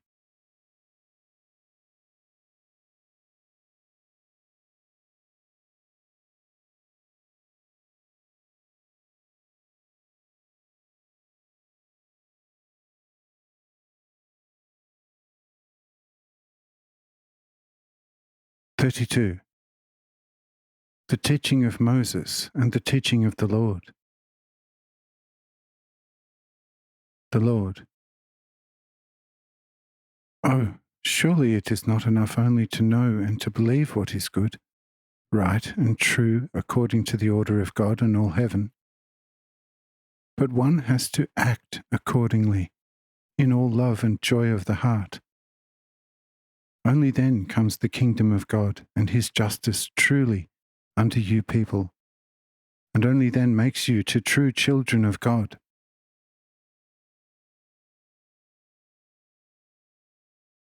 What use would all insight and knowledge be to someone, but he would not act accordingly, but would stay with the old habits of worldly customs?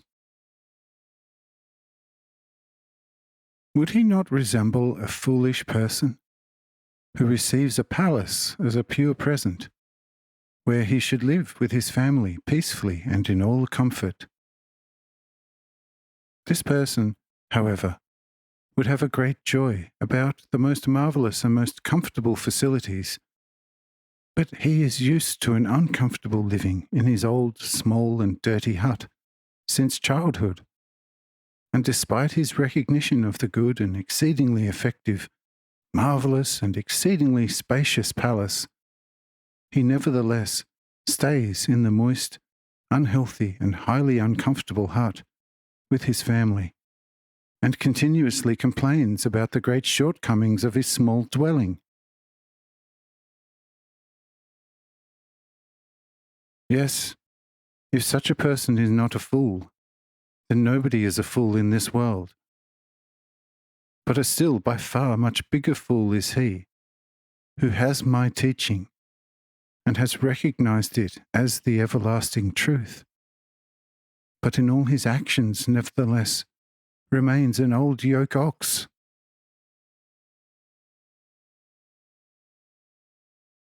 I say it to you all. My yoke put onto your service nape is quite soft, and the burden put on you to carry is exceedingly light. Who will carry it will have little trouble, but who does not want to carry it will have to ascribe it to himself if he feels bad, bitter, and wretched. Show each other the right love, and you will rest on gentle and exceedingly soft cushions. But if you rather prefer stones under your heads, you can have them. But when the morning of life appears, nobody should complain that his head became sore and painful.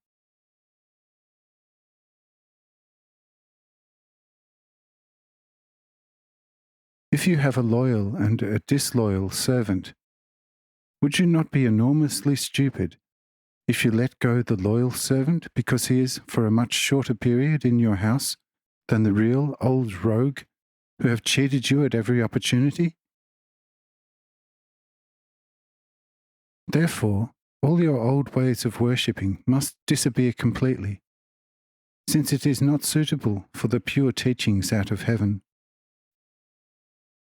And this teaching is not just a new piece of cloth to repair an old, completely torn dress, but on its own it is an entire new, ready dress, for which the old bad dress must make room.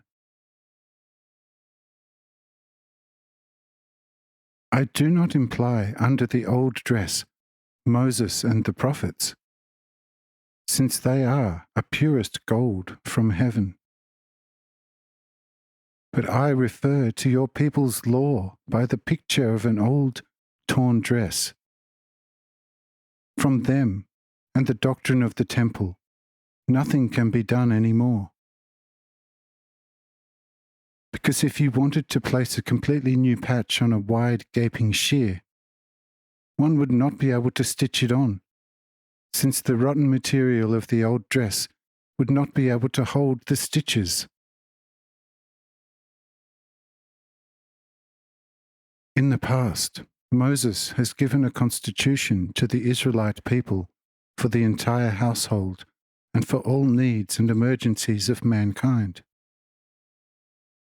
But this has been completely disfigured, and even as refigured again, it does not serve my teaching any more. Since if one ploughs, one cannot harvest, but if the sowed wheat grain has become ripe, you hire reapers, and then the plough is of no use to the reapers. Moses has ploughed, the prophets have sown, and now the reap and harvest time has come. Where Moses, with the plough in his hand, is of no use any more. We will harvest now, and gather into our sheds whatever is ripe. But after the harvest, the plough of Moses will again be given to you for a repeated breaking up of the ground, for a new sowing of the purest grain out of heaven. And there will be placed guards, who will keep in close eye that the enemy does not come and sows weed between the purest wheat.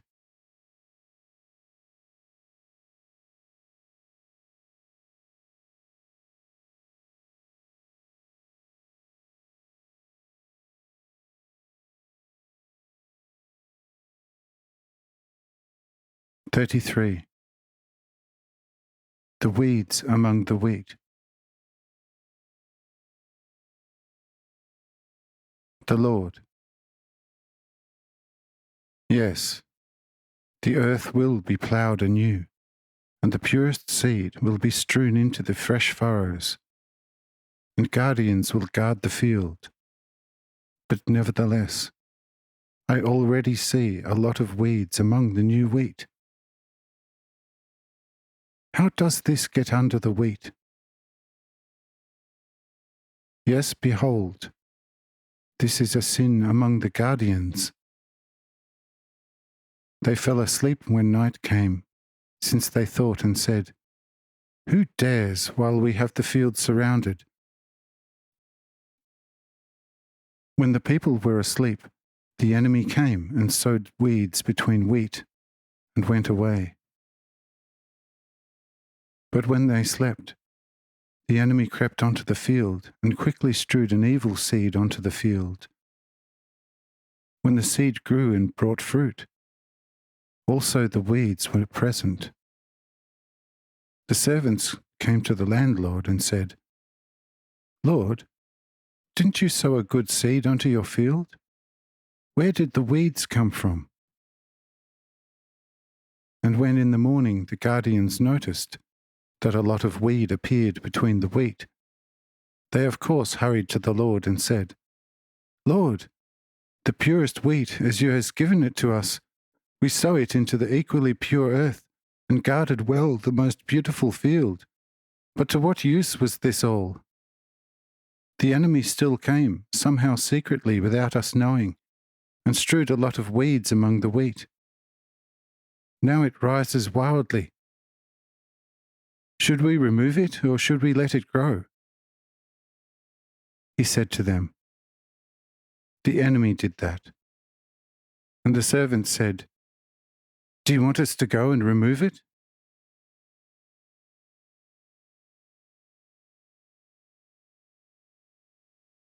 What will be the response of the Lord to them? I say to you what he will say. While you were not awake during the time of the night, which is a life test for every person, it was easy for the Prince of Darkness to sow these weeds between my wheat. Let both grow until the time of the new harvest. Then we will say to the reapers, "First collect the wheat and bring it to my barn, and after that also collect the weeds and bind it in bundles, and make a fire and burn all weed bundles, so that its seed does not get into the ground anew and make it impure." You now ask busily in your hearts and say, "Why? How so? How can one understand this?" And I say to you that this can be understood quite easily. The field is like the hearts of the people of this earth. The purest wheat is my teaching. The one who ploughs and sows, I am now myself, and you with me. The recruited guardians are also you and those who will be recruited in my name by you. I am the Lord, and my barns are my heavens. But Satan is the enemy, and his weed are the evil world and all its evil and deadly cravings. The newly recruited reapers are those messengers which I will at the time awaken anew out of heaven, and send them to collect the wheat and burn all the evil weeds, so that it would not easily pollute the field and the wheat in future. Now, you will understand the true picture? Yes, you say. Now we understand it.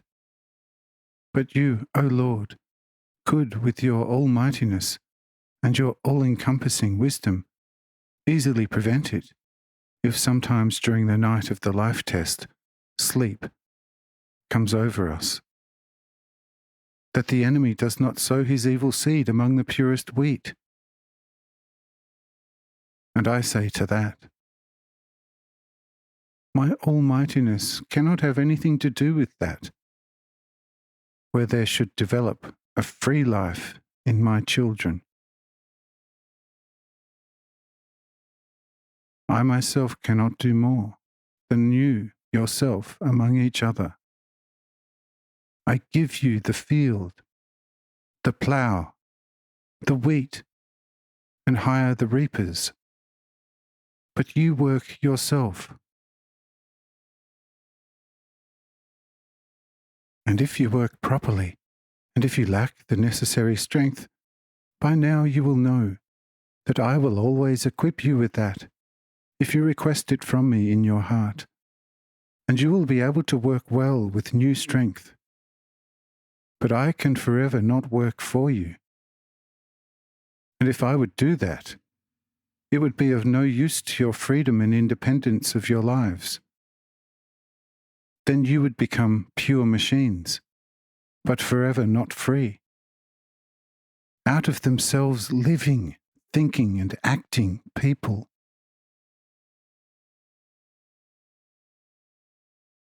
From all this, it must now be absolutely clear to you that the mutual serving, according to my teaching, is the main condition of all life. Understand this quite well.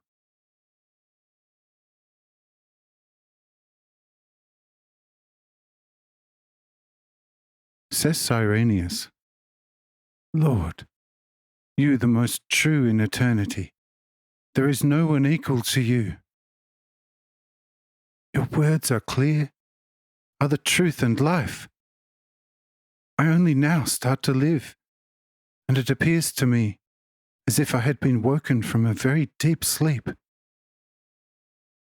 Thus, as you, O Lord, has spoken now, can only speak a God and not a person, since no man can know what is in him and what makes him alive, and how he can fruitful cultivate life.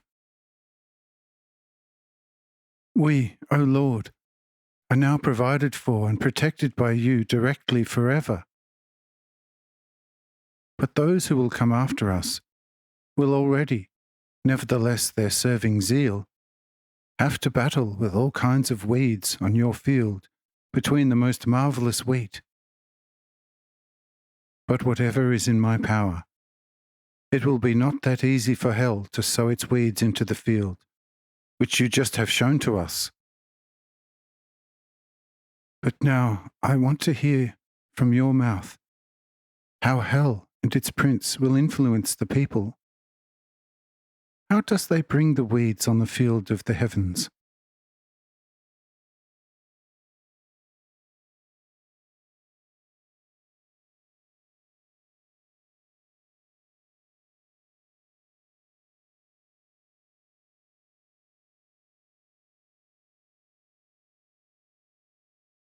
(34) Thoughts and their creations. I said, nothing easier than that. I already have shown you how every person must walk the path of the law if he wants to reach the freedom and independence of his being and his life. But if a law exists which has been given to man, like from outside, there also must be stimulus in man to transgress it with ease and joy, even if only for a moment, instead of following it strictly.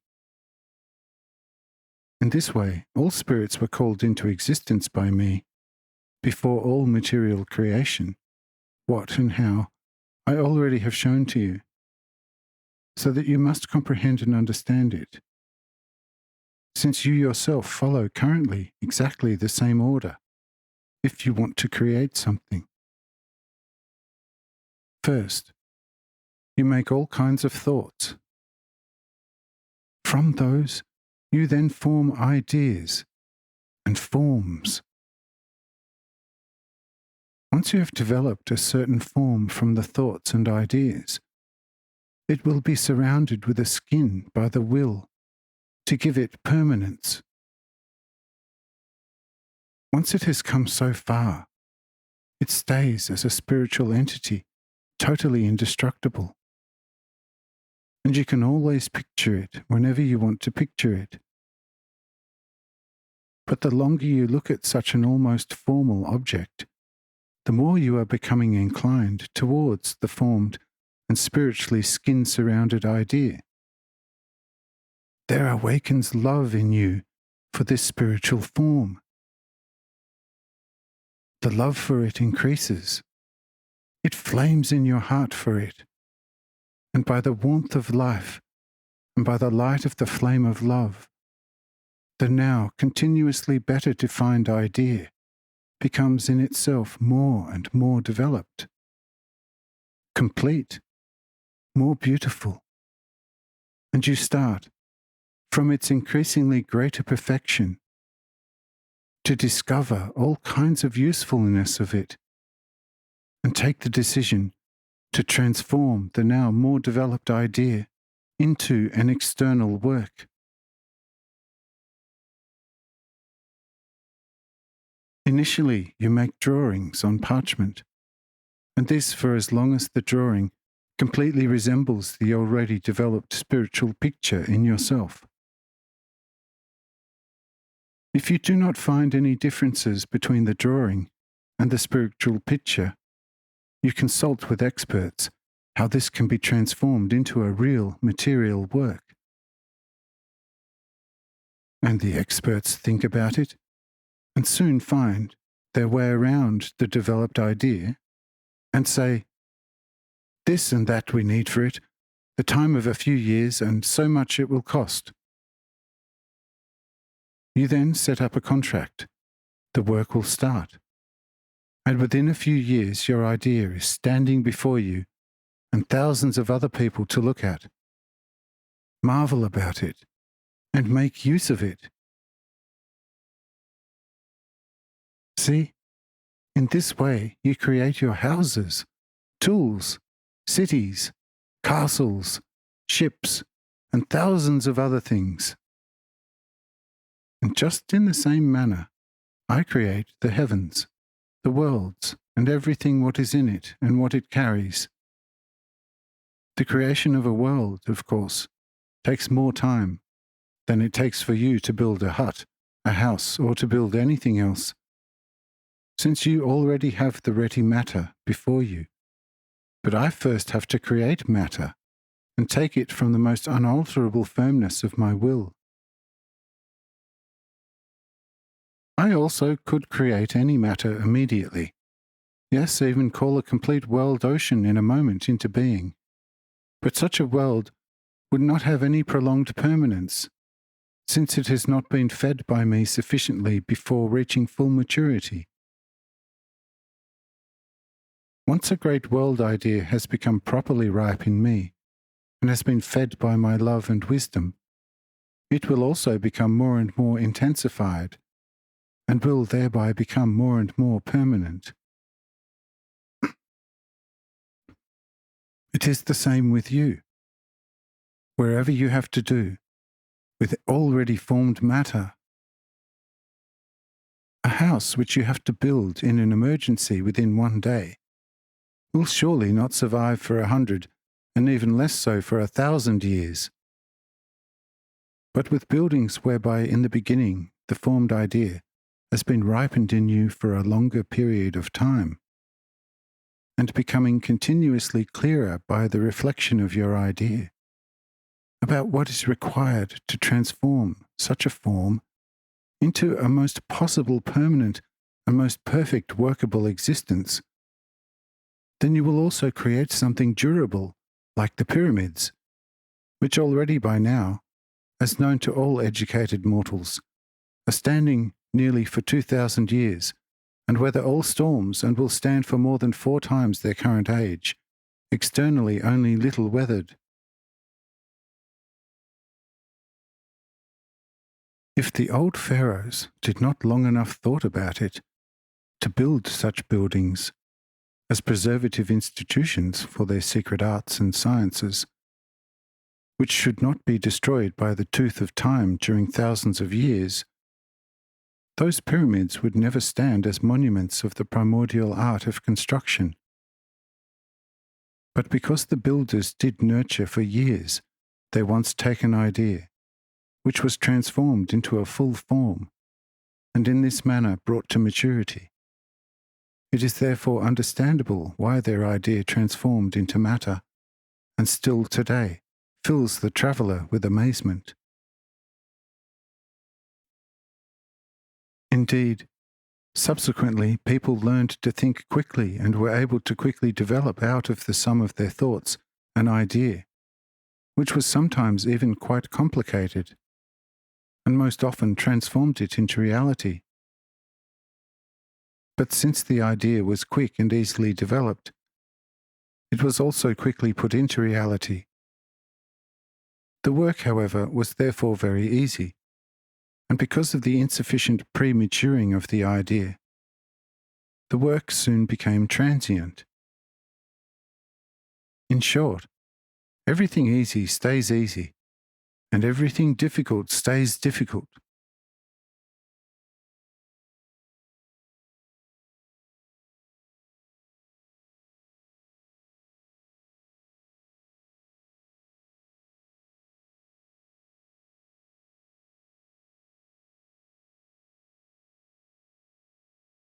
"35. The development of matter. The Lord.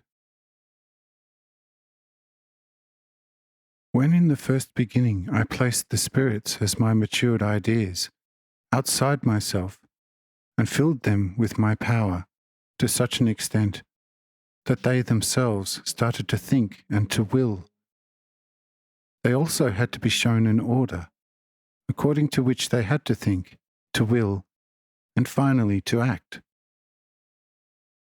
But with this shown and given order, an impulse had to be placed in those first beings to ignore the given order. Otherwise, they would never be able to make any use of their will.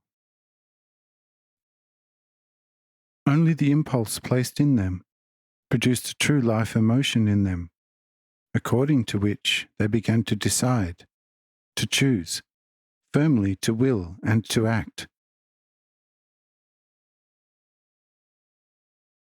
It is, if you know this, quite easy to understand that already in the first created spirits, a certain weed had to begin to show, because the impulse lifted many of the first created spirits out of the order, and finally, by the continuously mightier growing opposition, they had to harden, and in this way laid the foundation of the material creation of the worlds. The first main central suns were created, and out of them, finally, all the countless other suns and world bodies, and with them everything else what you can discover and find on, above, and in them. Everything what is and called matter was originally spiritual, which voluntarily has stepped out of the good order of God, founded itself in the wrong impulses, and hardened therein, which then formed matter. Matter is therefore nothing else than out of itself hardened spirit under judgment. Or stated more clearly, it is the most coarse and most heavy skin or shell of the spirit.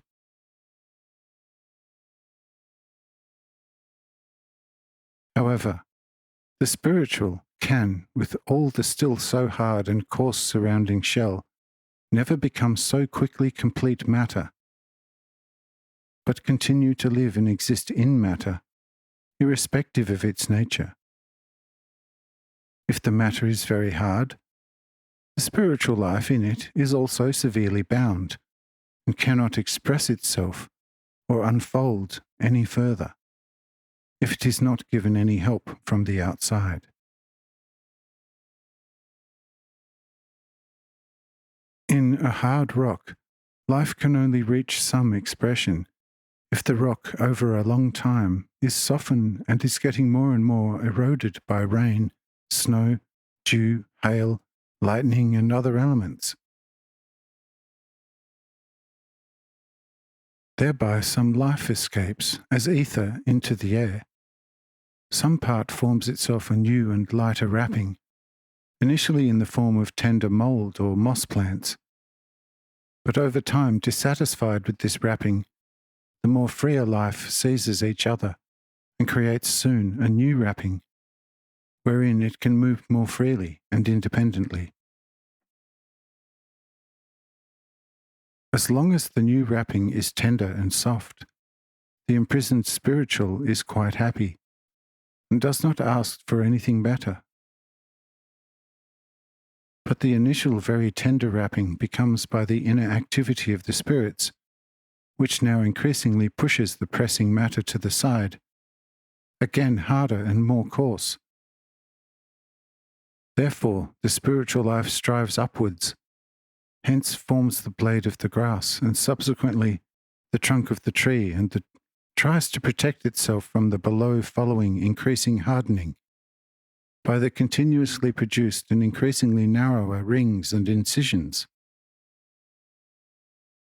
But since in the end, by this activity, no rescue from total solidification can be expected, they narrow the lower trunk as much as possible and escape further into the small twigs, threads, leaves, little hairs, and finally into the flower.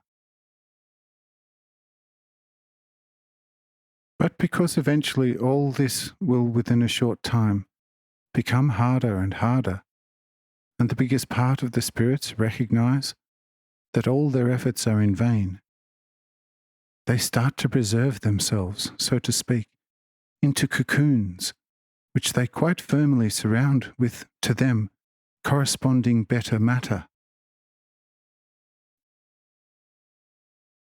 Thereby all kind of seeds and fruits originate. But the most selfish part of the freer life in a plant does not gain much, since that what enclosed itself in a firm germ shell must complete the journey as many times as the seed gets into the moist and life-saturated earth.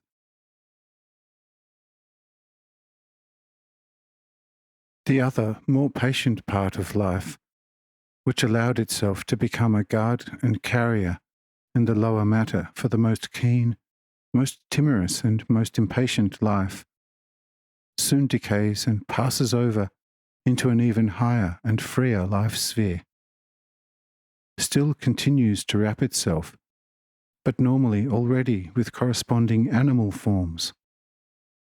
And what has been consumed as fruit by animals and even people, the coarser part will be used for building and feeding the flesh, while the more noble part becomes nerve-strengthening and enlivened spirit, and the very noble part becomes soul substance.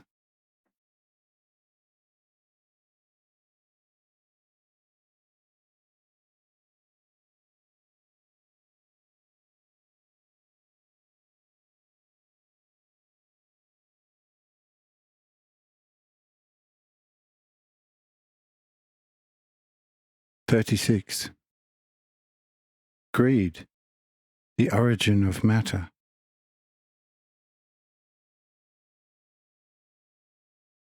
The Lord. If you look a little closer at this process, it will truly not be difficult for you to recognize in all right depth of truth where the weed on the pure field of life is coming from. Everything which is called the world and matter is something which is wrong and inevitably always opposing the true, spiritual order out of God, since originally it had to be placed as a counter-impulse into the enlivened, well-formed idea, placed outside of God as individual beings to awaken their free will, and should therefore be seen as the true weed on the only true and spiritual pure field of life. Even if the weed was originally a necessity to establish a complete free, spiritual life, the free created human beings must finally recognize it as such and voluntarily remove it, because it is impossible for them to continue to exist together with it. It is a necessary means for a purpose, but can never become one with the purpose itself.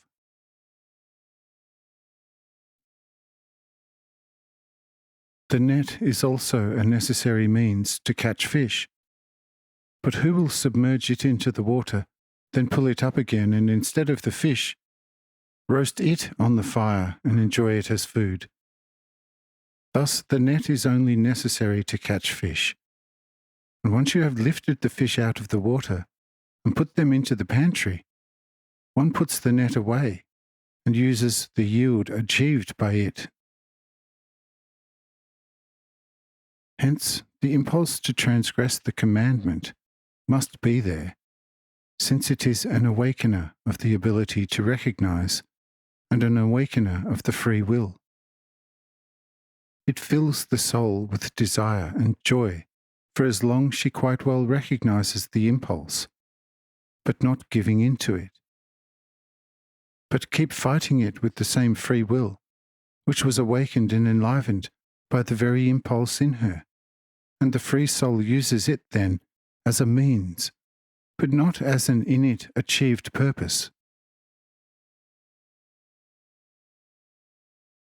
The tube is never ever the wine itself, but only the holder to preserve the wine. But who would be so stupid to bite into the tube and damage it because of its attractive smell, since he knows to just open the tube at the right place to get the pure wine out of the tube? The weed, or the impulse to transgress the law, is therefore something subordinated, and may never ever become the main objective. Whoever makes the subordinated the main objective resembles a fool who wants to feed himself with the pots in which the good food is cooked, and throws the food away.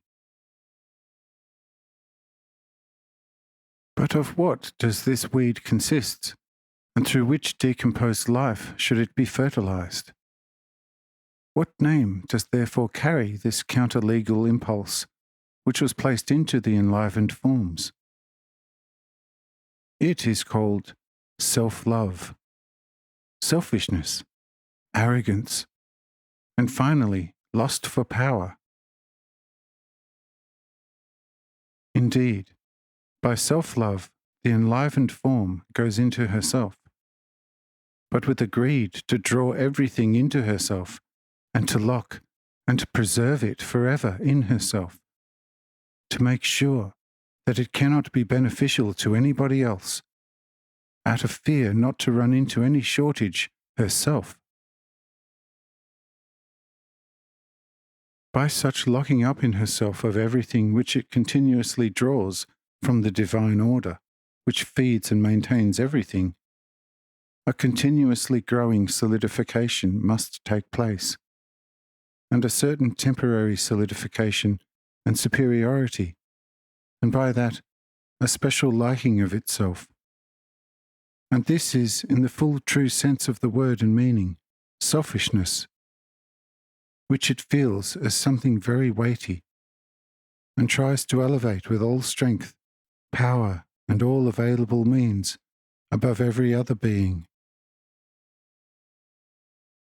And even if it is in the most worst manner,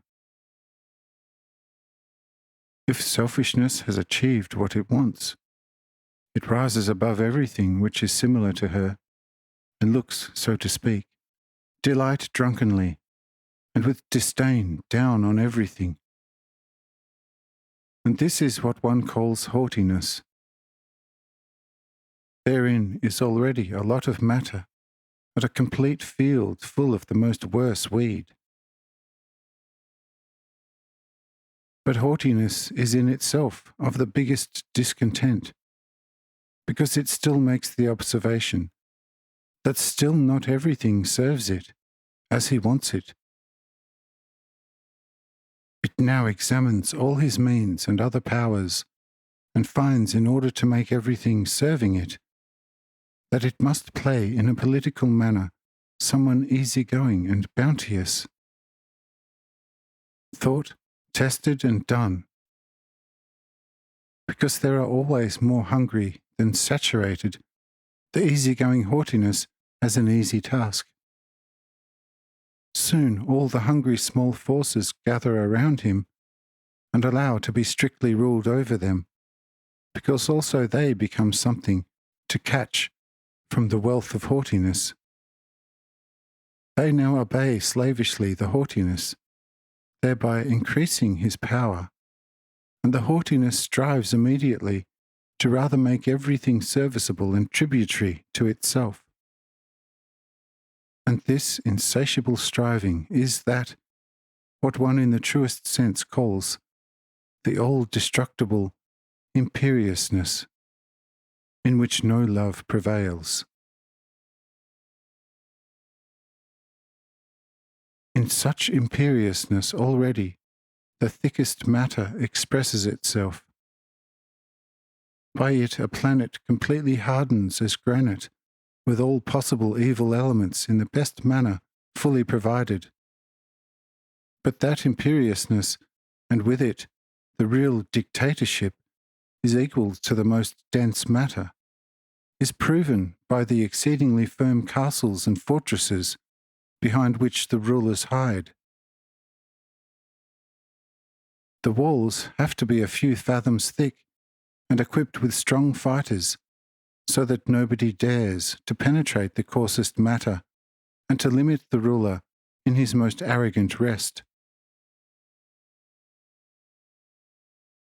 Woe the weak who dares to touch only one stone of the ruler's fortress. He soon will be crushed and destroyed.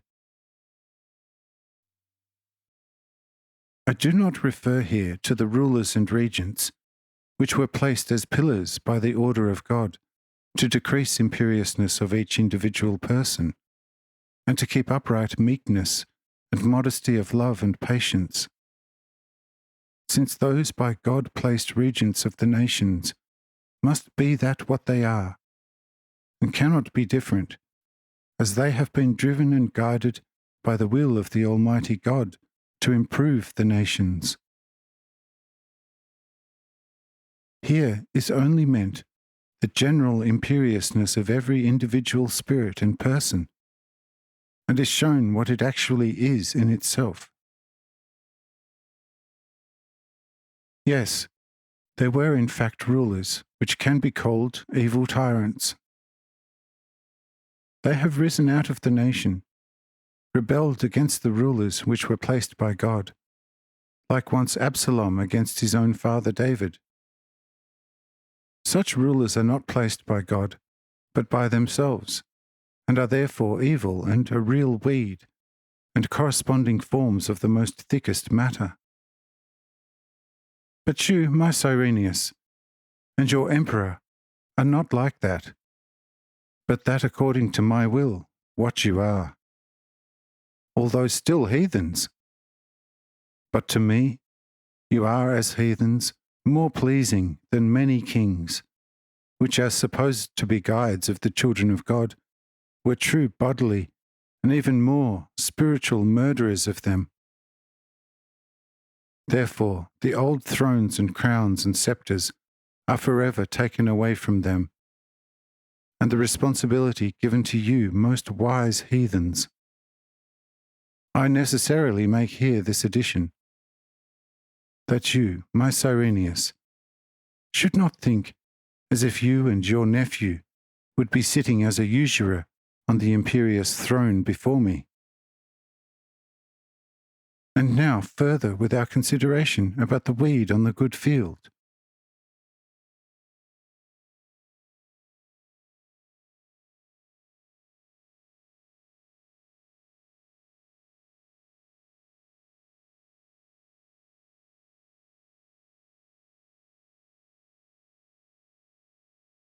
(37) The origin of the solar system.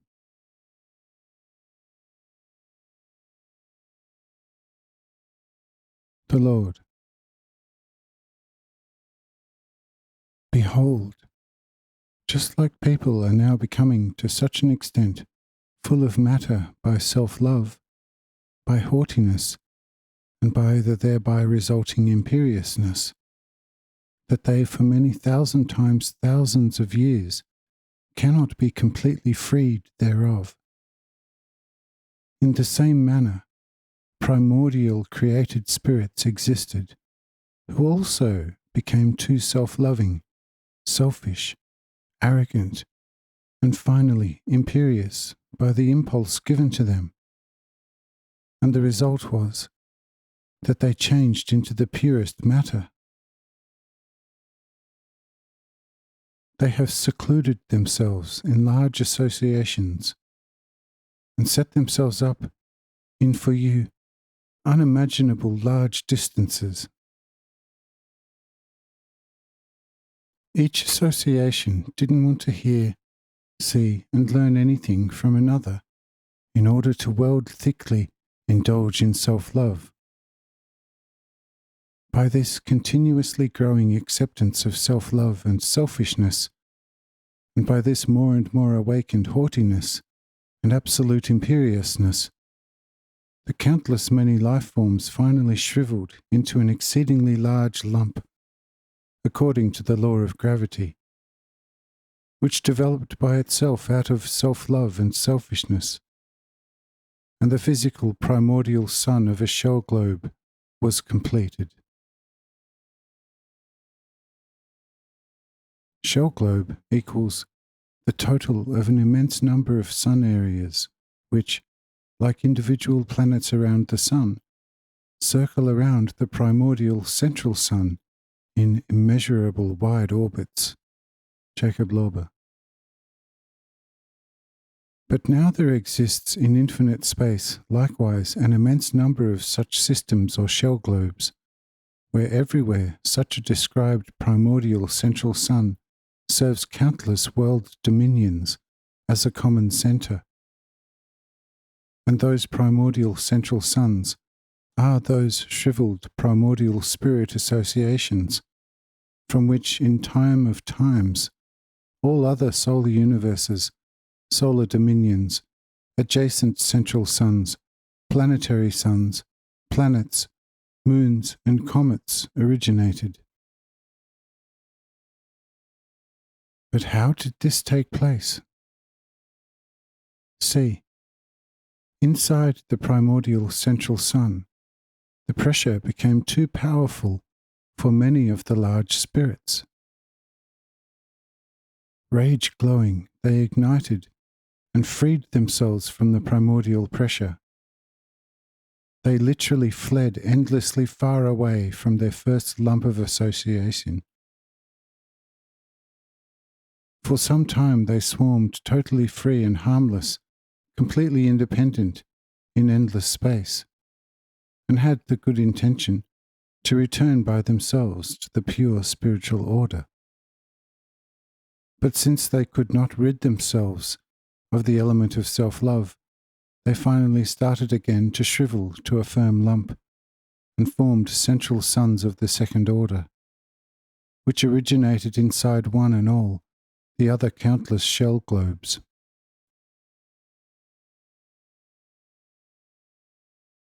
In those central suns of the second order, the main spirits incensed in time of times, because of the increasing pressure, ignited and freed themselves in countless masses from the unified lump of the second order. They again had the best intentions for a pure spiritual transformation. But since they in time, again, found a great liking in themselves and could not completely give up self-love, they again grew in material weight and shriveled also to a large lump, and central suns of the third order were formed. But soon the same circumstances developed there, as with the earlier central suns. The higher spirits, less in numbers, were in time too much pressurized by the subordinated spirits, became again infuriated, and with great power 1,000 times thousands broke loose from the common lump, with the firm intention to now finally return to the pure spiritual. For unthinkable long periods of time they floated like far from each other, separated ethereal fog masses in wide space. In recollection of the mighty pressure they had to endure, they liked this freedom. But in this inactive freedom, with time they starved, and they started to search for food in space. Thus a saturation from somewhere outside. They found it, and had to find it. Since desire resembles those Nordic magnetic rocks, which attract with irresistible power all iron as well as all ferrous minerals. But what was the inevitable result thereof? Their being thereby started in time to become more dense. With that soon self-love and its consequence awoke, and the inevitable result was the shrivelling into a common lump, which of course required an uncountable number of earth years. Only, what is a still so long duration of time for the eternal God? A seer from the prehistoric time once said, 1,000 years are before God like one day. I say to you, 1,000 times 1,000 years are before God, in all serious, not nearly a moment. Who is an idler? For him hours become days and days years because of boredom. For the diligent and manifold active, however, hours become moments and weeks days. Since eternity, God is filled with infinitive active diligence and is continuously, infinitely active, and the most blessed result of it is that for him, for you, unthinkable long periods of time must appear like a moment, and the full development of a sun lasts before his eyes only for a very short time. From the latter shrivelings originated and still originate the planetary suns, as the one giving light to this earth. These type of suns are in their being much gentler and softer than the central suns, but still have an immense mass of heavy matter as a result of the self-love of its eon times eon spirits, whose self-love lumped together such a sun. The more noble and better spirits in this light lump, experiencing in time a too heavy and unbearable pressure from the common spirits who have become completely matter. The result of this is, as with the earlier suns, violence, eruptions over eruptions, and the more noble spirits are freeing themselves. Here then awakes in them already the very serious will to go over into the pure primordial spiritual by the observance of the true order of God. Many fight the impulse placed in them and become primordial created angels without going through the flesh for the time being. Those, however, who want to undergo the route of the flesh, either immediately on the sun or even on this earth, are allowed to do so, what actually also can take place on the earlier described central suns, but not so often as with especially this planetary sun, which provides the light for this earth, produced mainly by the great activity of its spirits. But some spirit associations, who freed themselves out of the sun lump with the best intentions, could, however, not free themselves completely from self-love, and slowly started again to give in to the primordial impulse placed in them. One became two, and so on in an unnoted way. Soon, already quite material, they became visible as misty comets with a long tail. What does this tail mean? It indicates the hunger of the already matter-becoming spirits and the great desire for material saturation.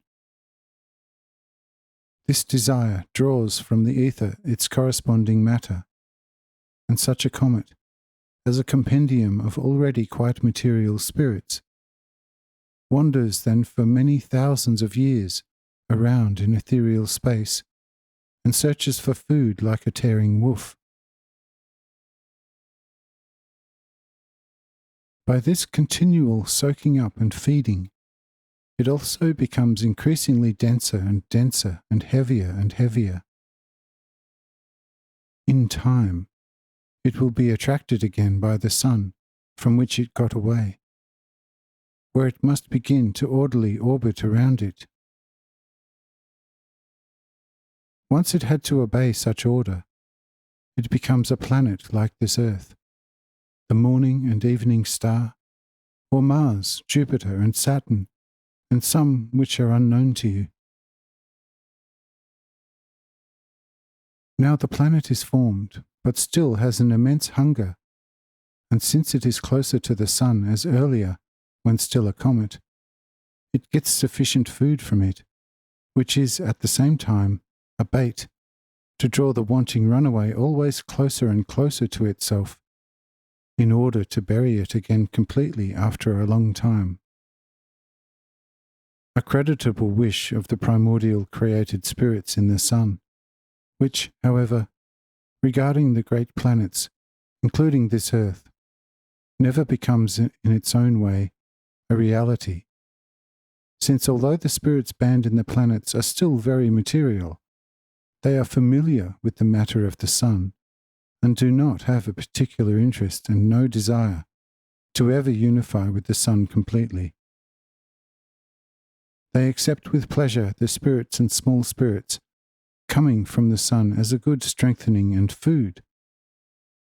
But about a complete unification with the sun, they want to know nothing.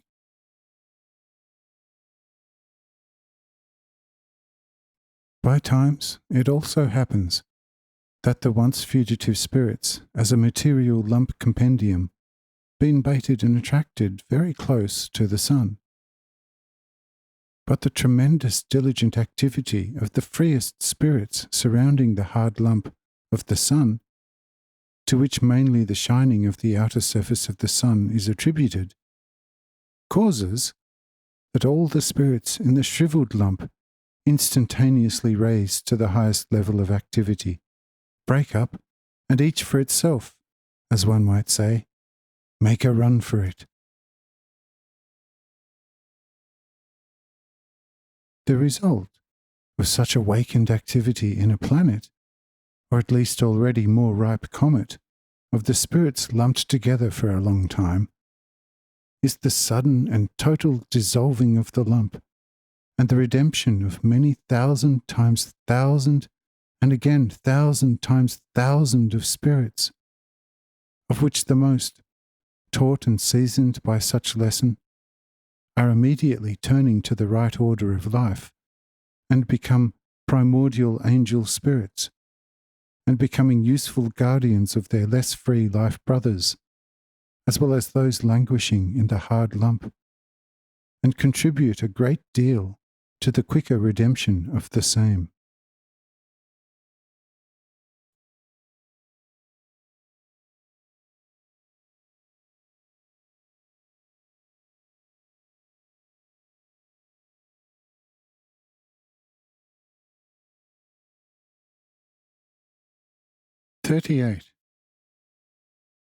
Importance and origin of the earth.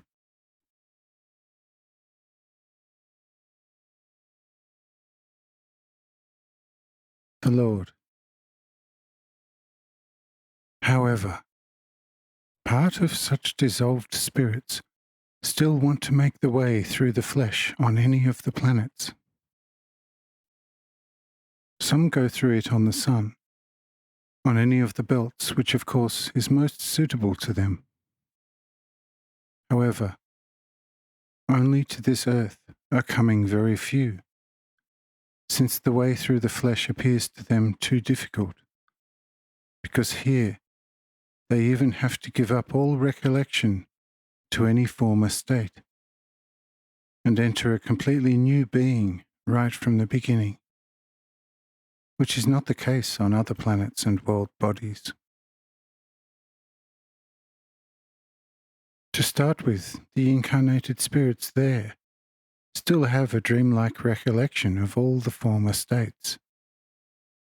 And the result of this is that the people on other planets and world bodies are fundamentally a lot wiser and sober than on this earth.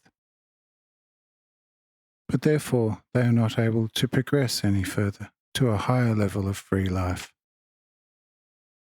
They resemble, like said already before, more the animals of this earth, which have by nature a certain instinct-like education for their being, by which they always express a great skill and perfection, so that man with all his reason is not able to copy them with respect to certain actions. There are, however, those who take on the necessary training, that they, in an emergency, can be used for very simple and most coarse work, like the ox to pull, the horse, the donkey, and the camel to carry, a dog to sniff out, hunt and pull. But beyond that, you will not be able to teach them anything more, and regarding speech, absolutely nothing can be achieved.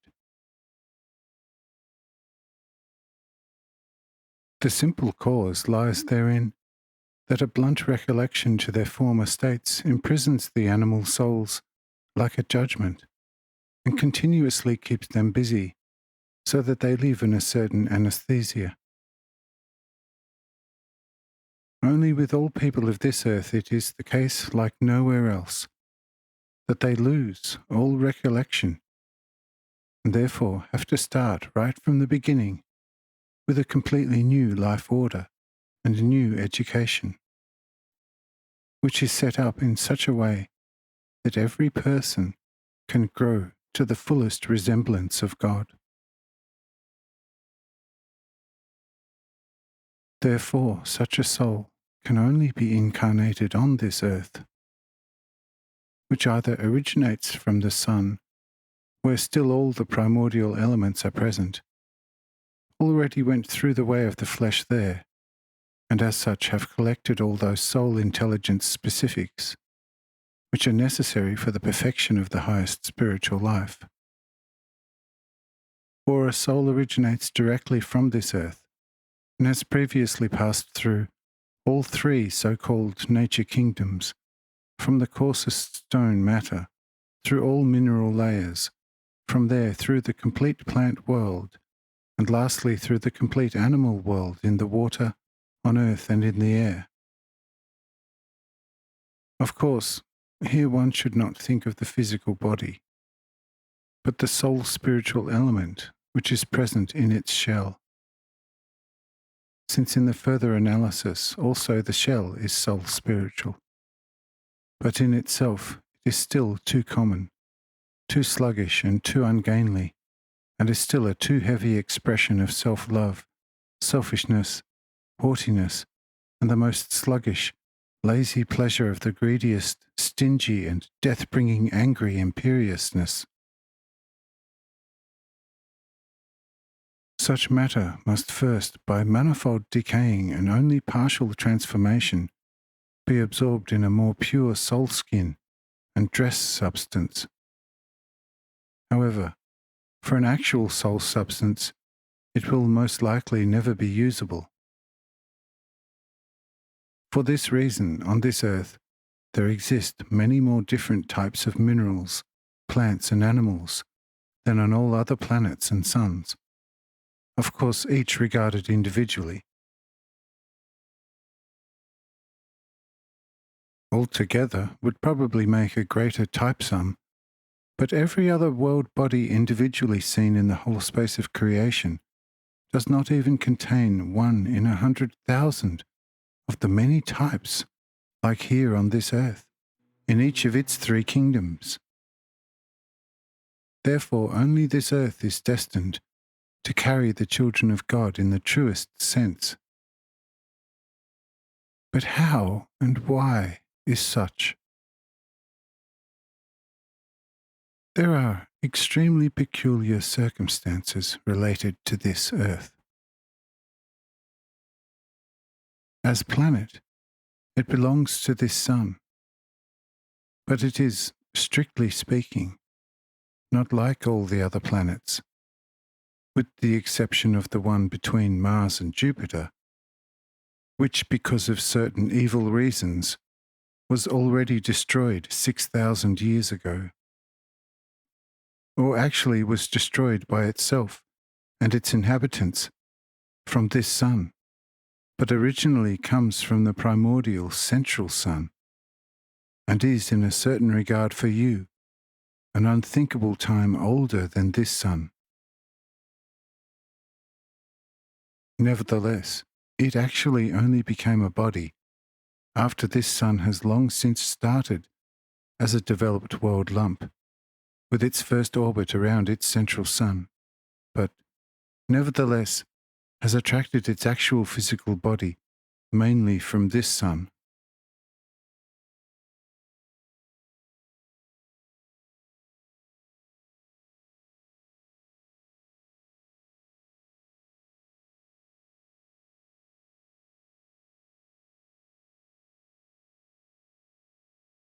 "39.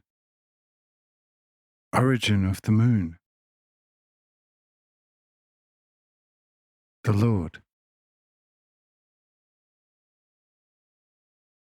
Before many thousand times thousand of earth years, this earth was bodily significant heavier, and its spirits were severely pressed. The worst spirits got angry and separated together with a great deal of the most coarse material mass from it,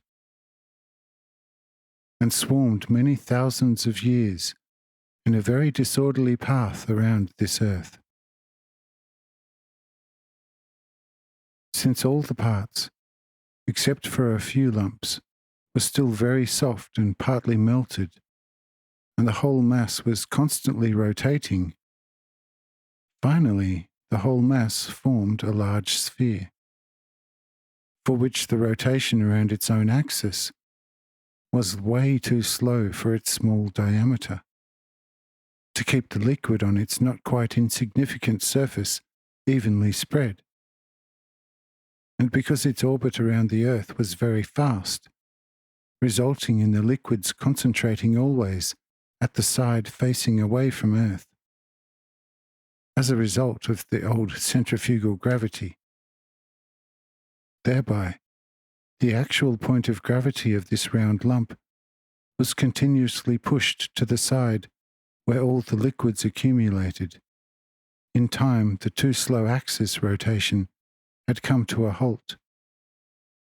After the lump became itself more compact, through which the water could not that easily trickle through, and the waves taken along started to heavily oppose the rotation by surging against newly formed high mountain walls, and the entire lump started to show the earth from which it was ejected, constantly only one face. And this was also good, so that its stubborn spirits could enjoy how good it is to be stuck in a most dry and nearly all food absent matter.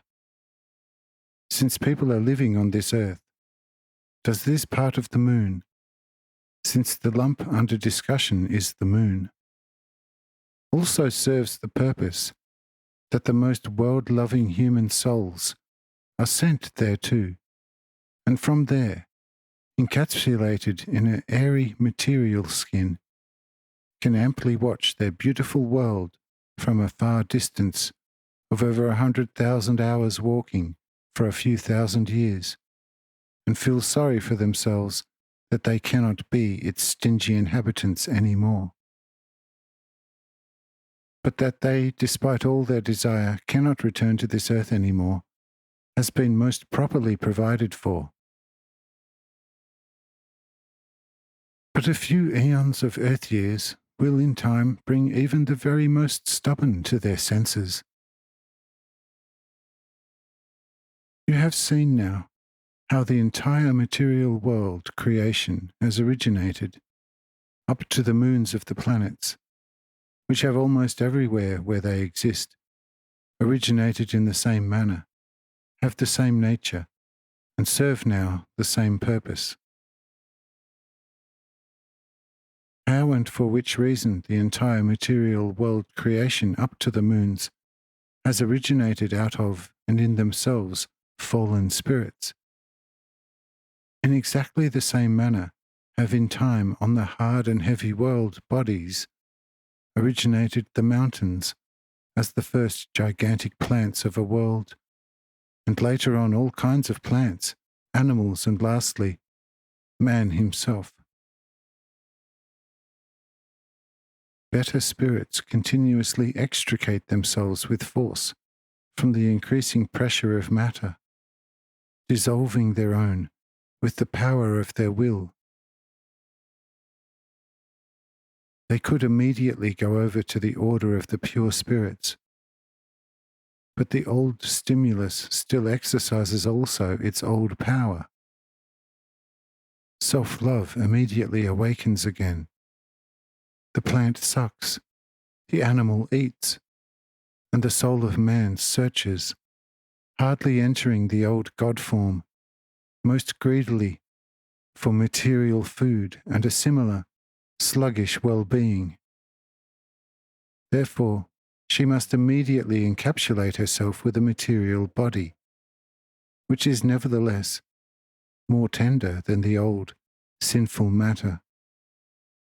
Despite the more tender body, the soul in it, nevertheless, increases self-love to such an extent that she would again become the hardest matter if I wouldn't have placed a guard, a spark of my spirit of love, in her heart.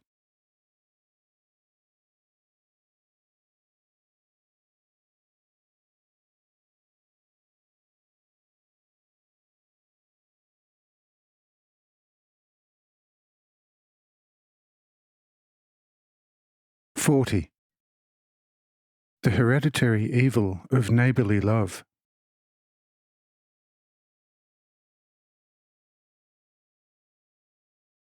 The Lord. You have heard of the hereditary evil, at least the Jews. What is it, and how is it made up? See and hear. It is the old self-love as the father of the lie and all evil out of it. But the lie is the old sinful matter, which is in fact nothing else than a loose and sinful appearance of self-love, selfishness, haughtiness, and imperiousness. All this originated out of the necessary stimulus which I had to place into the spirits for the sake of recognition of the own free will.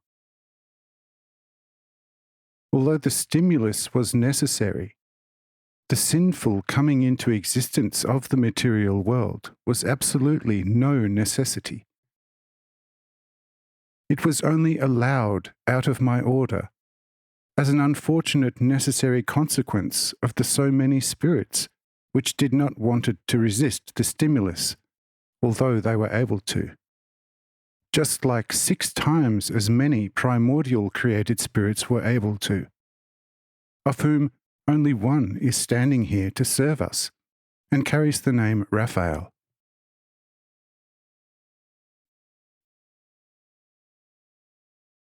The enemy who always strewed the weed under the pure wheat, and still strews, and will be strewing for a long time to come, is therefore the old self-love, and the consequence as known to you is the weed, and in the furthermost sense, the perfect example of all kind of matter, lies, Satan, and devil. But my word is the noble and pure wheat grain, and your free will is the field, in which I, as the sower of all life, strews and sows the purest grain of my eternal order.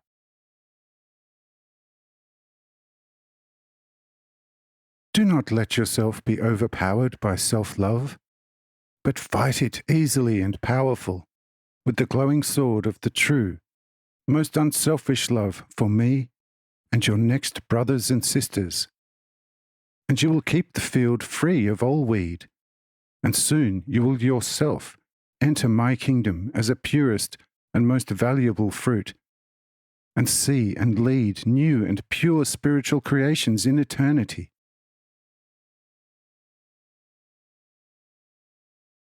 But pay attention that the enemy, or self-love in you, does not take up an atom-sized space in you, since this atom is already the seed of the true weed, which can in time completely take over your free will, and your pure spiritual then goes continuously more and more over in weed or matter, where you yourself become a lie, because all matter as that what it is obviously the most cardinal lie.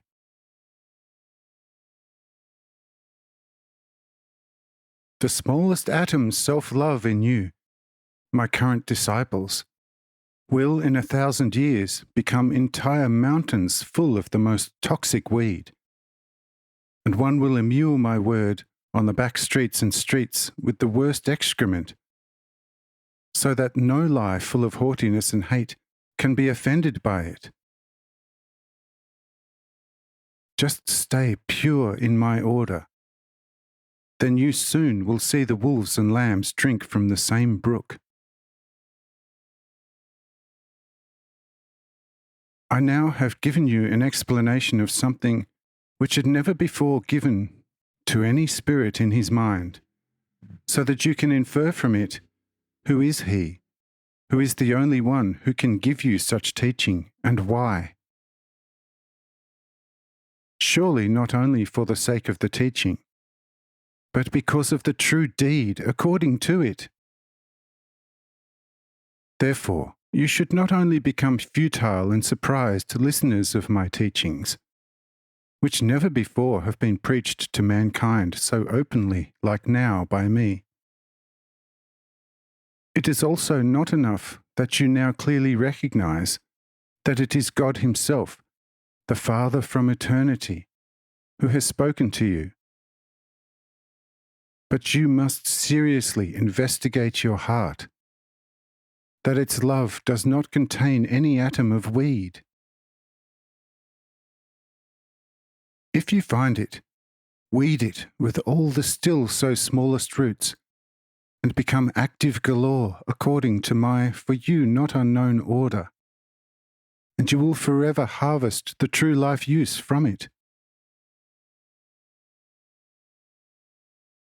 So that you also can see that everything is like I have explained it now, I will open your eyes for a short period of time, so that you can see and experience everything by yourself. Therefore, pay close attention to everything you will see now.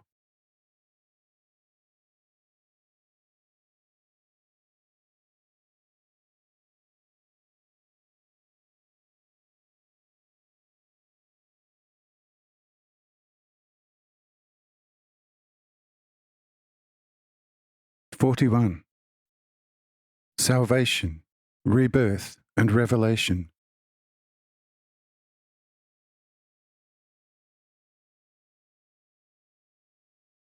For easily understandable reasons, nobody was prepared for this explanation, and there was amazement and surprise among all present, which, just like my explanation, did not have its equal.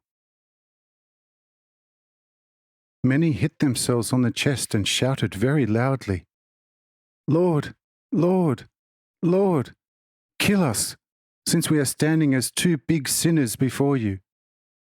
and everything by our very own deliberate and unaware guilt. Only you are good and holy. Everything else, however, which carries a material shell, is evil and curseworthy in itself. O Lord, for how long do we have to walk around in our own matter? When will we be released from the old curse? I said, right now, since I myself blesses all matter thereby, that I myself have incarnated myself with your old curse, and thereby have brought a blessing to it. All old order of the old heaven, including the heavens, comes to an end, and on the foundation by which I have blessed matter, a new order and a new heaven will be made, and the entire creation, as well as this earth, must be equipped with a new constitution.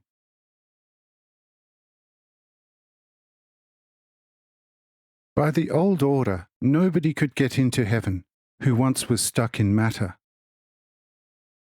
But from now on, nobody will be able to truly come to me in the highest and purest heaven who did not, just like myself, has gone through the way of matter and the flesh.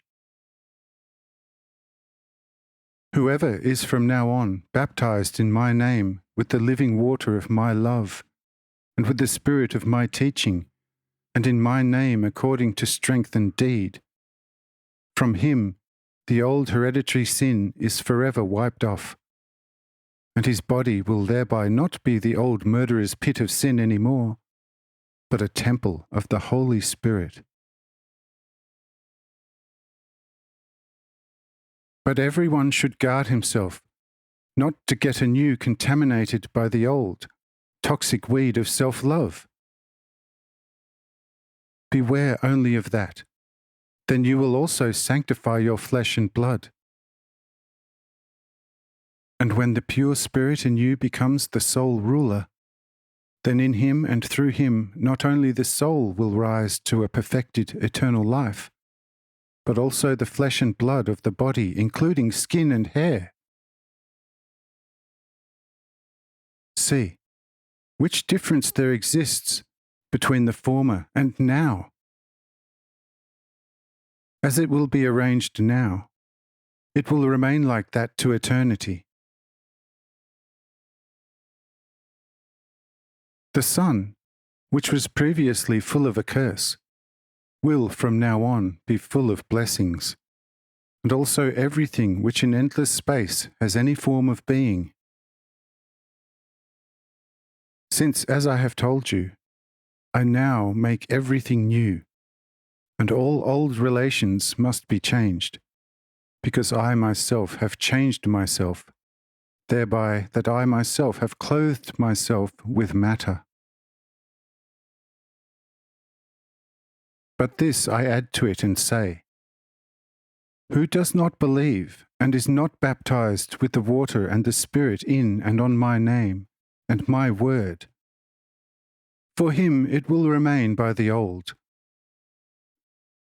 Such will not get to my kingdom and will not see me in the beyond, but will stay at the most outer borders of my kingdom, where there is a lot of darkness and night, and a lot of howling and grinding of teeth. And heaven's purest light will not in any other way penetrate to them as the light of a small fixed star to this earth. And about my true life heaven, they will know just as much as the people presently know how the fixed stars look like, and what is in them. And the people can day and night for 1,000 times 1,000 centuries ponder about it, what these shimmering dots are. Even after that long period of time, they will just know as much as they currently know.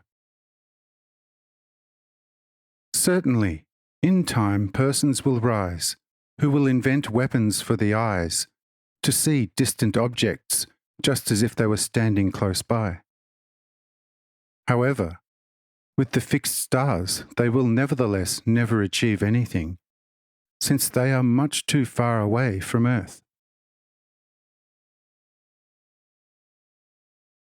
In the beyond, also the heathens, who did not believe and have not been baptized, will in their best sphere be placed similar, and will from a most far distance observe my heavens and think about them like the present people are looking now at the earthly starry sky, and the views they have about them.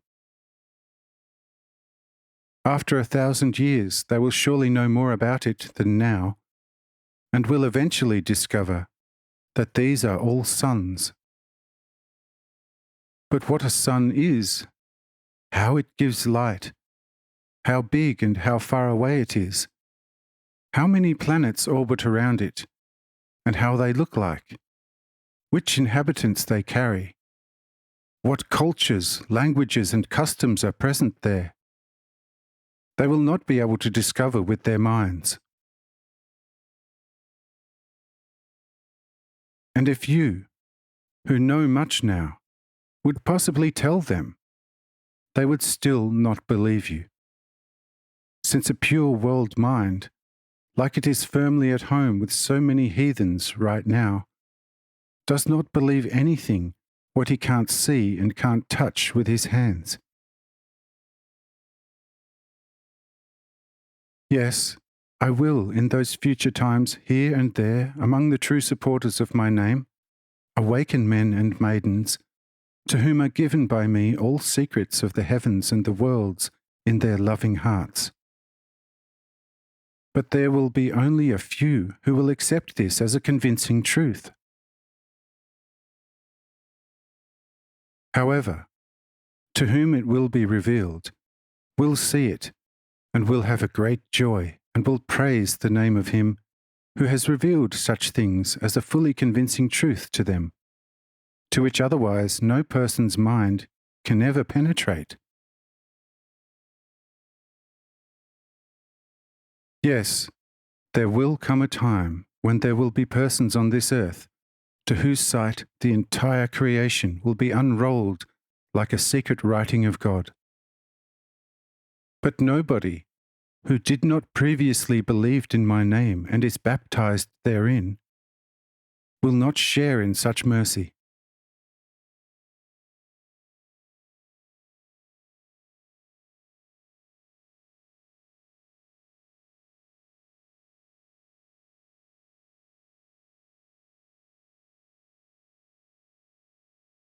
(42) Baptism and Trinity in God and man.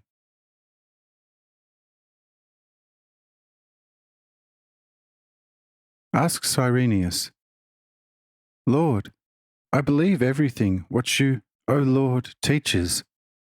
Am I therefore also already baptized? I said, No, indeed, you're not baptized as yet. But this doesn't matter, since who believes like you, friend, is virtually baptized in the Spirit, and with all blessings of the baptism. The Jews have the circumcision, which is a pre-baptism, and by itself, like before me, has no value, if the circumcised does not at the same time has a circumcised heart. Under a circumcised heart, I understand a purely swept and with all love-filled heart, which is more valuable than the circumcision of Moses right down to us.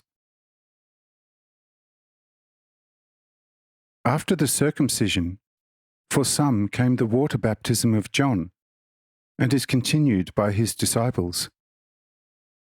However, this baptism is in itself also nothing, if the required penance is not already preempted, or with great certainty will follow.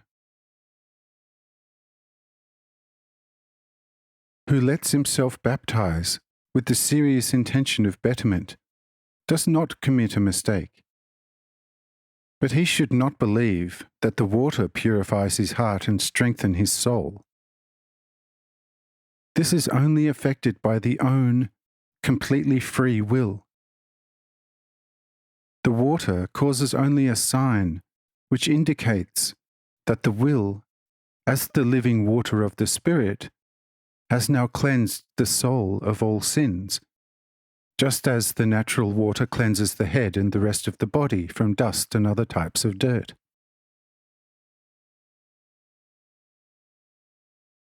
Who has taken the water baptism in the true, actual sense is perfectly baptized if during or already before the baptismal action, the will in the heart of the baptized has become active. If this is not present, the pure water baptism does not have the slightest value and does not produce any blessing of matter, and even less so any holiness thereof.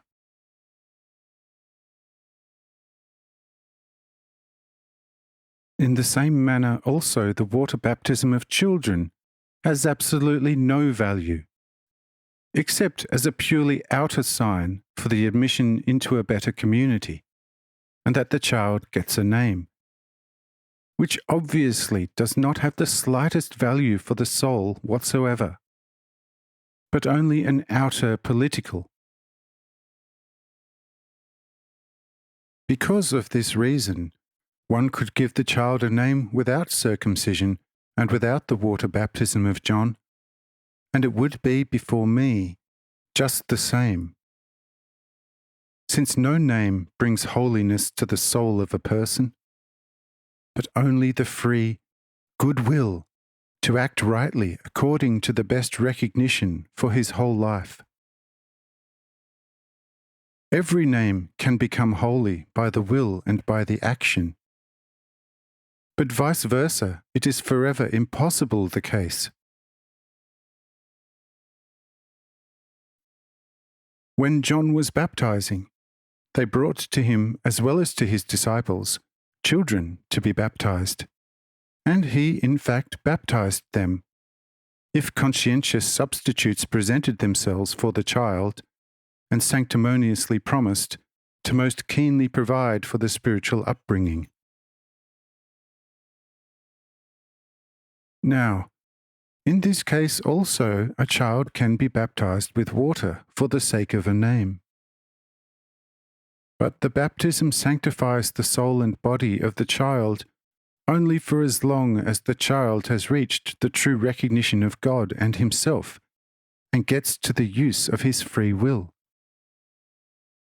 Until then, the substitute has most conscientiously made sure that the child in everything is in the best way looked after, regarding whatever is necessary for reaching the true sanctification. Otherwise, the substitute gets all responsibility loaded on his soul.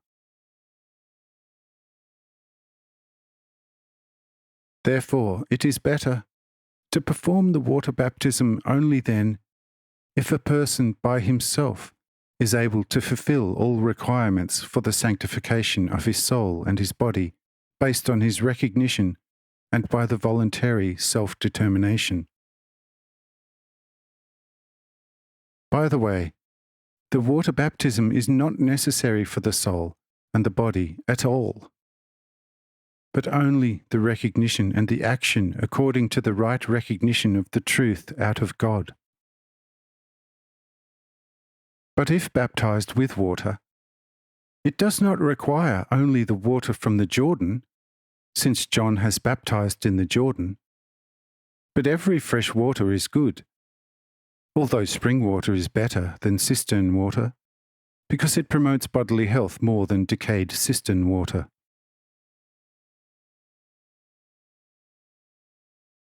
The true, and with me only valid baptism, is the one with the fire of love for me and for the neighbour, and with the living zeal of the will, and with the Holy Spirit of the eternal truth out of God. These are the three pieces which give a valid testimony in heaven for everyone. These are love as the true Father, the will as the living and actual Word or the Son of the Father, and finally, the Holy Spirit as the right understanding of the eternal and living truth out of God, but as vividly active in a person, and only in a person. Since what is not in a person and does not take place out of the very own will's impulse, does not carry any value for a person. And since it does not and cannot have any value for a person, it cannot have any value for God. Since God, in His self, does not mean anything for a person for as long as the person does not recognize God by his teachings, and makes his will his very own through love, and arranges all his actions through the most living zeal of his will, according to the recognized, most highest will. Only then does the image of God in man becomes alive and grows, and soon penetrates the person's whole being.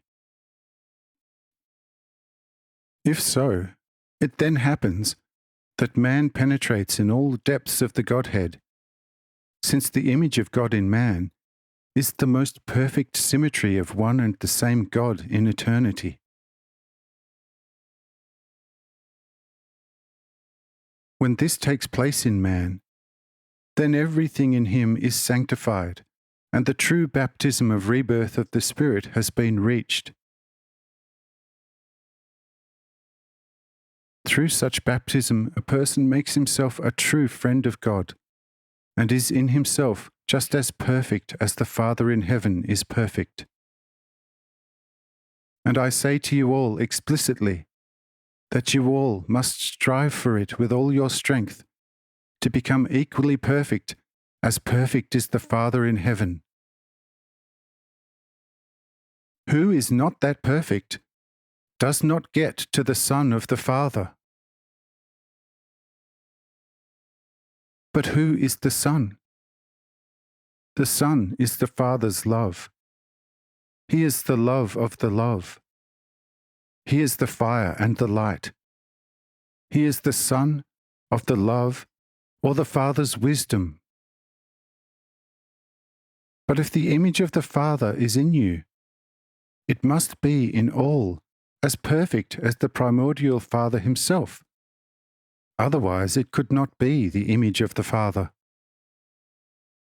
But if the image is not perfect, from where will man obtain wisdom? Or how should man get to true wisdom?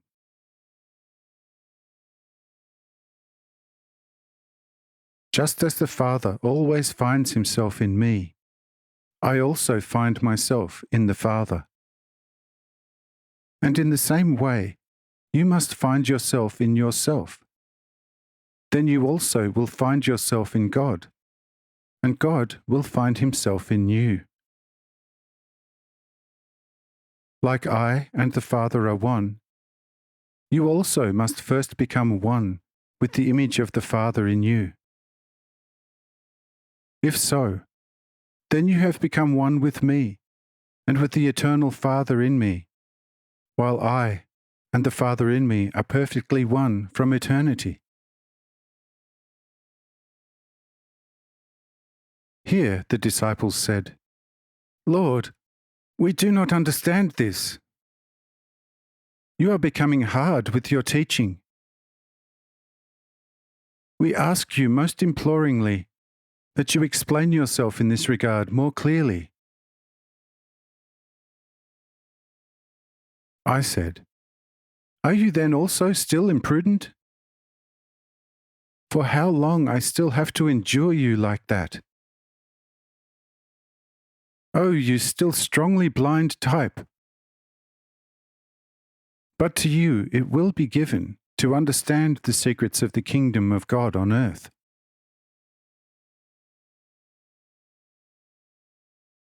Where do you have the thoughts of your hearts? Several times I already have explained to you who the Father is and who the Son is. That Father and Son relate to each other like the relationship between love and wisdom, or like warmth and light. I have shown to you how the light is of no use without the warmth, but also a warmth without light cannot ripen the ears on the field. I have shown to you how, from warmth, always a light originates, because the warmth is the first expression of any given activity. But the appearance of any activity is the light, which increases as any orderly activity increases. And still you don't understand the unity of the Father and the Son, and the unity between you and me? Say the disciples, Lord, do not become cross with us. We now understand it, and any shortcomings we will be able to fill in and catch up according to what is right and to our ability. I said, I certainly know this, that this will be the case. But I said this to you because I noticed that asking was more important to you than the knowledge.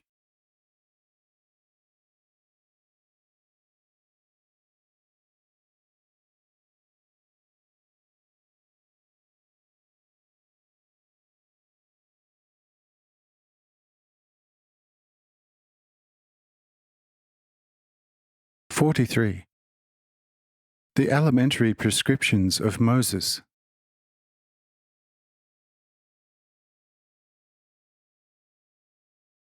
Says Cyrenius, I was surprised myself that your disciples didn't understand this, what I and surely all the others have comprehended quite well.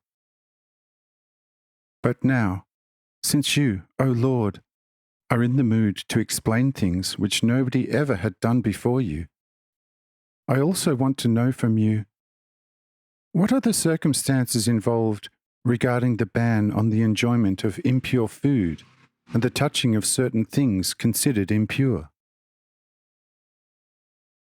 We heathens enjoyed everything and did not become impure according to our teaching. The old Egyptians also ate everything what time and experience presented as enjoyable, and I don't know anything about pollution. To the contrary, I know from history that Egypt carried very pure and truly great spirits on its land. They also existed with us Romans at all times. Why did the Jews have to forego all kinds?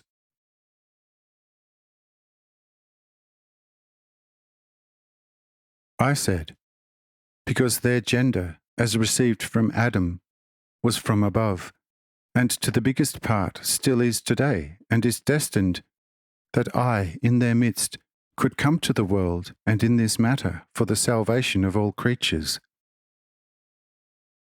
You certainly have heard how by me the entire matter has been blessed and sanctified, since also I myself have clothed myself in matter. You affirm this in your soul. See, before my coming to this earth, as you know, a curse was more or less lying on the same. Not because God condemned it, but because by self-love, selfishness, haughtiness and imperiousness, as a lumped spiritual, it became self-condemned. There existed and still exist in matter different degrees and levels between a lot, more, less, and nearly no hardness. The harder any matter is, the wilder and more impure it is, since the lumped spiritual in it consists in the same ratio out of even more of the well-known weed. The animals, which right from the beginning of the population of this earth joined the people, like cattle, the sheep, the goat, and among the birds the hen and the dove, are surely of a purer nature and of a softer character, and their meat was for the people, who came from above, for the purer maintenance of the soul, more accommodating. Only, even these animals had to be perfectly healthy, and were also not allowed to be slaughtered during the rutting season, since during such time the otherwise pure animals are more impure. In time, still other animals joined man, like the horse, the donkey, the camel, the pig, the dog, and the cat. But even right from the beginning, more so to the children of this world, while with the exception of only the donkey, and later on also the camel, the formerly named animals did not have a close relationship with the Jews, as it is still today the case. Still today, a real Jew has a peculiar fear of a horse, of a dog, is no friend of a cat, and does not trust too much a camel. He is antipathetic to tame water birds, and for the whole world he surely has a dislike in turkey and chicken. But it will still take a long time until he becomes a friend of these animals. While a real Jew is immediately terribly disgusted, the Greek as well as the Romans regard it long since as a good tasting and very popular roast. From now on, things are of course completely different, and will still become very different, once I will have gone home. As a sign of all this, I will, after my return to the large garden of Brother Cornelius, show to one of my disciples, who still is an arch-Jew in all his bones, what food in future can be eaten without any concern.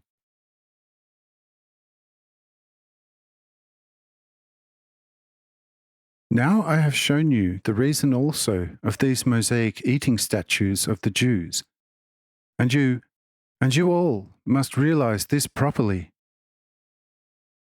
Therefore, it is now time to talk about for which we actually and primarily came to this mountain.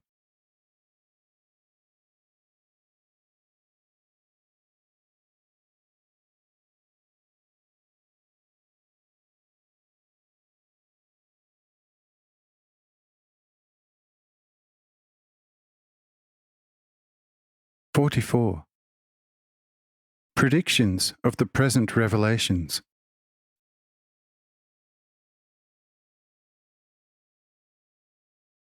The Lord. I said that you will see wonderful things of the rarest kind.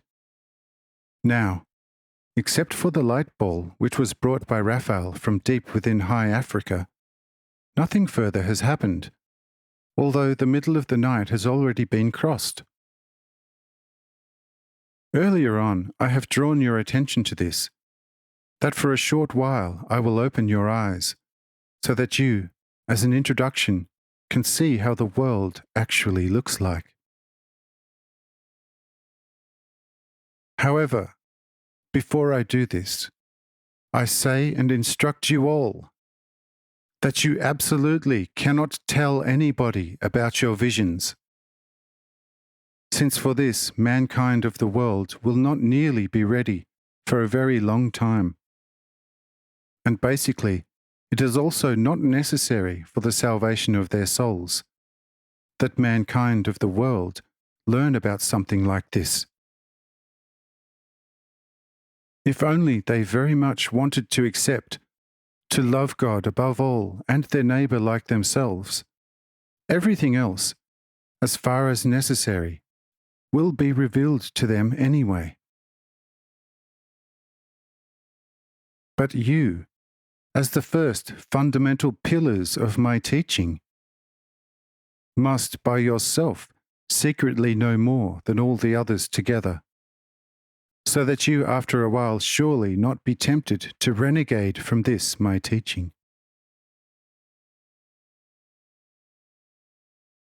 Nevertheless, all this will still not get lost, and if 1,000 and nearly again thousands of years has passed, and my teaching has been completely buried in the dirtiest matter, I will during that time again awaken men who, conscientious, will write down word for word in a large book what has been discussed here by you and by me, and will be given to the world, by which many eyes will be opened again.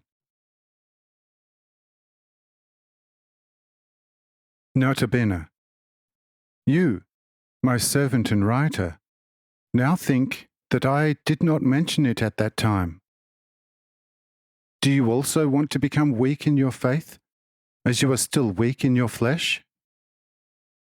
See, I say it to you, that I even gave your and a few others' names to Cyrenius and Cornelius, and who are now the joyful witnesses of everything what I tell you in the pen. But at the end I also will give to you the names, who from now on in 2,000 years will write down and do even greater things than you are now. Remember this for the time being, and write down everything in full faith.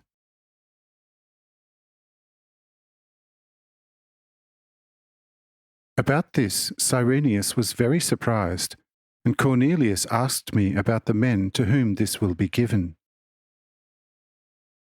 And I gave them the standing and the character, and even their names, and added, one of them, to whom will be revealed more than to you all now, will, in a direct line, be a descendant of the oldest son of Joseph, and will therefore, according to his body, also be a true descendant of David.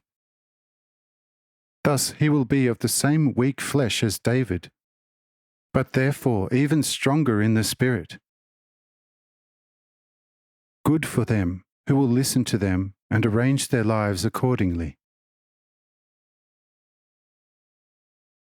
But even the other great awakened will mainly be descendants of David, since such things can only be given to those who, even regarding the flesh, descended from there, from where also I descended according to my flesh. Since even I descended from David via Maria, the mother of this my body, because Maria is also a completely pure daughter of David. However, during that time, the descendants of David will mainly live in Europe, but they nevertheless will be completely pure and true descendants of the man according to the heart of God, and therefore able to be carriers of the greatest light out of the heavens. They surely will never sit on an earthly throne, but even more will wait for them in my kingdom, and I surely will always think of my brothers. But also most of my disciples, who are here, descend from their father's side, from David, and are therefore in all seriousness my bodily brothers, except for one who is not from above, but purely from this world. He was not supposed to be among them, and still he has to be there, so that what has been written is being fulfilled.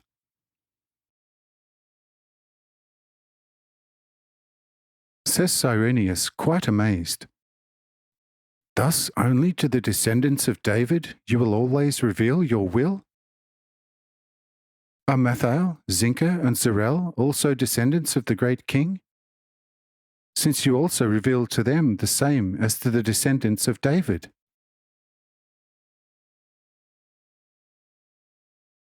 I said, Friend, this here does not take place in a manner of a secret revelation, but by way of an open world perceptible to every flesh ear. But it is something completely different to receive the secret inner word, which comes from my word into the heart of him who hears it in himself. And for that, a certain prepared line of people is required, whose inner is capable to endure the omnipotence and all power of my word. Since every unprepared would already be destroyed and killed by only one word coming directly from me. Once it has been written, then people with a good will and a good sense can read it. It will not only not kill them, but strengthen for the eternal life. But if evil world people would read it, to mock about it, they also would be destroyed and killed, although it is only written. Now you also know how these things are standing. And I say now that you be prepared to see the wonders of origin, being, and permanence forever. Says Cyrenius, Lord, we are prepared to see what your great and very special mercy will show us. But only a very small question I still want to be answered by you, if it is permitted. I said, just keep on asking, and I will answer you.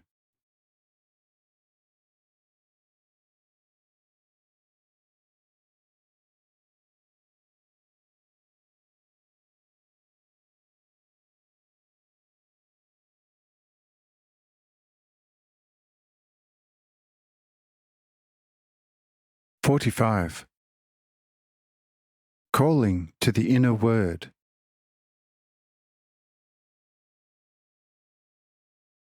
Says Cyrenius, asking, Lord, if for hearing your holy word for later on in the Spirit, only those who in a certain way, even bodily, and especially in their souls prepared, are capable, it is of little use to the incapable, even if they have achieved the true rebirth of the Spirit by a very austere life.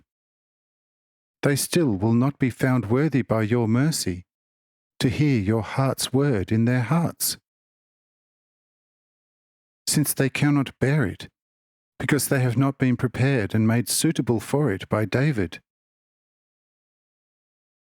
But I think that all people, irrespective if from above or from below, when living according to your will, should also obtain the same abilities. The Spirit who penetrates the soul and finally even their body will certainly be capable to endure a word from you.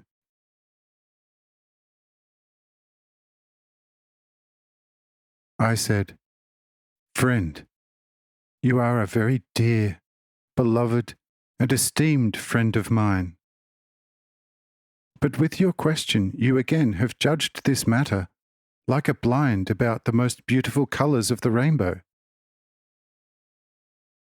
With such your judgments, I could be quite astonished that the limbs of your body have not already a long time ago started a revolution against your head, because they are not equipped with the same abilities with what your head can boast.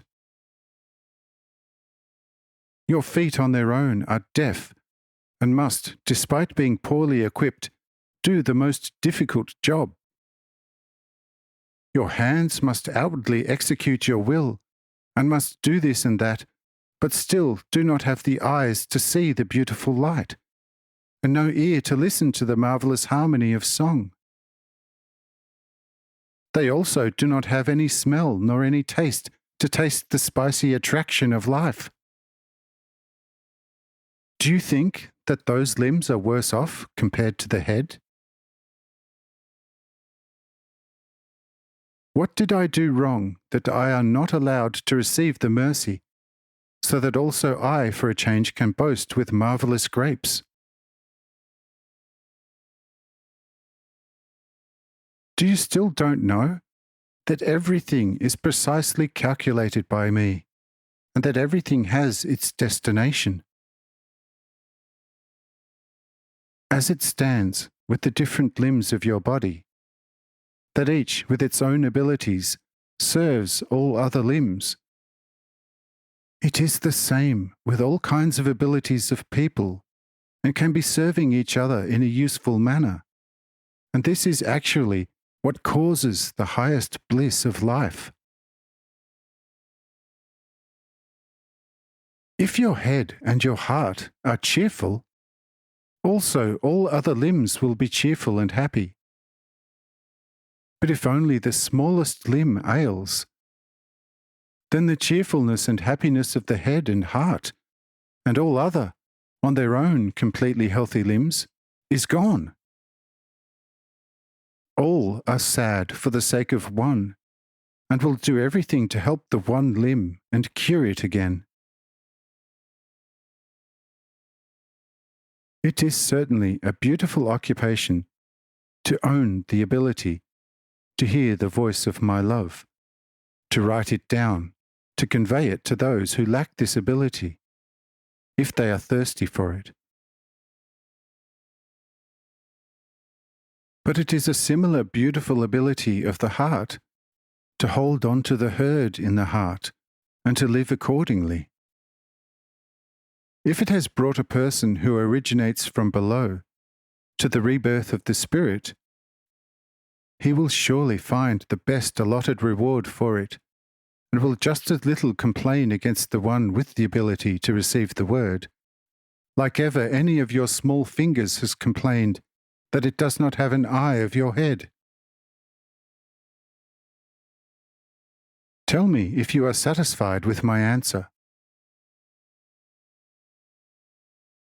Says Cyrenius, Lord, more than perfect. I will not come to you with such a highly stupid question again. Your mercy can now completely undisturbed let us see something.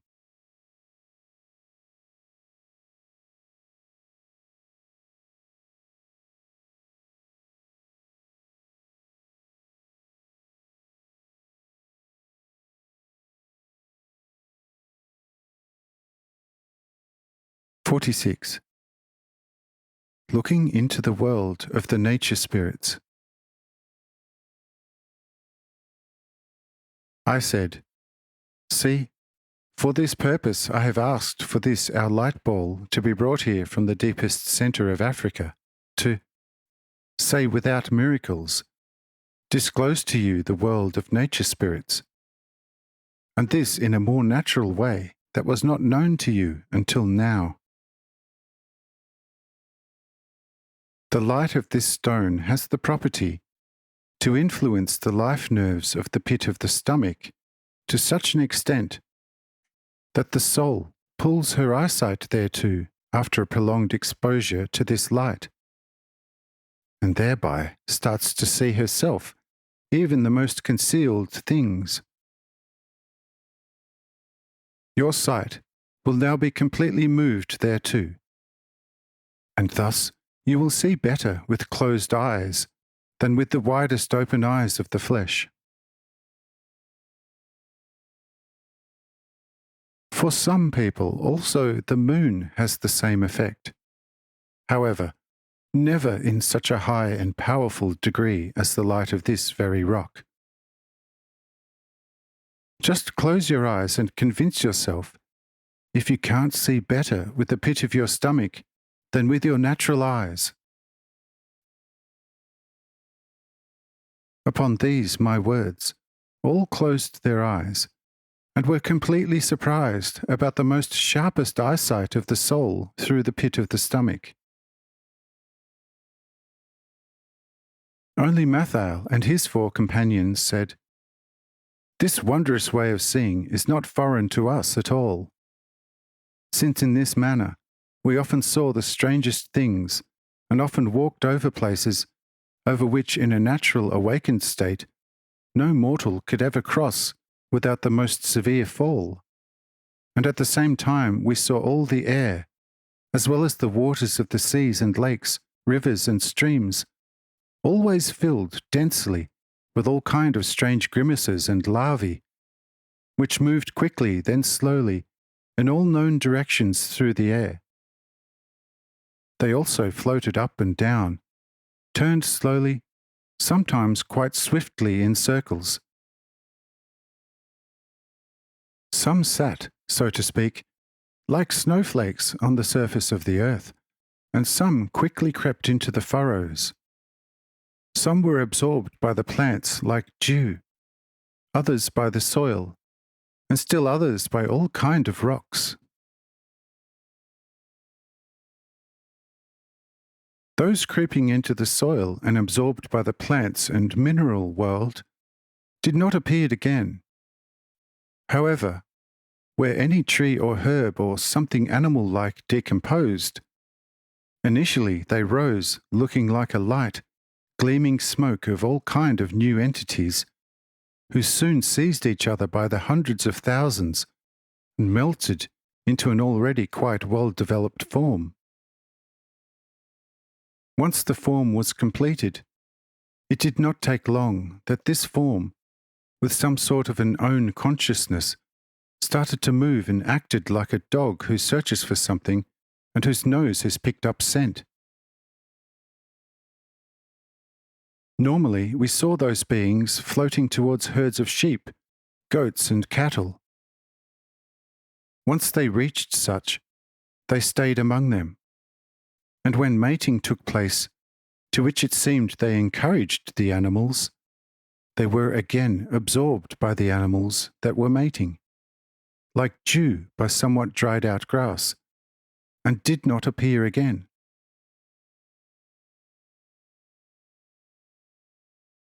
Many of these forms also moved quickly towards waters and swam easy gliding for some time on the surface. Some dived purposefully into the water. Some crowded together in a misty mass, and after forming a new form, which not seldom resembled a water animal, they disappeared under the surface. However, the oddest thing of all, we saw how thousands of grimaces, larvae and forms rose from the water, and they had a similar form of all kind of flying insects, as well as of small and large birds of any kind. They had quite good developed wings, legs, and other limbs, but they did not use them like the birds, but everything just hang on them, and they floated more than fluff or flakes in the air. Only when a swarm of real birds flew close to them, one saw real animated movement of these misty larvae and forms. They then moved along with the swarm and were in a short time sort of consumed by it. But from above we always saw like a bright dust raining down, sometimes more, sometimes less dense, and there was a lot to see, especially above the surface of waters. If one had a closer look at this dust, one could also find some sort of form in it, which resembled either small eggs or extremely small water animals. And this dust was also immediately consumed by the water. Oh, a lot could be told if one had the time for it. But what we saw earlier in our unfortunate state, we see now again with really closed eyes, and this sight awakens in us the memory, which calls to us loudly. All this you have seen every evening and every night for many years. Sometimes, during rather murky autumn days, we had the same visions, but of course we did not know what to make of it, and what its origin was, and what it was. To you, O Lord, all honour, all love, all thanks and all adoration therefore.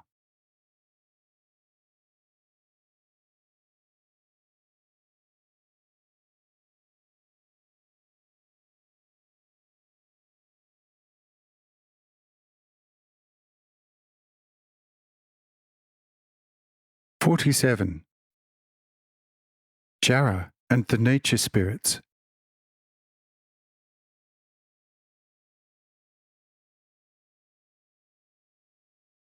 Says now Jara, resting next to me, "But Lord, what are these little men?"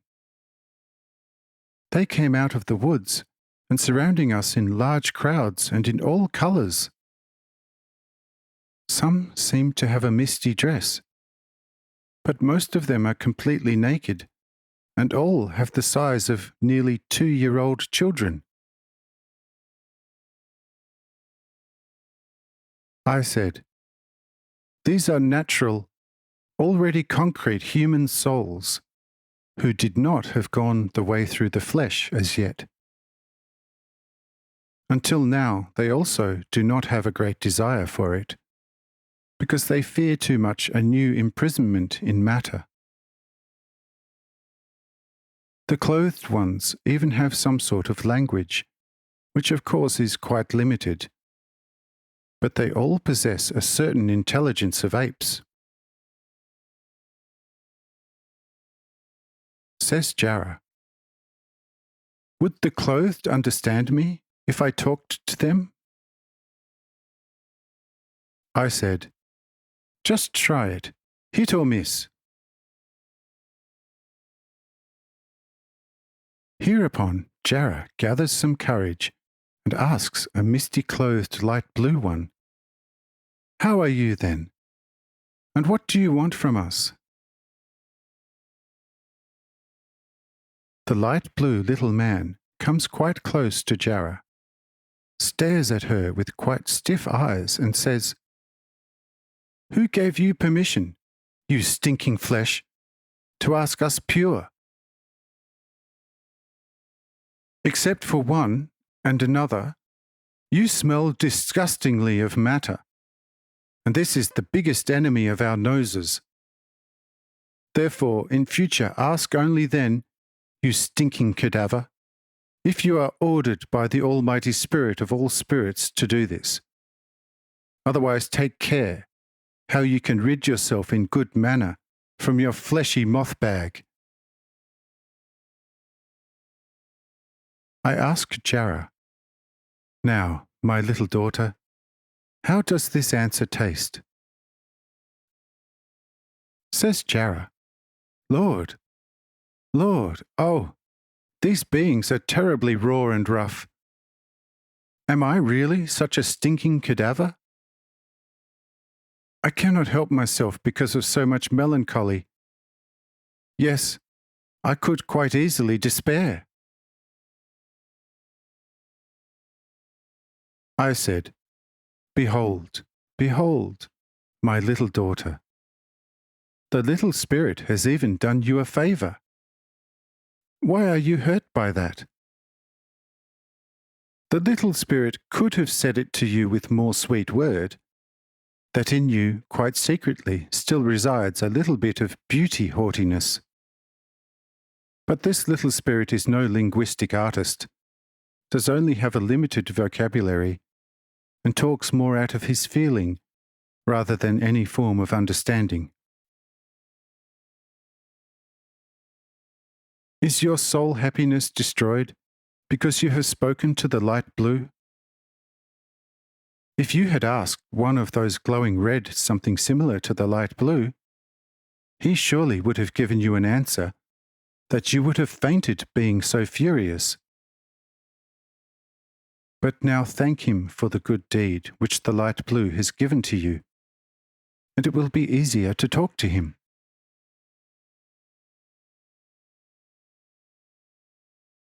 Jara takes this to heart and says to the little spirit, still stiffly staring at her, "I thank you, dear little man, for this boon, which you have given to me by your straight, bare words. Just don't be cross with me about it.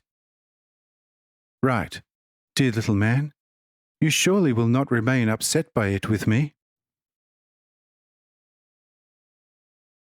Here the little man laughs brightly and says, still laughing, "The one who said this to you is quite all right, but you, snowy gosling, still falls short by quite a margin, since on your smelly soil neither the thought nor the will for it has been growing. But you are now more tolerable to me than before. But your little beauty haughtiness I certainly do not like. Just don't think too much of yourself, since everything belonging to you is bad. The good belongs to someone else. Says Jara, "But tell me, dear little man, from where do you know all this?"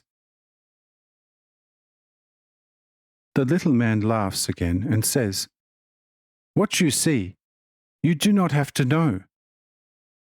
You also see now more than what you otherwise could see. But I see now even more than you are, since I do not have put a stinking flesh around myself. And therefore I can see precisely what you and everybody else is made of. I tell you, just don't fancy yourself because of your advantages, since with you they are not nearly your property."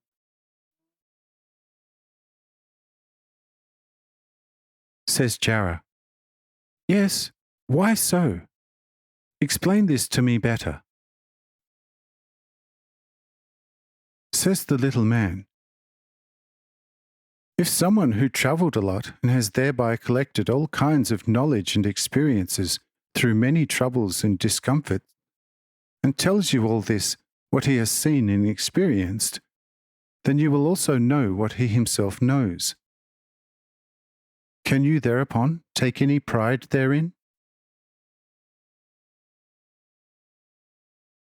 Since that what you now know more than earlier is only a double reward for him who in the first place with great trouble and many sacrifices has collected such knowledge and experiences, and who secondly was so kind to tell you about everything in great detail. Tell me, if you can reckon the acquisition of such experiences and knowledge to your own credit. See, you are only standing there as a useful book written full of good knowledge and experiences. But you are not nearly the wise writer of the book. To whom belongs the credit for the good which has been written into the book?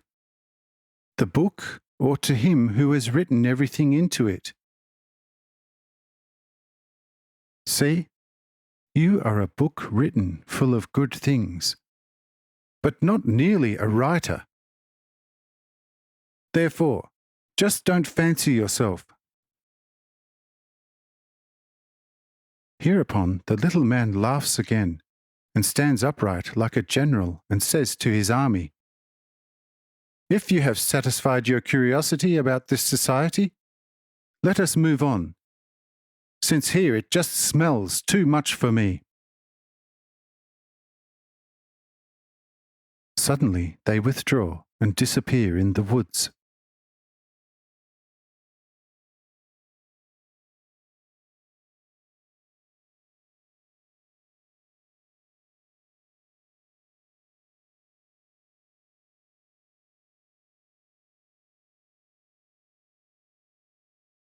'48. The character and lifestyle of the nature spirits.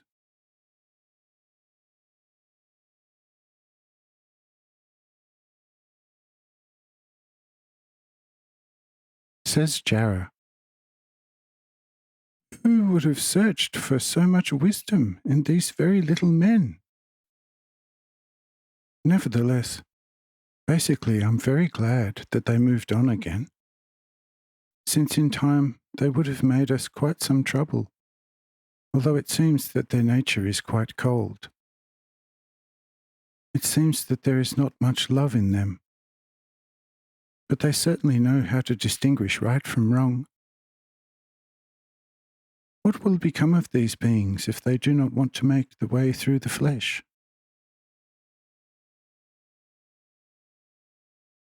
I said, "At one stage they will go through it, but it will still take a long time until they decide to do it.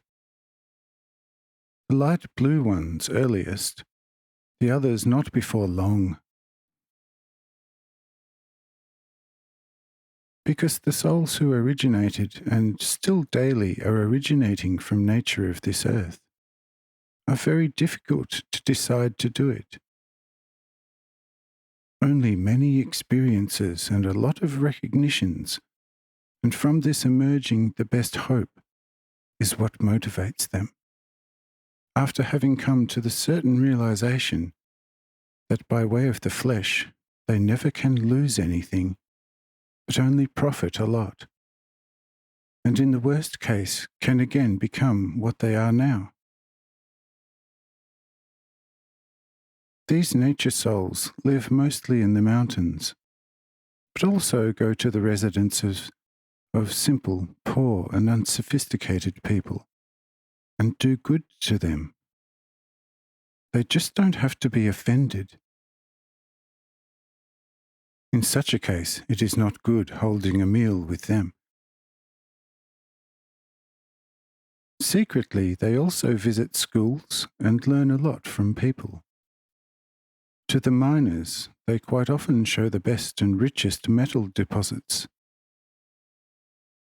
On the Alps, they serve the shepherds and the animals. They just don't have to be offended. There are still quite a few of such nature spirits living on this earth, who nearly have reached 5 times the age of Methuselah, and still not made the way through the flesh. They would accept everything else. Just the loss of recollection mainly prevents them, since they view this as a kind of death of their current being. Now you also know this. What are the circumstances of these beings? Now pay attention to other things which will present itself. Says for a change our old ch1to50 from Kiss, O Lord, a few weeks ago when you mercifully stayed at my house, what great and elated things did I not have seen and heard? But everything that has taken place, and what I have heard and seen during the past few days of my presence here, nobody in the entire Galilee could have dreamt about. Lord, forgive that I dared with my clumsy mouth to interrupt you in anything. Since one should here never say a word, but only listen and watch. And if one does not understand something immediately, one should just be a little patient, and the explanation will follow by itself. I already have finished speaking. I said, Oh, just keep on speaking and asking, my dearest friend ch1to50, since the speech of your mouth sounds exceedingly pleasant in the ears of my heart, because the sound of humility is with me by far the most beautiful harmony.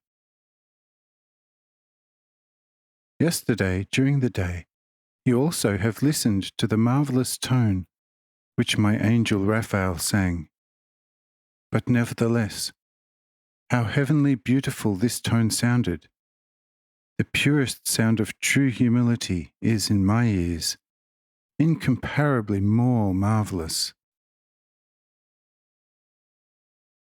You are also a right man according to my heart, and during the winter I will stay in your house, and there will be ample opportunity to enlighten you and your whole house about a few issues. Keep on, be of good courage, and observe everything very carefully. The explanations will not stay behind. Says ch1to50, O Lord, I'm surely not in the least worthy for such great generosity, but such a winter will be the most blessed time for me. Oh, what great joy will there be in my house! But now not a single word over my lips. Says Cyrenius, Then I also will from time to time become a resident of your house, and will contribute to provide for the poor of the whole area in an appropriate manner. Says ch1to50, High ruler, that will be very nice of you, and it will be a great pleasure for me. But I beg you, no further interruptions for now, since wonders over wonders are floating past us, and we observe them with too little attention.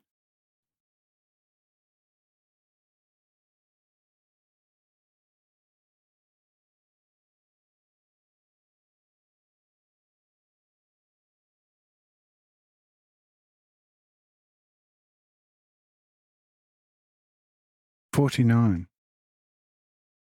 A combination of soul substance."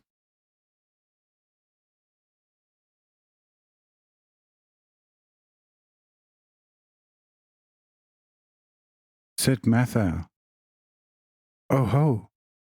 What tremendously big tangle is floating from the area of the town in our direction! It comes closer and closer. Look, look, how it disorderly curls and snake-like winds. What are all these strange figures? I notice distinguishable like oxen, cows, calves, sheep, chickens, pigeons, all kinds of birds, flies, all kinds of beetles, donkeys, also some camels, cats, dogs, a few lions, fish, adders, snakes, lizards, crickets, straw, all kinds of wood, masses of grain, clothes, fruit, even all kinds of tools, and a great amount of everything which I does not recognize. What does this represent? Are these also souls, which are sewed into an exceedingly big and completely transparent bag, and swirling around on the inside like loose chaff in a whirlwind?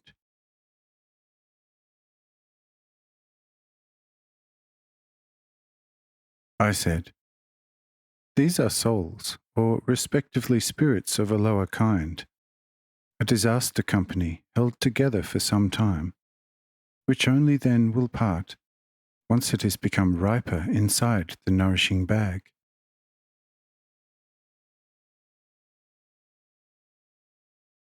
Everything that exists anywhere on earth is soul matter. If its physical material cohesion is by whatever means destroyed, and thereby freed as a soul, it seizes each other after the destruction in its earlier material form, and continues to exist for some time. If in time this form has become more mature with intelligence, bit by bit, it will start to leave the old form and goes over into a form with a greater life potential. This tangle is a collection container for everything. Whatever has been destroyed by the fire and through the fire, you will find in this tangle as soul substance, with some intelligence attached. That they all appear together and mixed up in this bag like a cage is due to fear. If, for example, at any point on Earth, large elementary revolutions are to take place shortly, what of course is caused by a big movement of nature spirits or souls, also all animal souls are struck by a great fear. Then all different kind of animals start to accommodate each other quite friendly and form a very peaceful society. The adder is not concerned about its venom anymore. The snake too. The tearing animals do not attack the peaceful lambs. The bee and the wasp have put their sting like a warrior his sword inside the scabbard. In short, everything changes its nature. Even the plant world let their heads hang down sadly, and no plant raises its shy head before the calamity is over.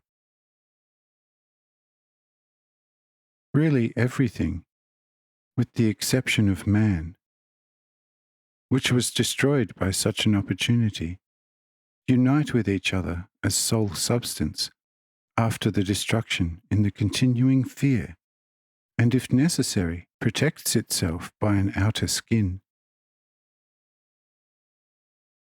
if such a loose soul tangle has floated around for about a century. The original different soul elements have attracted each other more closely. In time, they start to unite, and then form one or even more powerful nature human souls. This floating tangle before us contains everything which has been destroyed by the fire of Caesarea Philippi. This tangle will need more than 100 years until it is fully developed.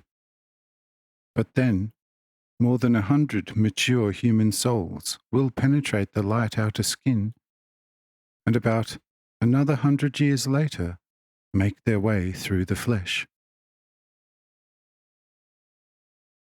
During blazes, at fire-spitting mountains, also with great floods, similar tangles are forming. Where there are less animal elements, the transformation takes longer. But if there are animal elements mixed in, like here, it normally takes less time. It is not necessarily the result that from a tangle where there are no animals present, still nature human souls should develop. There can also develop nature animal souls, or even again, more noble plant souls, where the latter normally develops from decaying mists, or from all kind of so-called volcanic steams and smoke masses. In short, if with mists it can be proved that they either originate from decaying coarse animal and also from coarse plant material, or just from fermenting processes of minerals, only all kind of plant souls are developing and unite according to the largest parts through the roots, according to the somewhat more noble parts in the leaves, and according to the most noble parts when the opportunity arrives of flower mating with from a germ bursting and active becoming plant soul, and from thereby the blissful multiplication of seeds and their germs. The coarser of such plant soul specifics stay in the matter like the trunk and in the wood fibre material. The more noble are getting into the tender leaf construction. The still more noble determine the fruit itself, including what occurs before and after. And the most noble already unite in an intelligent germ life, which has the ability to either awaken itself to a similar new life, to start the old activity anew, or unite immediately with the soul of an animal or even human soul by being eaten by an animal or human respectively.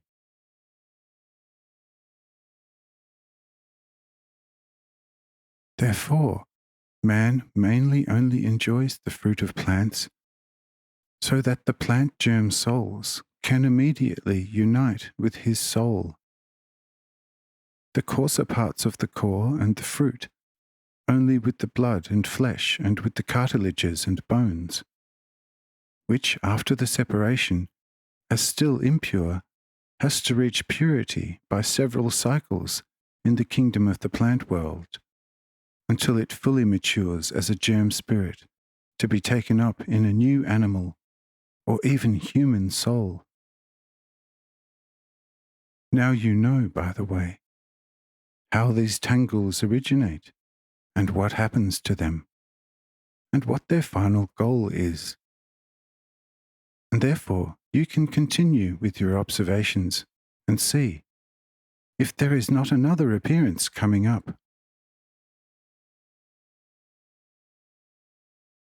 But this, what you see here, is the explained ladder of Jacob, through which he saw heaven and earth connected, and saw the powers of life, and saw the thoughts of God rising up and down. Jacob certainly saw the vision, but neither he nor anybody else up to this hour ever comprehended it. I now, have revealed it before you. But for that, you all had to be placed in a sort of bright sleep to see the revealed Jacob's ladder and finally understand it by my word, so that you know how the heavenly is linked to the earthly on the same ladder, the one always going over to the next. Look over the lake. This means with your spirit, or rather soul vision, and tell me what you see.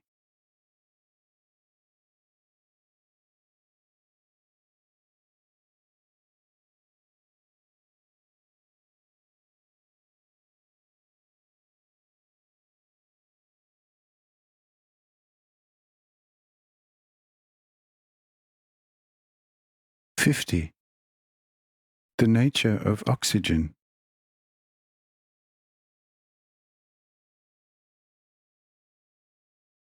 Says for once Zinka, Lord, I see on the surface of the water like an immense number of fiery snakes moving to and fro. Some dive below. However, the speed of their movement is not hampered by the water mass. I see right to the bottom of the lake. At the bottom, there are a large number of monsters of all kind, also countless many fish, and all snap at these fiery snakes. If the fish or another monster has devoured one or more of such fire snakes, they become more active and alive, and an expressive kind of lust flashes from these water beings. I now see these fire snakes, but only much smaller and less bright, also floating around in the air. In the region of the water they are most dense. Birds, which are in the habit to amuse themselves over the surface of the water at night, seem not to love them very much, but the fish are jumping out of the water to catch them. Those swimming above the water have the strongest shine, and have a movement as quick as an arrow. What, O Lord, is that? How should we understand this?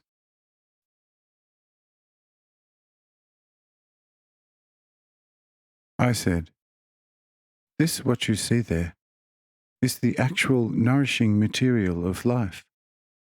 It is the salt of the air and the salt of the sea. Sometime in the future, the nature-wise scientist will call this element oxygen.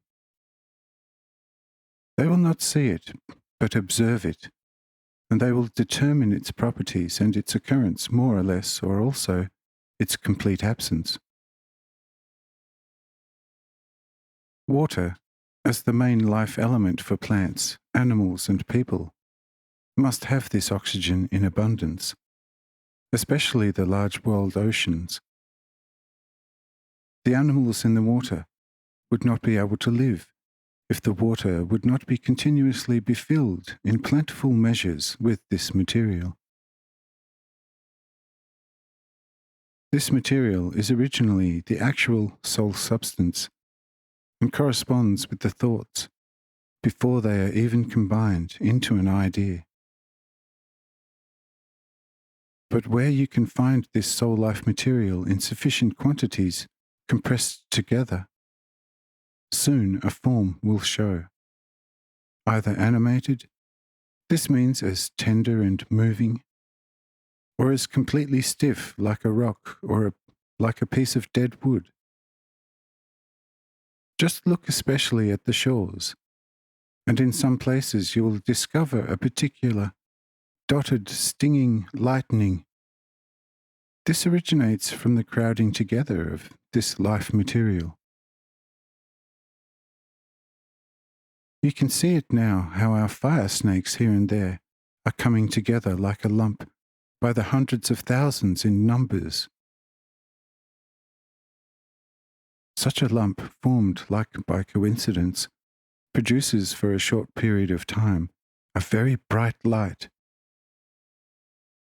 This intensified lightning is the moment of seizing each other of a great number of these life-fire snakes. With this seizing, an idea with a form is already completed. Once the form is in order, a state of rest takes place, and the particular lightning has stopped. But therefore, a creature has already been formed. It shows either in the form of a crystal, or as a seminal grain or egg, or even already in the form of a completed water animal, or at least as a little water moss plant, which is also the reason why you quite often see with your eyes of the flesh the shallow and level shore areas covered richly with all kinds of water plants. And where such plant locations are present in abundance, there will also be no shortage of all kinds of larger and smaller water animals. You ask now, who models these life spirits, of which the one looks the same as the next, into either stiff or life-moving shapes? This question will be best answered by my Raphael. Come, Raphael, speak and show yourself to be practical.